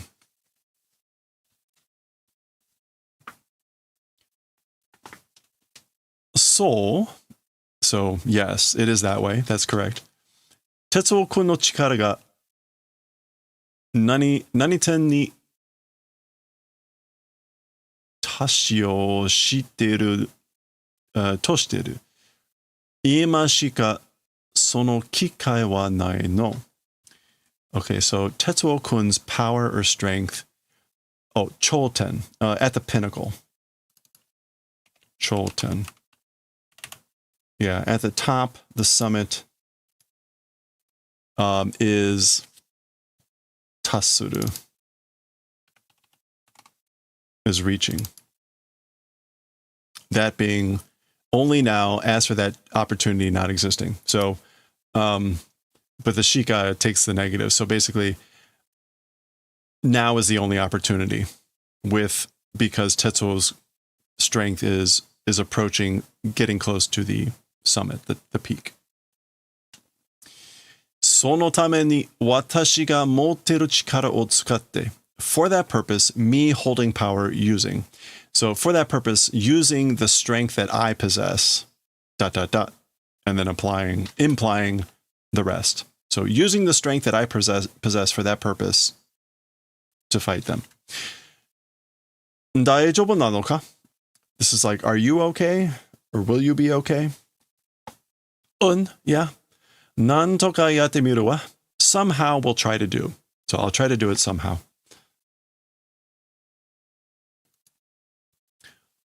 Nanika watashi ni dekiru koto ga aru kai? Something by me doing event exists, question mark? Basically, is there something I can do? Is there something that can be done by me? Kaneda-kun tachi o tasukete agete.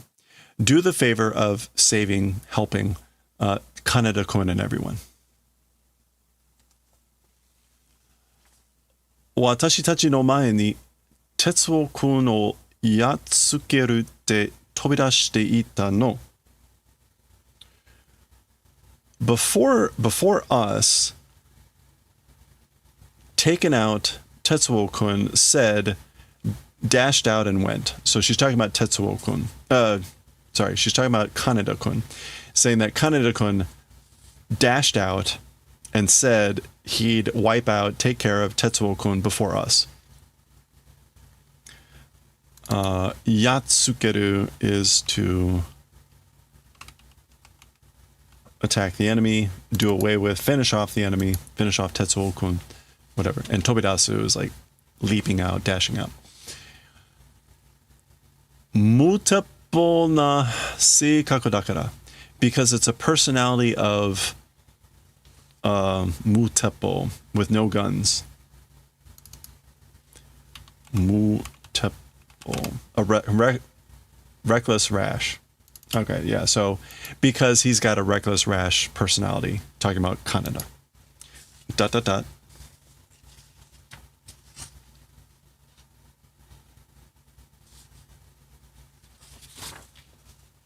So I'm just noticing oddly that the inside cover is in Arabic for some reason. That's weird.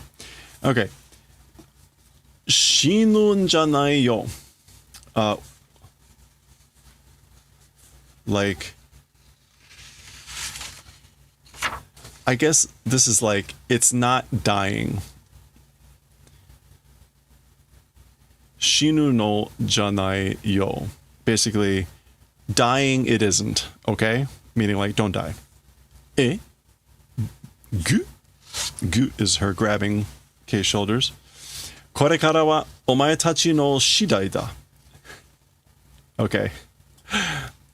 As for from here on, your era generation. It's the era generation of you guys. Ikinobite kodomo wo tsukuru n da yo. Ii ne? Surviving children, like, must make. That's good, right? You got that? Ikinobite kodomo o tsukuru n da yo. Yeah, she's saying, like, you must make children that survive. You got that? Is that good? Like, again, this is like your generation. So Chiyoko kind of gets what's going on here, right? They're the youth that are going to lead the future. She probably understands the relationship that's forming between them. She's basically saying, like, you know, repopulate the earth. Not quite, but hi, okay. Kitto dayo. It's certain. It's certain.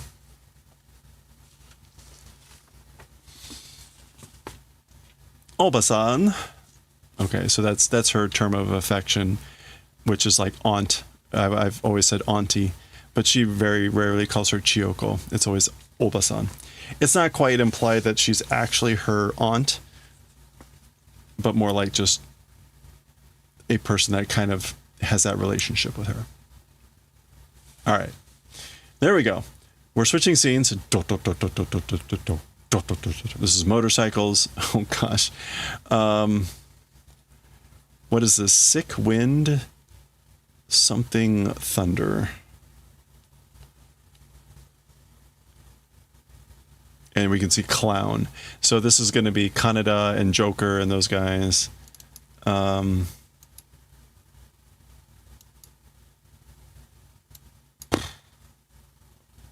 Is that Shofu? Probably not.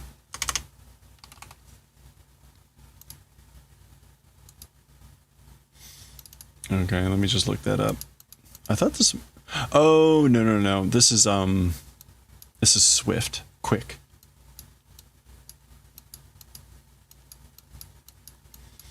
It gets used with disease to mean like rapid onset. Yes, Shippo. A swift wind, Shippo, and I don't know what that is. Oh, here it is. And Jinrai. So this is a phrase that means with lightning speed. So swift wind and swift lightning. So, but basically with lightning speed. And we see the clown posse. Probably not with that intention. Okay, I guess that's them there. That's them there in the distance. You can see the ruined city. Let's look at some of the signs because that's always fun. Pachinko, a pachinko parlor. Yamada something garden. Tokyo Shinyo Kin, or Shin something Kin. I can't quite make that out.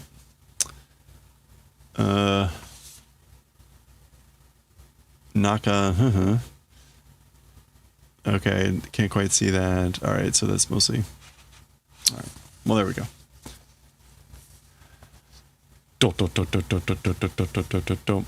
All right, can we recognize? We see Kaneda and Kai on this converted spherical thing. We see, what is this? Funani 10.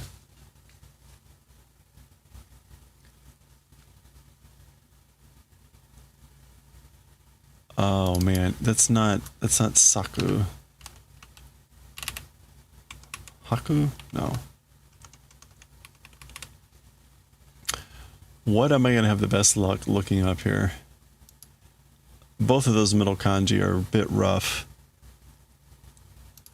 Let's try to look up that third one. It looks like this. Ooh, I don't know about this. Okay, I mean, that was close enough. Oh, it's itaraku. Okay, it's a form of itaraku. So we want... And then we want receiving the sky. I think that's supposed to be itaraku. Okay, and then... But that's also tai. And then we want...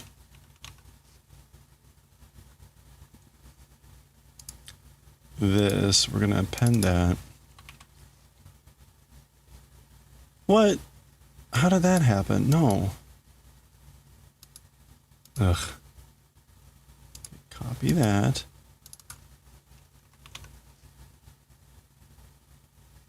Append that. Try that again. Okay. And then... There we go. Okay, so it is a Yoji Jukuko. That's what I was hoping. It is Fuku Tai Ten, which is cannot allow oneself to live with someone under the canopy of heaven. Cannot allow the sworn enemy to live in this world, an irreconcilable enemy. Wow. Okay, so what is this? Like, not both living under the heavens. Okay, not like, there can be only one, in essence. This is in essence, there can be only one. Irreconcilable enemy. All right, that was worth the time. Fugu. Fugu Tai Ten. Joker ga mienei na. Joker, not visible, is he? So I can't see Joker. You can. Dokka no biru ni bukatten ja nee daro na. Somewhere's building. Not crashing into, I wonder, maybe? Bukatte.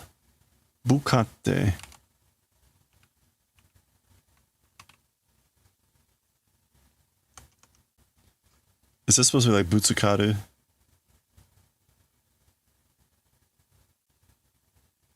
Bukatte.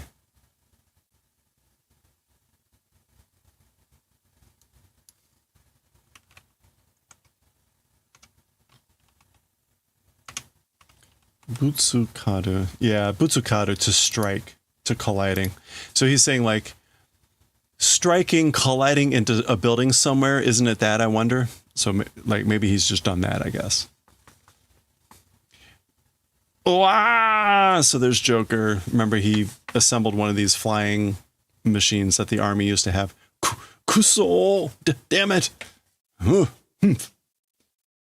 Stadiumu. It's the stadium. Okay, so there he is. Yeah, that's a bit risky. All right, we're switching scenes. All right, this person's under fire from someone. Kuso. Yeah, this is the correct order. Da. Ta. Ooh. Okay, so this guy just gets wasted. Uchikata Yamaro. Stop the way of shooting? Uchikata Yamero. Cease the way of fighting, or the way of shooting. Uchikata. Okay, so apparently literally Uchikata means the way of shooting, or how to shoot. And Yamaro is stop. But apparently that can can mean just ceasefire. It just seems weird to me that it's an order to stop firing, but like why uchikata? Anyway. Okay, so this is what's his name? Yamada Chui, Lieutenant Yamada, the Special Operations Forces. Presumably the dead guys are the Tetsuo New Tokyo Empire people. Oh boy. Ikki ni Akira no tokoro e totsunyū suru zo. In one shot, in one breath, towards Akira's location, will do insertion or penetration. Meaning like we're going to penetrate in one shot, in one breath to where Akira is. All right, walking on that guy's corpse. Now, this guy was friends with like the psychic scout, apparently. So we got like a new psychic scout. Gachi? Mate, wait. Nanda hitori janai ka? What is it? Who is it? Alone, isn't it? Koitsu wa imamade no yatsura to wa chigaun da. As for this guy, up until now, guys, as for with them, different. So he's saying this guy is different. He's different than the guys that we've seen up until this point.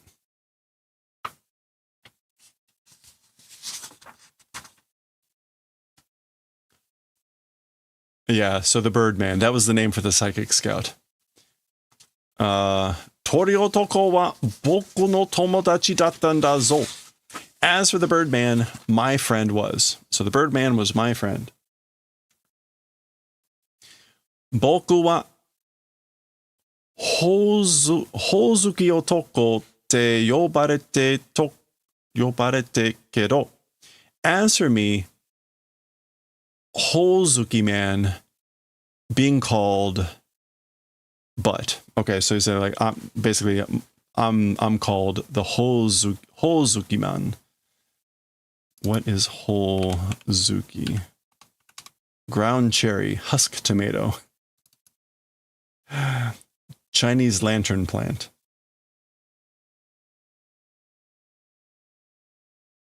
Okay, so his name is apparently, we're going to go with ground cherry man. Hozuki otoko. Boku wa yurusanai kara na, omae tachi ga tori otoko o koroshita kara. As for me, will not forgive, will not allow, because you guys, because you killed Birdman. So I'm not going to allow you or forgive you because you killed Birdman. Chui Shinshu no kuruma ni or is that aratate? Okay, so Lieutenant Shinshu, new hands before arriving.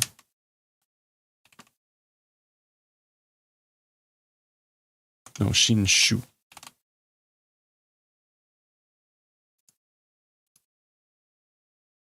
All right, forget it. Te.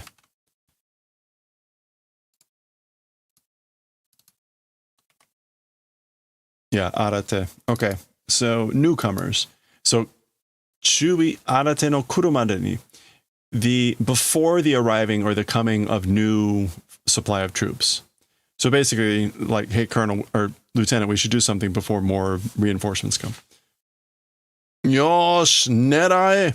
All right, aim. Target. Ute! Fire! Ga. Owa, owa, owa! Sa ikimashou. All right, let's go.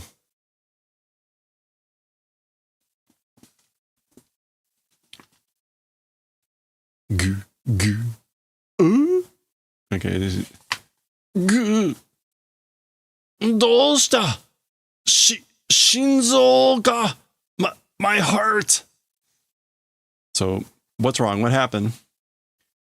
Gyuto? Gyuto is usually like grip.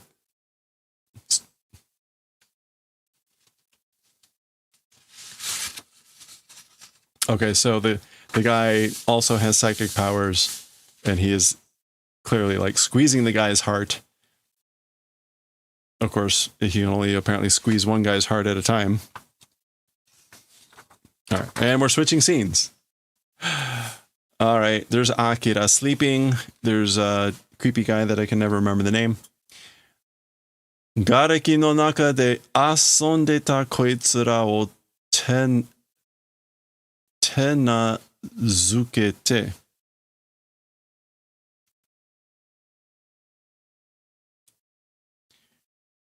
Okay. Garaki is rubble. So in the middle of the rubble, this guy or these guys playing in the middle of the rubble, te nazukete.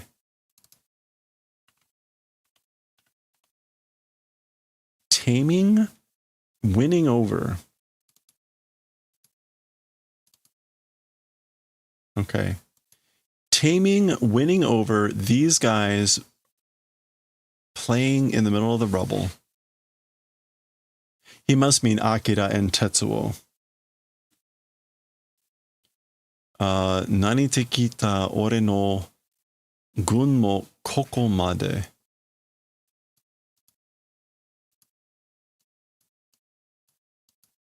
Oops, wrong way.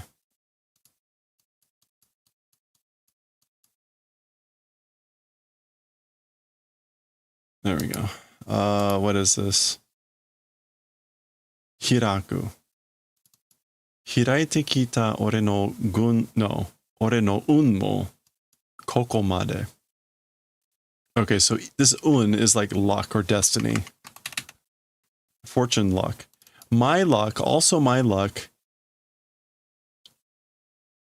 Opening and arriving up until this point. ... Okay, so I'm not quite clear what he's trying to say here. So up until this point, even my fortune, like, has it arrived and opened up? Taming, winning over these guys playing in the middle of the rubble. Maybe, right, if remember at the end of volume 1 or 2, when they were meeting up for the first time, I guess it's the end of volume 1. And then they were playing in the rocks and all that. This guy must have met them then. And so he must be saying, like, I won these guys over, meaning like became part of them.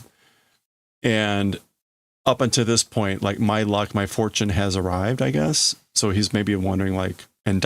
meaning, is this as far as it goes? Anyway. That's just either him like laughing or being like, hump. Yeah. Jodan janezo. You got to be kidding me. It's not a joke. Okay, so presumably that's him saying, like, that his luck isn't just running up into this point. Like, no, you got to be kidding me. All right. Zuzun. There's some big loud thumping, shaking going on. Gara gara. That's pieces of debris falling off the wall there. Nanda? What is it? Huh. Okay. He turns around. Akira has awakened.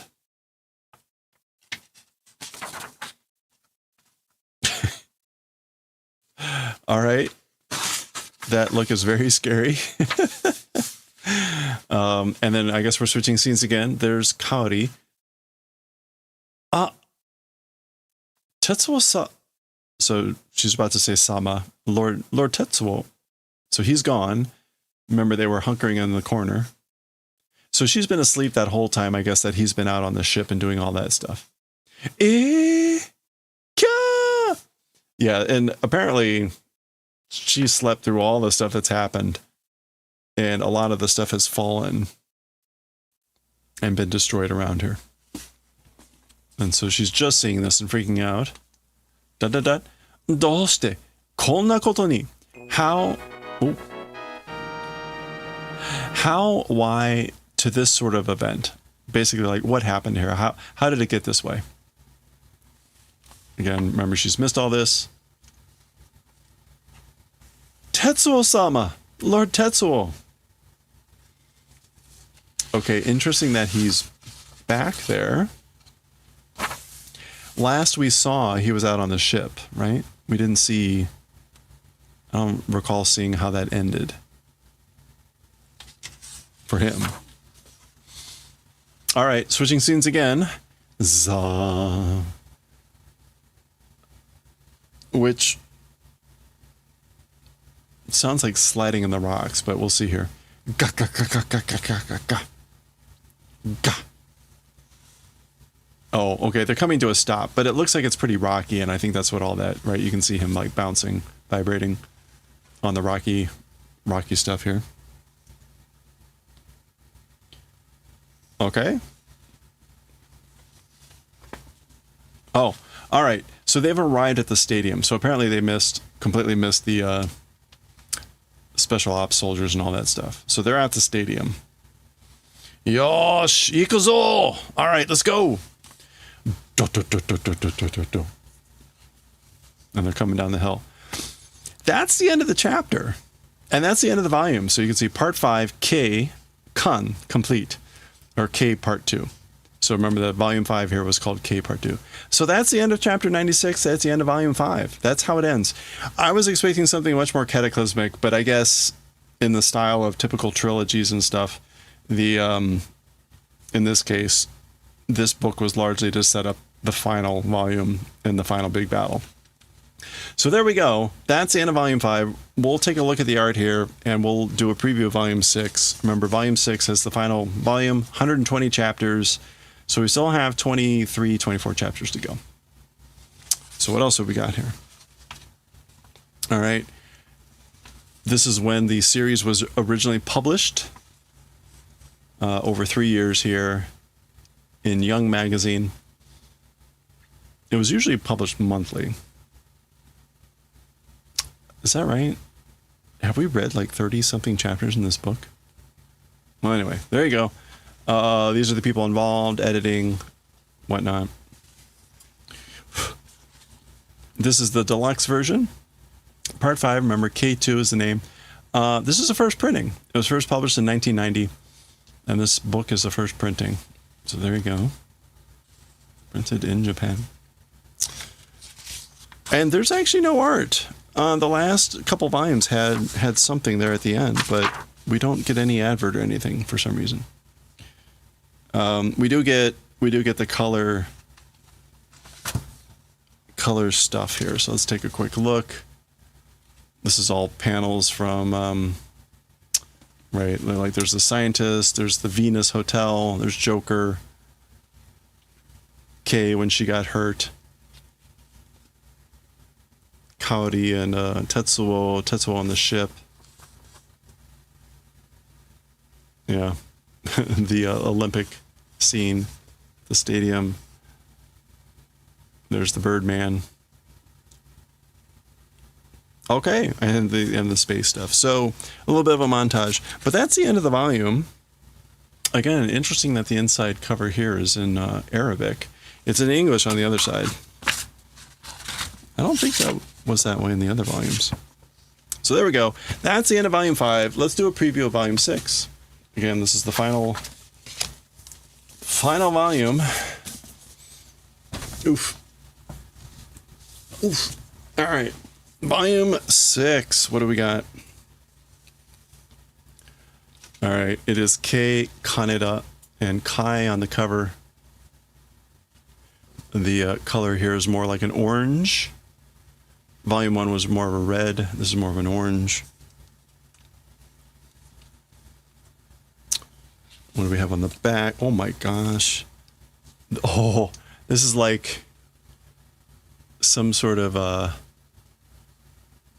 this is like a booth that is just AKIRA merchandise. Holy crap, man. Publications, different things. That's what's on the back cover. Take a quick look under the cover. All right, pretty got the bikers coming in. The buildings look pretty nice there, so except for the rubble down here. That's kind of interesting. All right. Same thing. Interesting, right? You got very pristine looking buildings and this rubble here down at the bottom. Okay, so that's under the cover. What do we have? On the inside sleeve. There you go. That's like a quick summary in English. So that's interesting. And the back is, I guess, the same thing in Japanese. So this time in Japanese. That's interesting. Okay. And let's take a look at we got some scenes here. Maybe we shouldn't look too hard. So avoid spoilers. Lots of stuff happening here.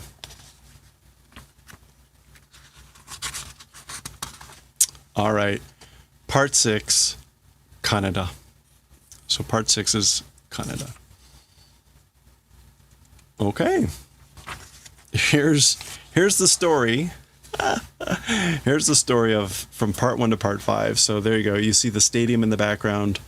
We're not going to read that. And I'm sorry that you probably can't see it too well, even if you wanted to try to pause and read. That's a really hard font to read on that background. But there you go. There's the story. There's the characters. Oh, what's this guy's name?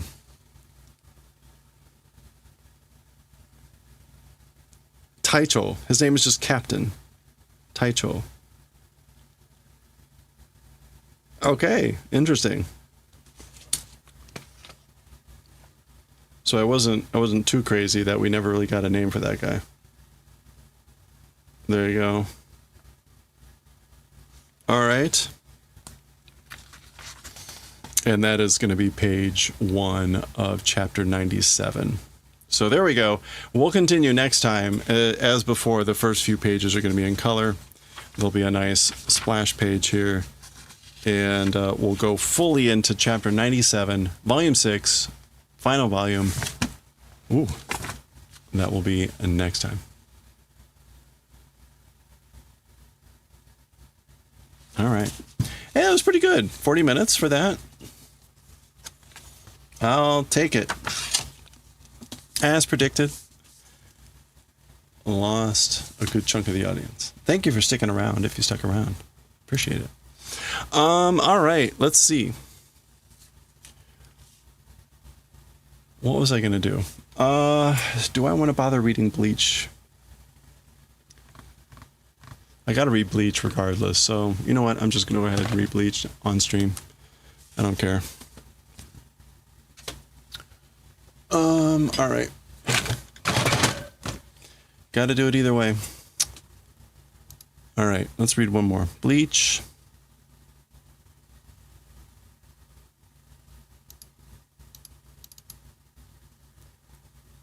I don't know that I'm absolutely fond of reading 3 manga in a row, but whatever. Volume 34, chapter 304? 5.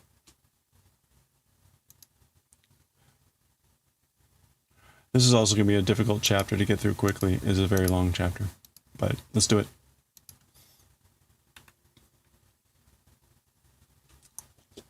Okay.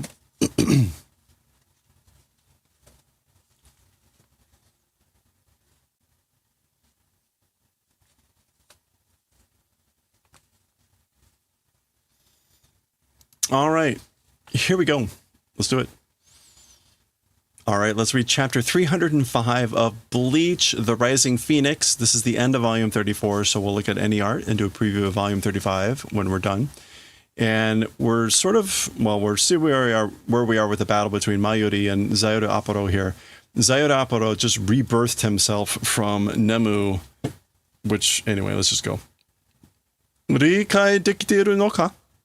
Understanding possible? Like, hey, are you understanding? Is it possible for you to understand?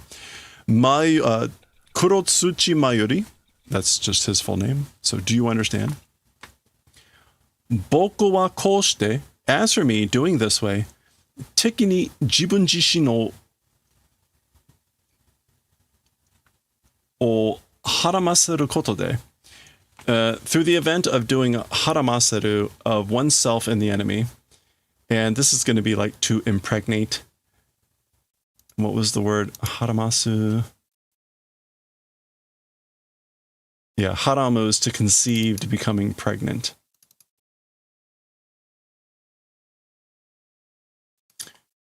So through the event of making impregnation of oneself in the enemy, 常に新たな存在へと生まれ変わり続ける continually, eternally, forever, towards a new existence, being born, changing, continuing, being basically continually being reborn, reincarnated in a new existence forever by doing that.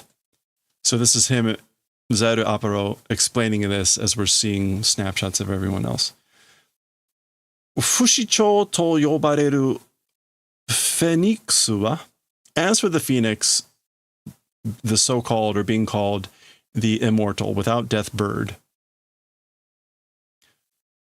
燃えると自ら炎の中で身を投げ throwing oneself into the middle of the flames of one's aging self.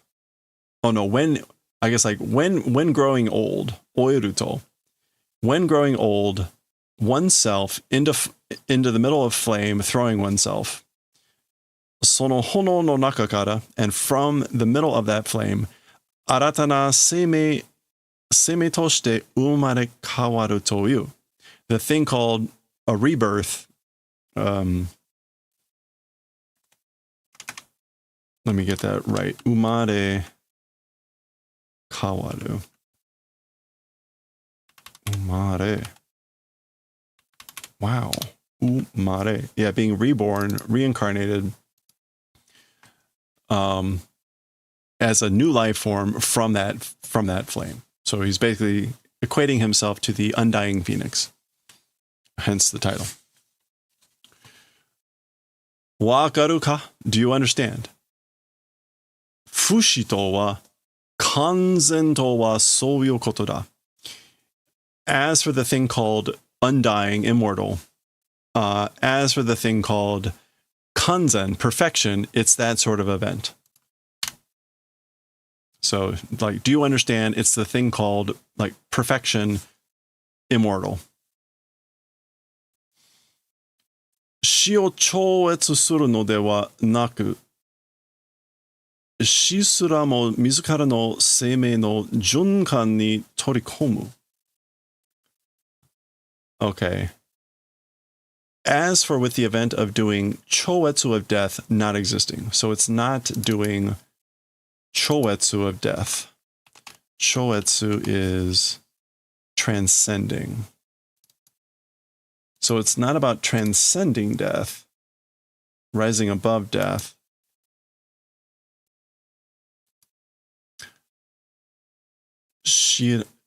Shizura mo mizukara no seimei no junkan. Junkan is circulation, rotation, torikomu. It's like death itself's life cycle taking. It's like taking control or grabbing the life cycle, the cycle of life itself of death. And we see an image of the phoenix there. Shi toyu mono ni mizukara no sonzai o bundan sarenai. To the thing called death, one's own existence not doing bundan, which is like the end. Dividing into parts. Division into parts being done of one's own life to the thing called death. So in other words, like life and death, it's not doing division of one's own life, one's own existence into that sort of a thing. Shito seisei o kandan naku kurikaesu boku no yona sonzai o koso. Death and rebirth, kandan naku.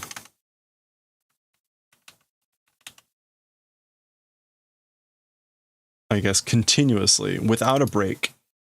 Kandan is with a break, but Naku would be without a break. Repeating, my manner of existence is this. Yeah, so this is my manner of existence, repeating continually without a break, life and death. Kanpeki na seimei toyu, the thing called a perfect life form. Okay. Boku no mae ni shi toyo shuen wa sonzai shinai. They're just, okay, anyway, sorry. Before me, or in front of me, as for the ending called death, existence does not do. So like, death does not exist as an ending before me. Shuen. Yeah, an end of a demise. Demise. As for the demise, an end called death, that's not the existence that's like before me, in front of me. Omae ga boku wo koroshite mo kanzen na shi no mae ni boku wa yomigaeru, to be reborn, resurrected. Reikai shiro. Okay, so you, even if do killing of me, so even if you kill me, perfect death before that, as for me, will resurrect. Or complete death, I guess, before I completely die. As for me, I will resurrect, I will come back. So do understanding. That's like an order, so you must understand. Do understanding. Boko korosu koto no dekinai omae ni, to you, who is not capable of the event of killing me. Eikyū ni shōri ga otozureru koto wa naiんだ. Eternally, victory, chances of victory, as for the event of like getting, they do not exist. Otozure.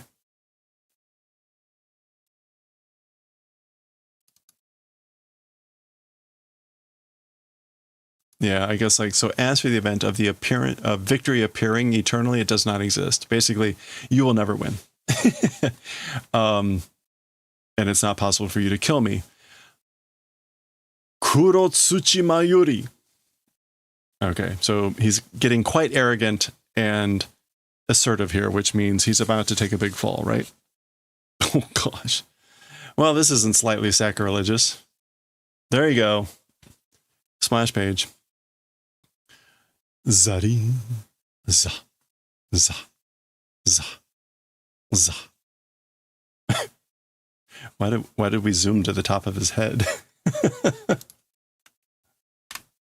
All right. I guess letting all that sink in.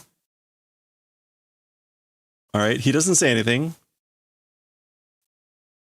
Ha. Ha. Ha. He's going over to Nemu, who's like breathing very faintly here. Mayuri sama. So she's barely able to speak Lord Mayuri.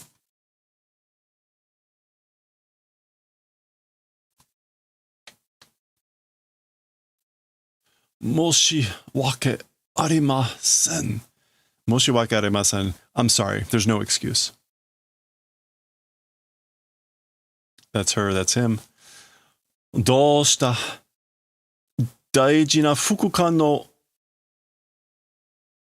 hikarabita sugata o mite houshin ka? So what's wrong? What's wrong? What happened? Impressive. Important, precious assistant. Fukukan, like assistant officer. Adjutant. Aide de camp. Aide. Precious aids. Higarabita. This is like withered form. Yeah. Hikarabiru is to be dried up completely.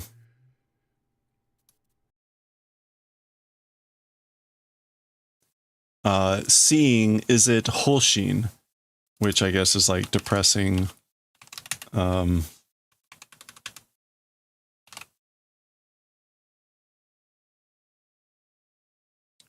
is it Holshin?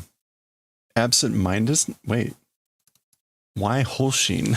That doesn't make any sense. Absent-mindedness or peace of mind. Maybe like, are your thoughts wandering? Are your thoughts wandering, looking upon the withered form of your precious adjutant? Sensai na mono da na. It is a sensai thing. A delicate, sensitive, fine thing, you know? Angai. And like unexpected. Angai to. Yeah, unexpectedly.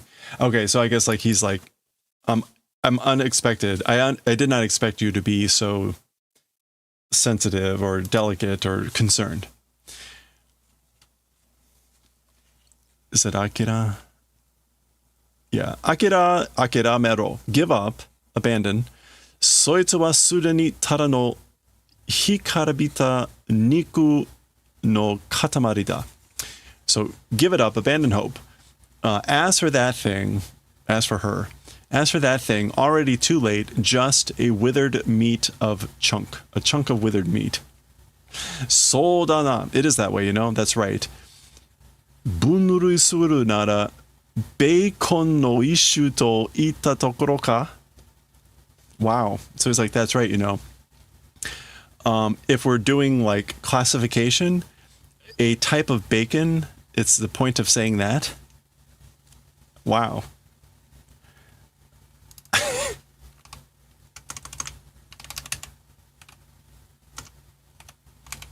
Yeah. Bunuru is like classification. Like if we're doing classification of like the withered chunk of meat that she's turned into, a type of bacon, it's at the point of saying that, I guess. Zari. Okay, that's him standing up. Here we go. Are we ready? He's got a grin. Almost shiroi ne. It's interesting. And you got a big grin. Yoi ne, or ii ne. That's good, you know. Zari. Jitsu ni omoshiroi nouryoku da yo. Truly, it's an interesting ability. Kyomi o sosorareru. Interest, meaning like fascination. Sosorareru, to like entice. Yeah, incite. Like it arouses, excites, stimulates my interest. Sosoru.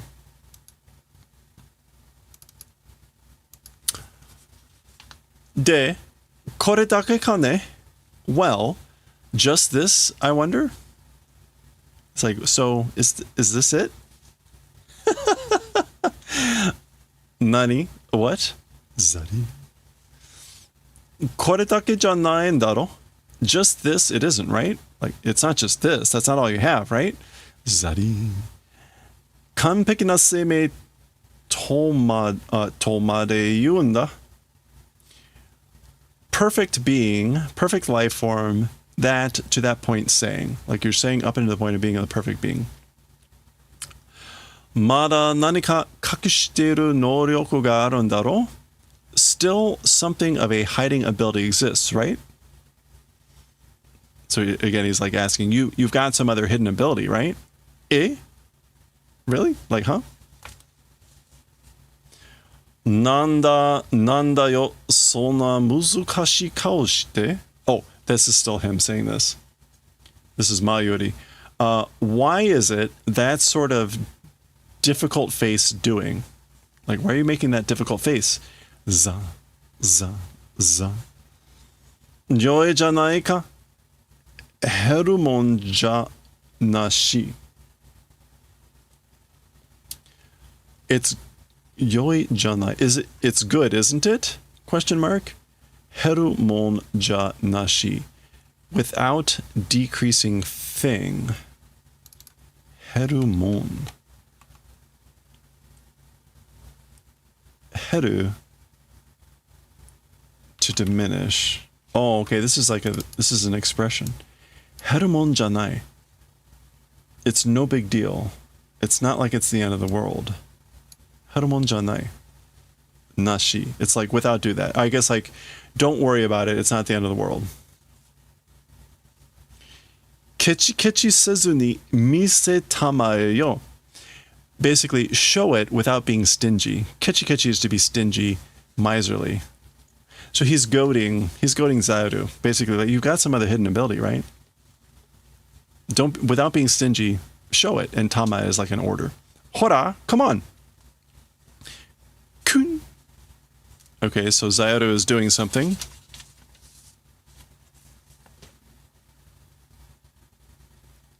Guan.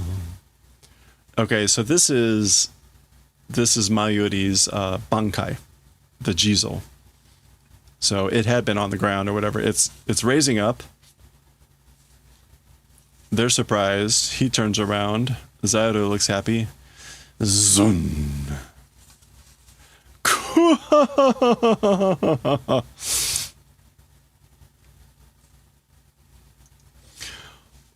Boku no hontai o kutta yatsu ga matomo de irareru to omou ka? So he laughs and says, my main body eating thing, a thing or a person, or that thing, meaning the Jizo, that devoured my main body, my whatever, fair and square, being existing thinking. So are you thinking that that thing that ate my main body would be able to exist fair and square? Which I guess means, like, did you think it would be okay? Boku no nikutai wa kuwareru to yukai shi shingei ni shinryu suru.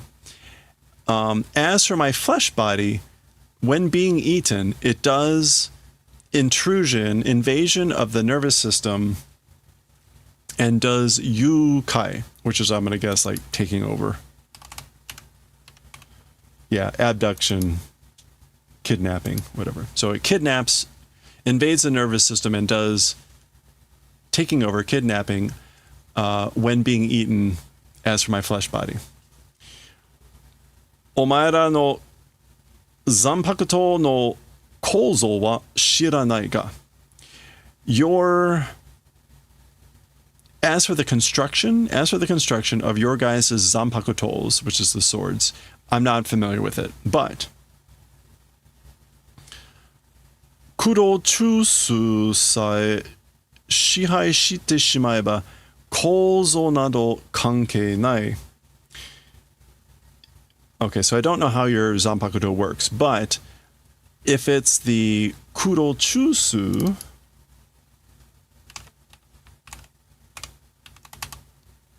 okay, we're not going to get all that. So kudo, driving force. If it's the driving force, chusu.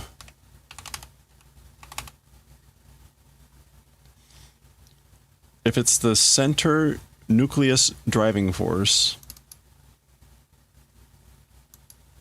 if doing control of like the central driving force or whatever, construction and whatever doesn't have a relationship. So then, like, it doesn't matter how it's built if I'm able to take over the central nucleus or whatever. Bankai toiedo, and I guess like even the bankai boku no I no mamada. It's my will as it is. So basically, like, I even have your bankai as it is, the will of your bankai. Okay. Noroe, curse. That's like an order. He's telling Mayuri to curse.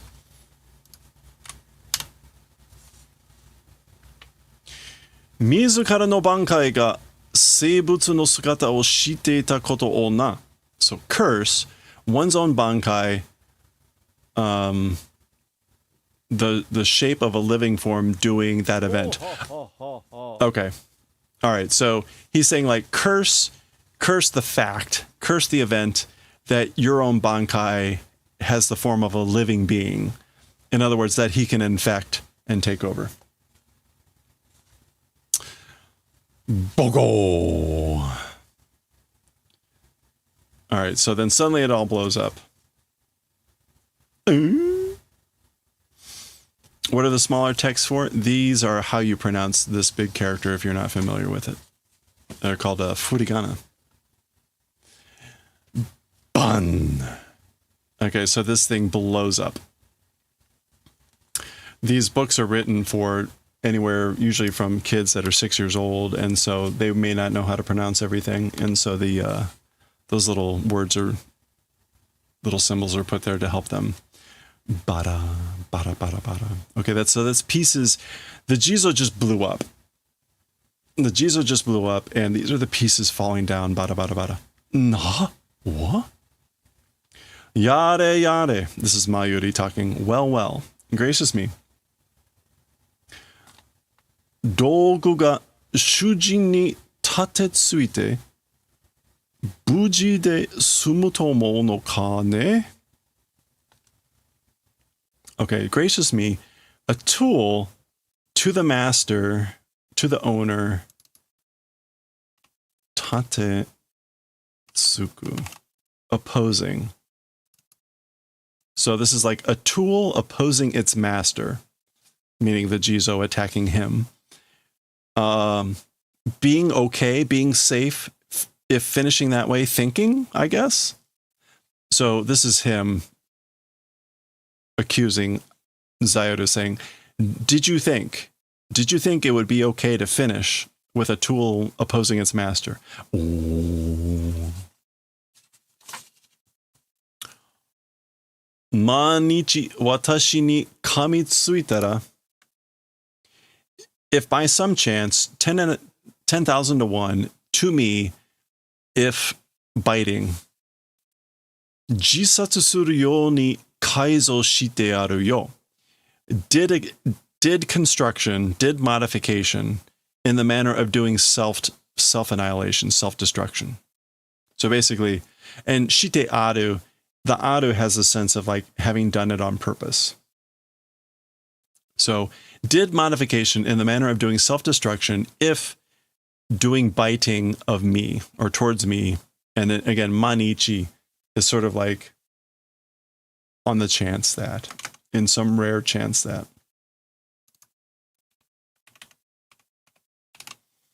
Yeah, in the unlikely event.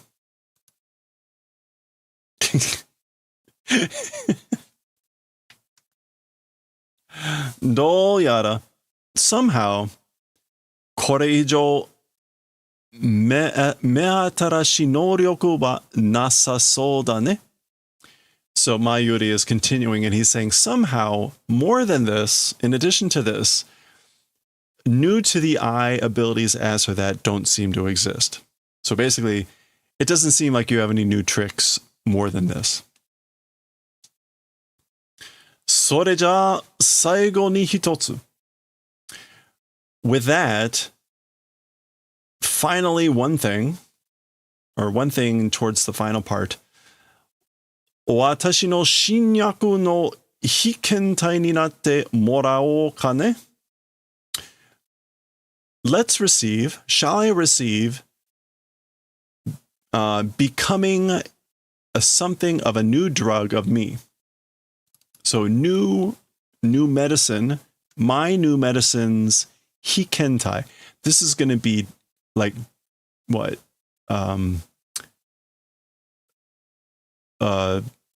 Like guinea pig.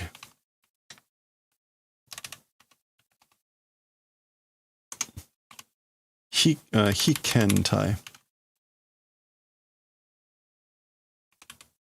Yeah, specimen. The he, that's harake, right? Naked. So maybe in the sense of like, wait a minute. I thought I put a new Bleach chapter in here. Oops. I've been putting these things in the wrong one. Well, that serves me right. Bleach. Volume 34, chapter.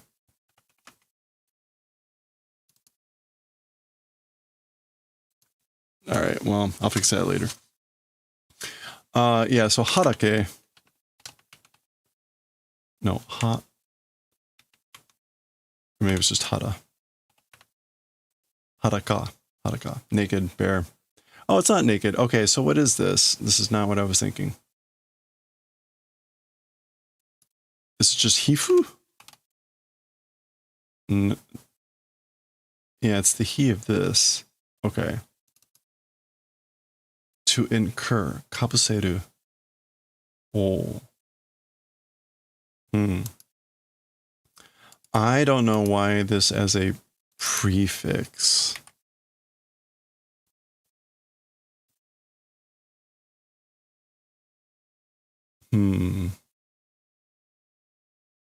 Oh, here we go. Prefix indicates the target of an activity, like employee, examinee.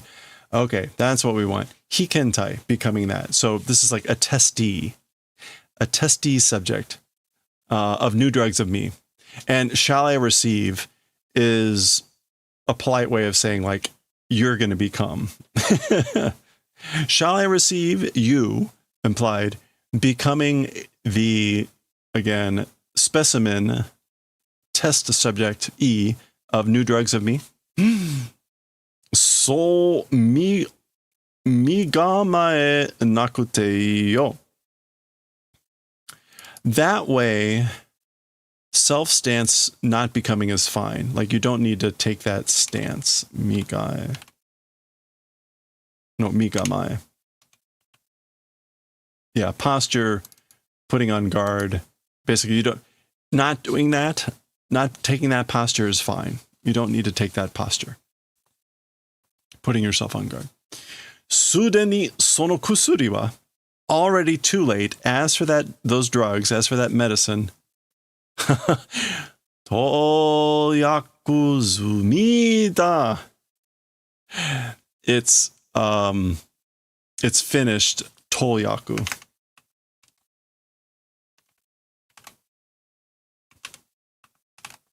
Administration has been finished. So basically, the drugs have already been administered into your system.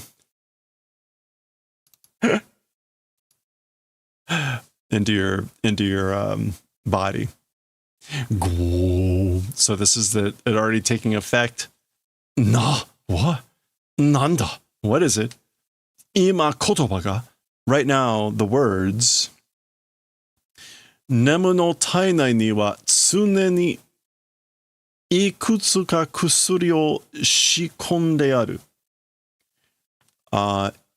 As for inside the body of Nemu, continually several or many drugs like put in.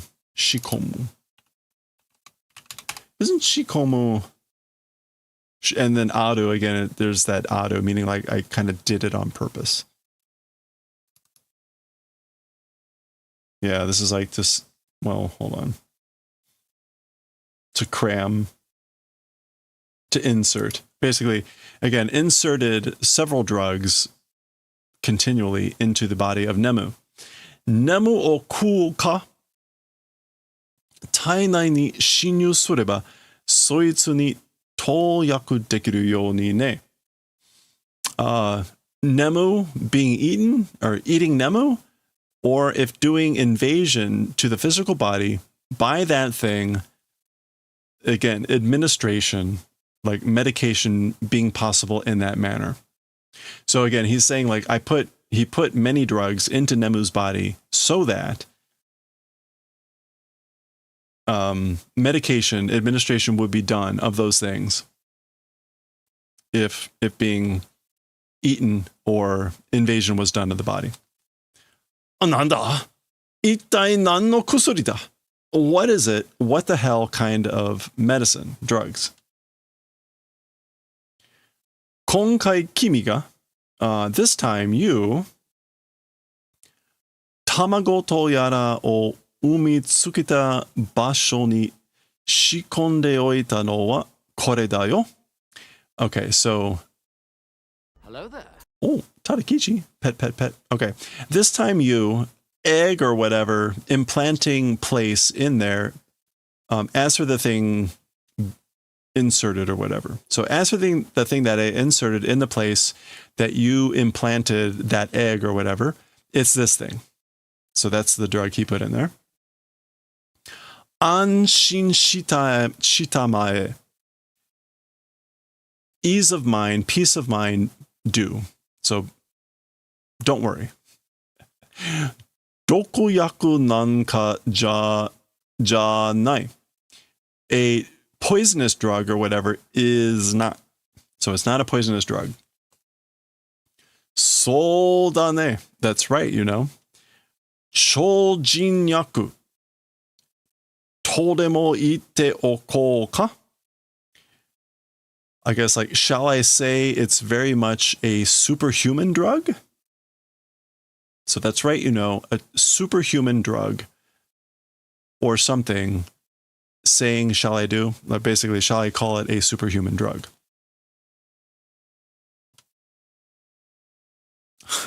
Okay.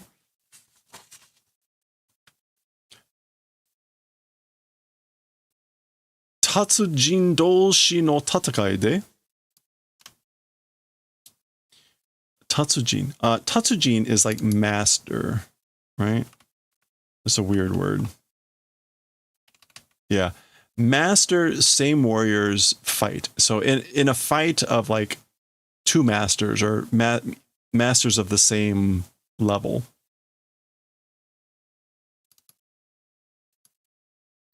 Ken ga tomate mieru. Naro toyu koto ga aru daro. The blades being visible as stopping and things like that, saying event exists, right?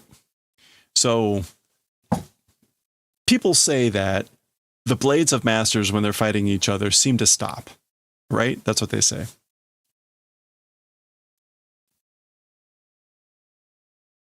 Jikan kankaku no enchou da. It's the elongation of the sensing of time. Kankaku ga chogen made tokisumareru to mare ni ashita genshou ga okoru. Okay, so sensation to the point, to the ultimate limit. Yeah, sensation, sensing to the ultimate limit, being refined. Mareni, is that like rarely? Yeah, rarely, seldomly. That way doing phenomenon occurring. So he's saying it's a phenomenon that occurs that does it that way, meaning like elongation of time, that rarely occurs that way. I guess from the like the refinement, the sharpening of to the ultimate degree of the of sensing. Togi sumare. Yeah, sharpening, grinding, honing. Yeah. So again, it's this whole thing that happens, this slowing down of time, then the blade seeming to stop for two masters, is this phenomenon that happens like that rarely, with the honing being done to the ultimate point for the senses. これはその状態を強制的に引き起こす薬だよ.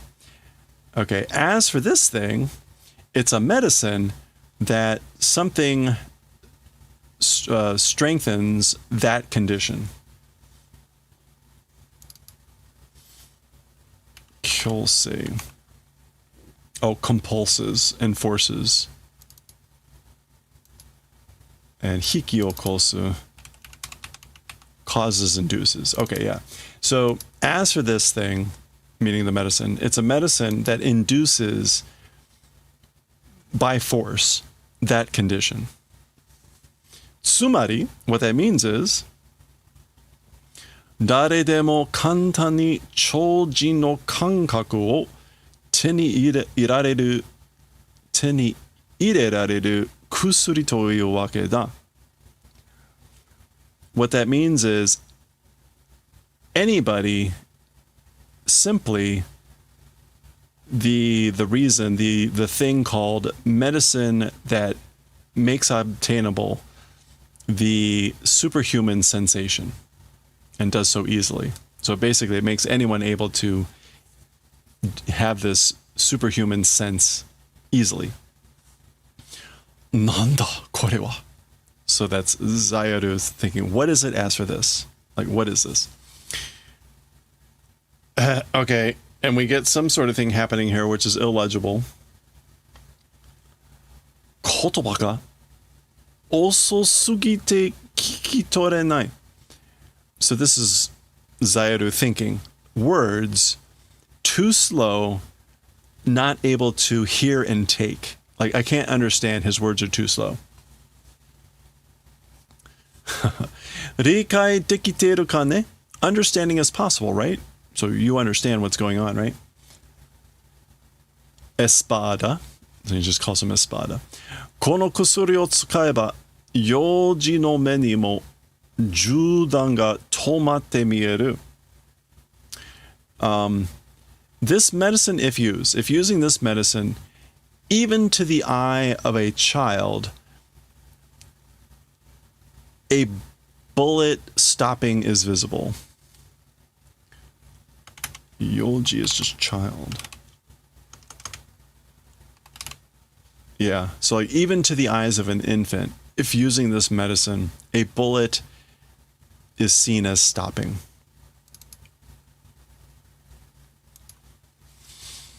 Chojin to natta kimi ni wa?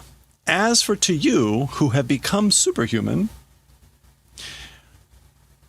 Jojin de aru watashi no ugoki wa sazokashi kanman de taikutsu na koto daro ne. So, as for to you who have become superhuman, and as for the movements of me, who is a normal person, so he calls him Jojin, superhuman, and himself Jojin, which is normal person.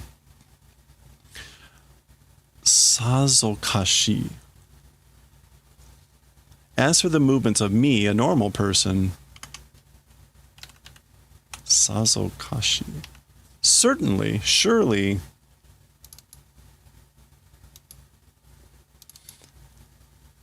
kanmande. Oh, slow and sluggish and boring event it is, right? It probably is, right? So my movements probably seem boring and slow and sluggish, certainly. Sate, well then. Kono ken ga tomatte mieru ka ne? This blade stopping being visible, I wonder? So basically, does this blade look like it has stopped? Wow. これがこの薬のすごいところでね。This thing, this drug, this medicine's incredible thing it is, you know? Or it's that point. 達人の感覚の鋭敏化は剣撃の刹那の一瞬だが Okay, the master's sensations or senses of eibinka. Eibinka. Sharpness. Sensitivity. So, as for the transformation of sharpness of the senses of the masters, it's an instant of this.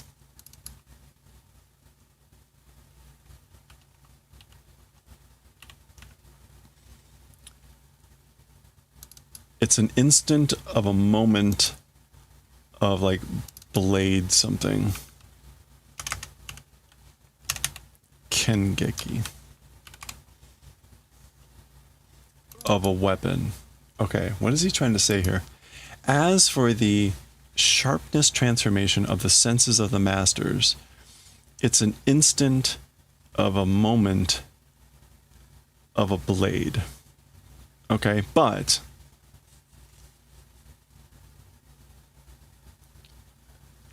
kono chojinyaku nara. But if it's this superhuman drug or superhuman medicine, kono kouka o hanbai ni mo, even several times, that effectiveness, nanmanbai ni mo, even many tens of thousands of times, nanchobai ni mo dekiru, and even like 100 million times it's possible. Cho is a trillion, actually.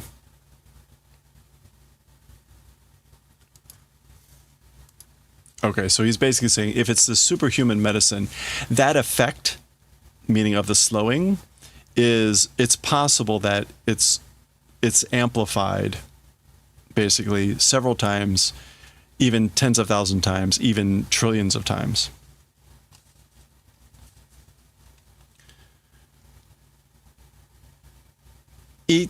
Iteki o 25万倍に Oh, one drop. Iteki. One drop. 25万倍に希釈するのが Kishaku, sorry. Dilution. Okay. So doing dilution to like 25,000 times of one drop. 25万. No, that's 250,000. Anyway, doing dilution to 250,000 times of one drop. This, kono kusuri no tekiryo da ga. That's the, I guess, amount of this drug.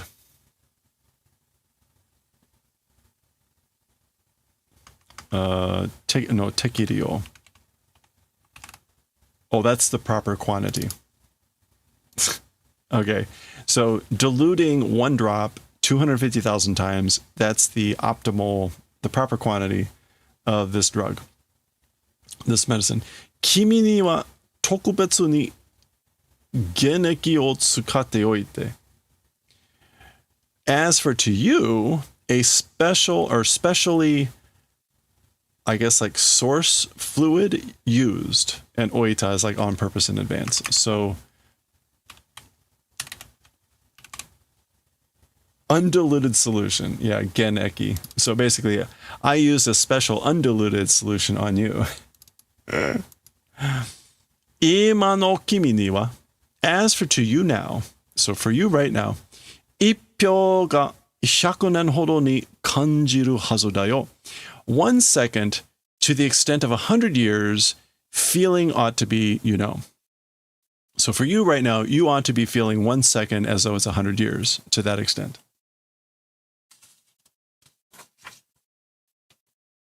Oh boy. All right. Tsumari. What that means is, この剣がこうして君に近づく様子が. What that means is, this blade doing this way to you, approaching manner, the appearance manner of this blade approaching you. 超人たる君の感覚では数百年の長きにわたる緩やかな動きに見えるわけだよ. Okay. So the manner, the appearance of like doing this way, the sword approaching you, for you who is a superhuman's senses. So as for to the senses of you who is a superhuman, several hundred years of length passing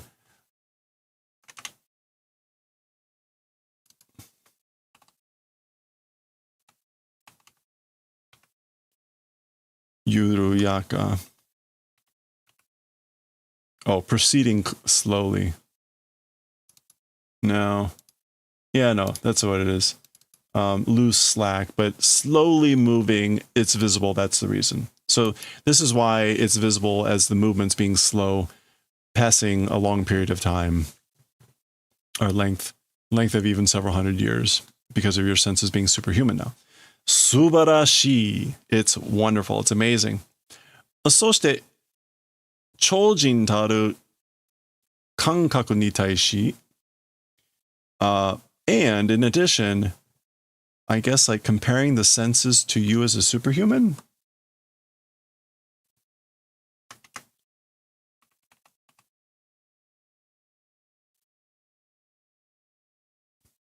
Yeah, the tato is like you who are. So, in addition, you who are a superhuman to your senses that are superhuman, chojin tarienu nikutae wa osoroshii hodo ni okure o toru.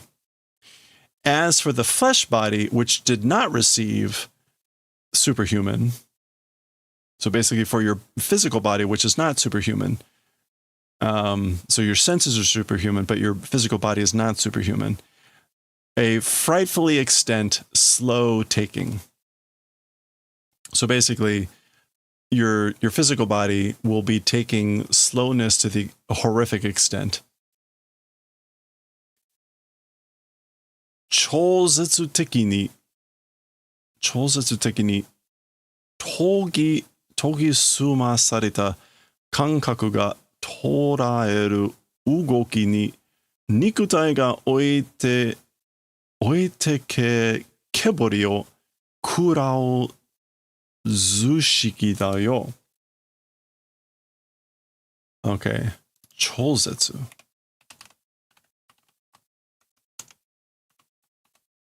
Transcendentally. Transcendentally, being sharpened, honed senses. So your senses that have been sharpened or honed transcendentally, meaning like transcending reality, being able to capture movements to the physical body. Oite kebori. I'm not sure about kebori. No. Oh, leaving something behind. Leaving something behind, devouring zushiki.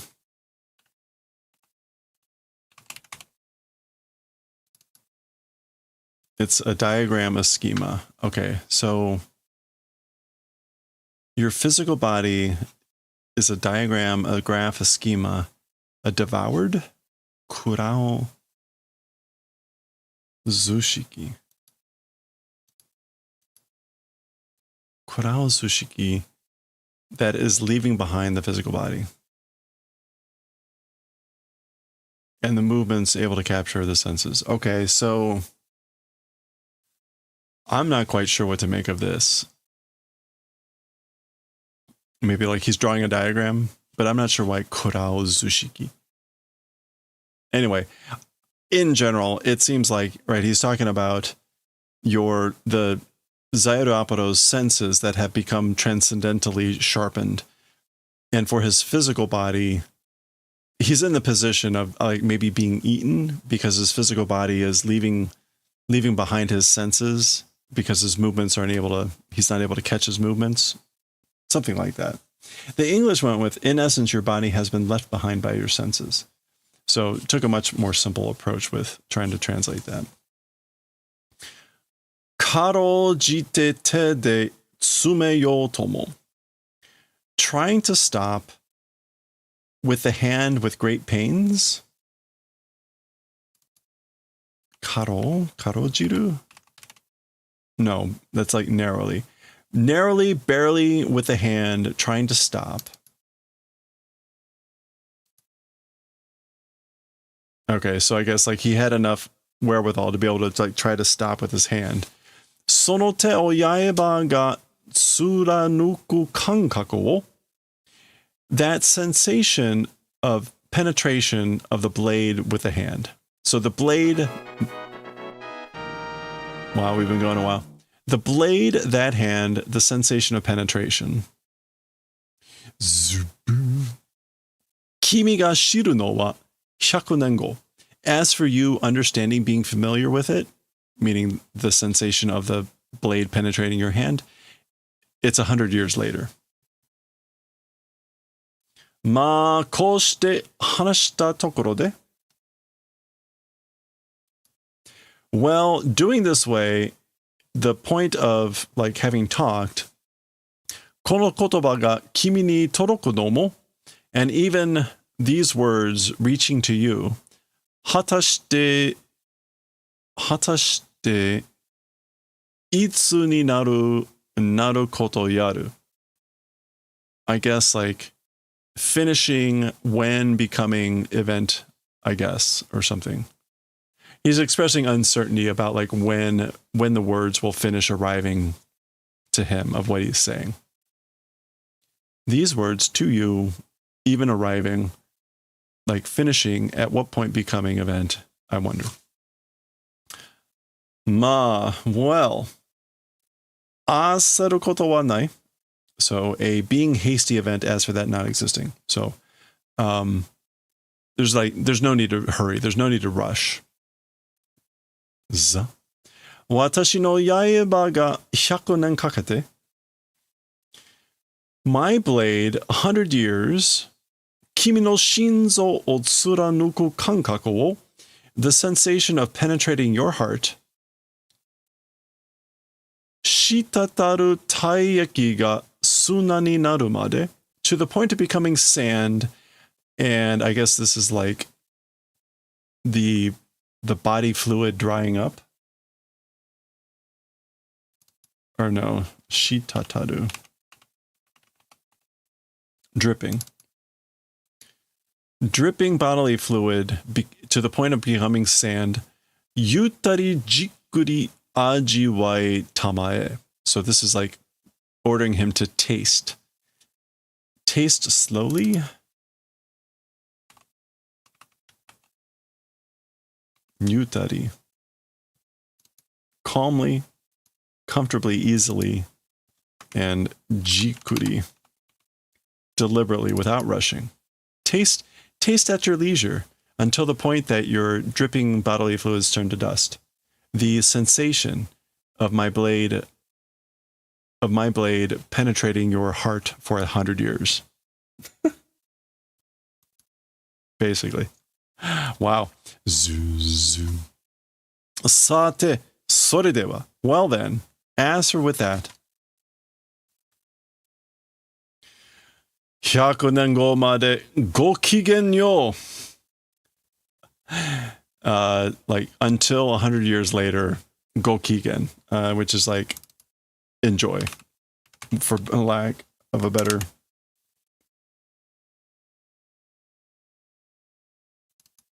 Or actually, maybe it's like farewell, but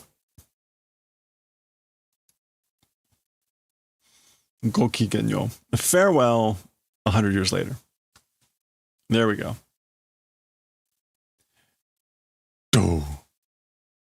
All right, that is the end of the chapter. That was a long one.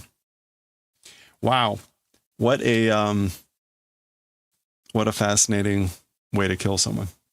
Well, there we go. That is the end of the chapter, and that's the end of the volume. So let's take a look at the. We have nothing. Continued, volume 35. This volume was published in 2008. It's the first printing. Oh no, there is something here. Bonus, omake, inclusion. What should happen? Oh, that's Nell. There's a lot of scary guys, right? That's Peshe. I thought they were the villains. Oh, it's Mayuri and Kenpachi. Okay, yeah, they are pretty close. All right, that's it. Hey, we're gonna pause there. Hold on. Hey, Sir Casimir, how's it going? Welcome on in, everyone. How was the stream? What were you up to today? I'm on way late because I could not read manga. I've gotten tired of everyone leaving during reading manga, so I pushed the manga to the end, and I was just gonna just about to sign off. But thank you for coming in. Welcome on in. Hey, if you're not RFIing Sir Casimir, please click on that heart icon. Check out the next stream. And Sir Casimir is usually playing some form of game. What was the game of choice today? Welcome on in. Amu, how are you doing? Mario, hope you're doing well. Welcome in, everyone. Why can't I read correctly? Oh, Warframe. How's the Warframe going?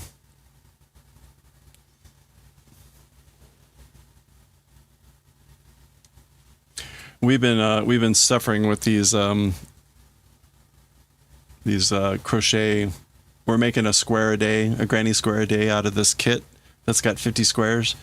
Marching towards my 50th birthday, doing a square a day. This was number 11 we did today, which was way too much effort. Way too much effort. And look at all the ends. See? Way too much effort. Some of them are easier than others. There was this one, the V-stitch. But I got lazy about sewing in the loose ends, but I don't really care. That was number 11. We got number 11. So got 39 left to do. But they're taking up way too much time, which is unfortunate. So I hope you're doing well. It's going at the point where you're being gear checked. Oh, really? Yeah, I guess games have to do that nowadays, don't they? That's sad. Well,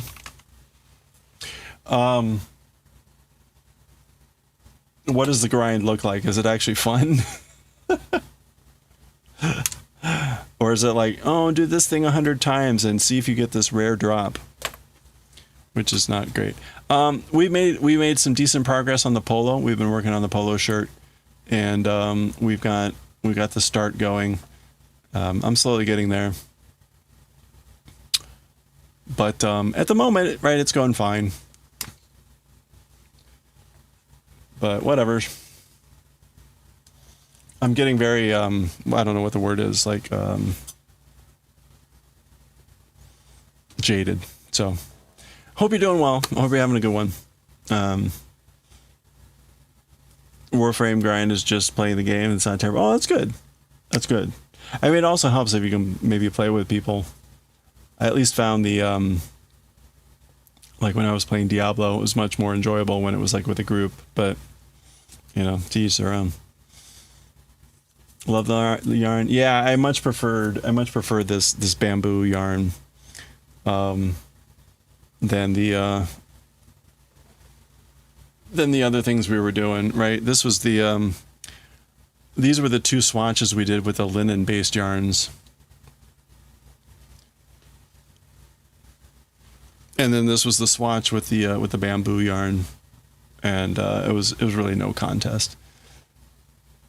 It's weird though because the pattern uses this yarn. This is the yarn that the pattern uses, and it was like, yeah, I guess. I think I made the mistake of blocking, like I shouldn't have blocked the yarn, but that doesn't bode well for the long term. You finished the first set of increases, nice. Okay. Playing with folks will always be a better time. Yeah, right. Oh, hey, no, thank you for bringing everyone in. We were getting pretty close to ending too, so but I appreciate it. I actually need to get going because I got to get up early tomorrow, so I'm up way later than I should have been. Anyway, alrighty, I got to finish this off so that I can go to bed. So pardon me while I finish off the thing. All right, here we go with volume 35 preview. Look at that, Higher Than the Moon. Look who's gracing the cover. Hard to think that he's going to show up more. It seems like the battle's kind of over, but I guess we'll see. There's our, that's an interesting shot. There's our thing. And there's our cast of characters. It looks like Mayuri is making the front page, as well as Kenpachi.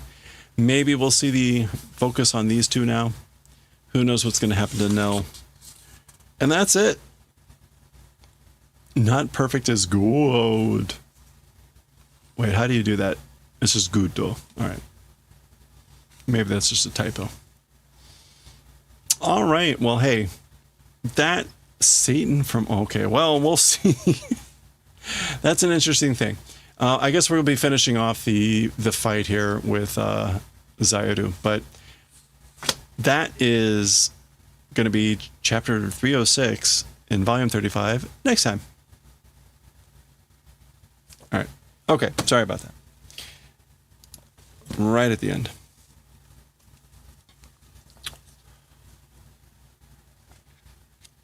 You're curious if he held it double? No, I don't think he did. I don't think he did.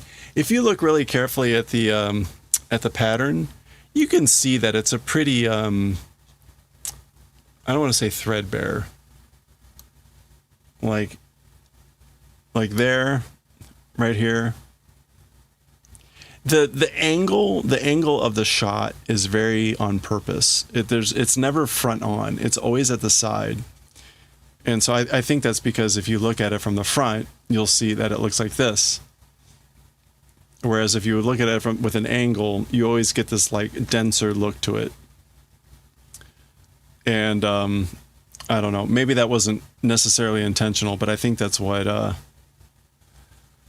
yeah, the darker color helps too. But right, so there are moments where you can see like there where it's like, oh yeah, no, this thing is holy as crap. And then there's another one down here somewhere. Right, there's only 2 pictures in the thing. Also, there's this shot where you can start to see like, okay, this is pretty.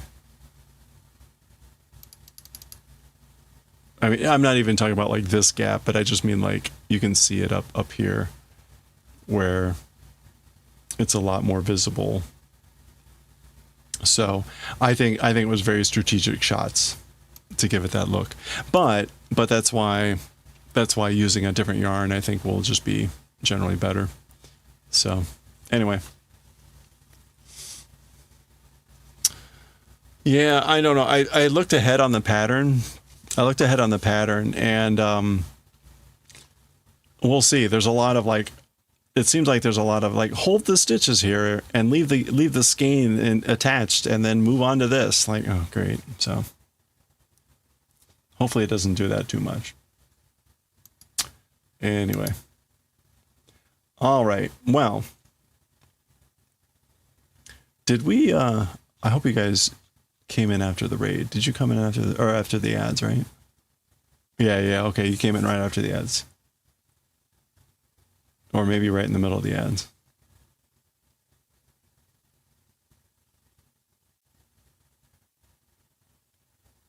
Yeah, it was kind of in the middle of the ads. All right, well, that's good. All right. All right, well, I hate to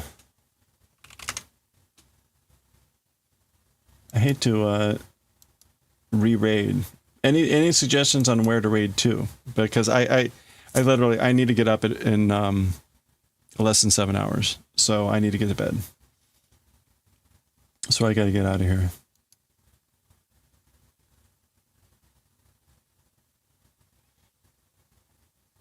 Oh, let's see.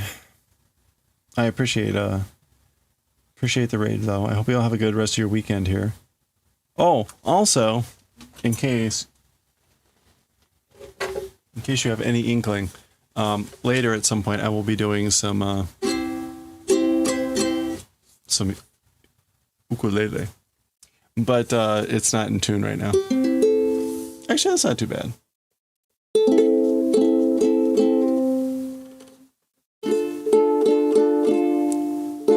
Yeah, I need to retune. All right. Okay. With no suggestions, let's go.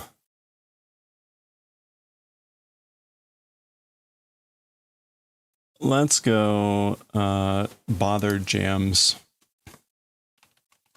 Jams perfect imperfections. All right. Hey, if you got the raid, grab a thing. Otherwise, thank you again for hanging out today. We did a lot of stuff. We did more than I thought. I was not intending to read all the manga tonight, but we did end up reading all the manga. So if you stuck around for that, I appreciate it. Thank you. If you stuck around with the raid, thank you. I hope you have a good rest of your weekend here. I hope you enjoy, if you're in the US, the holiday weekend. I should be streaming tomorrow. We'll be working on the Granny Square. We'll be working on the Polo. And yeah, we'll just be plugging away at those. Again, I'm reading less of the manga on the stream because no one seems to like it. So I'm just going to read less manga on the stream or do whatever. So I hope you have a good one. Let's go read jams, and I will catch you all next time. Thanks again.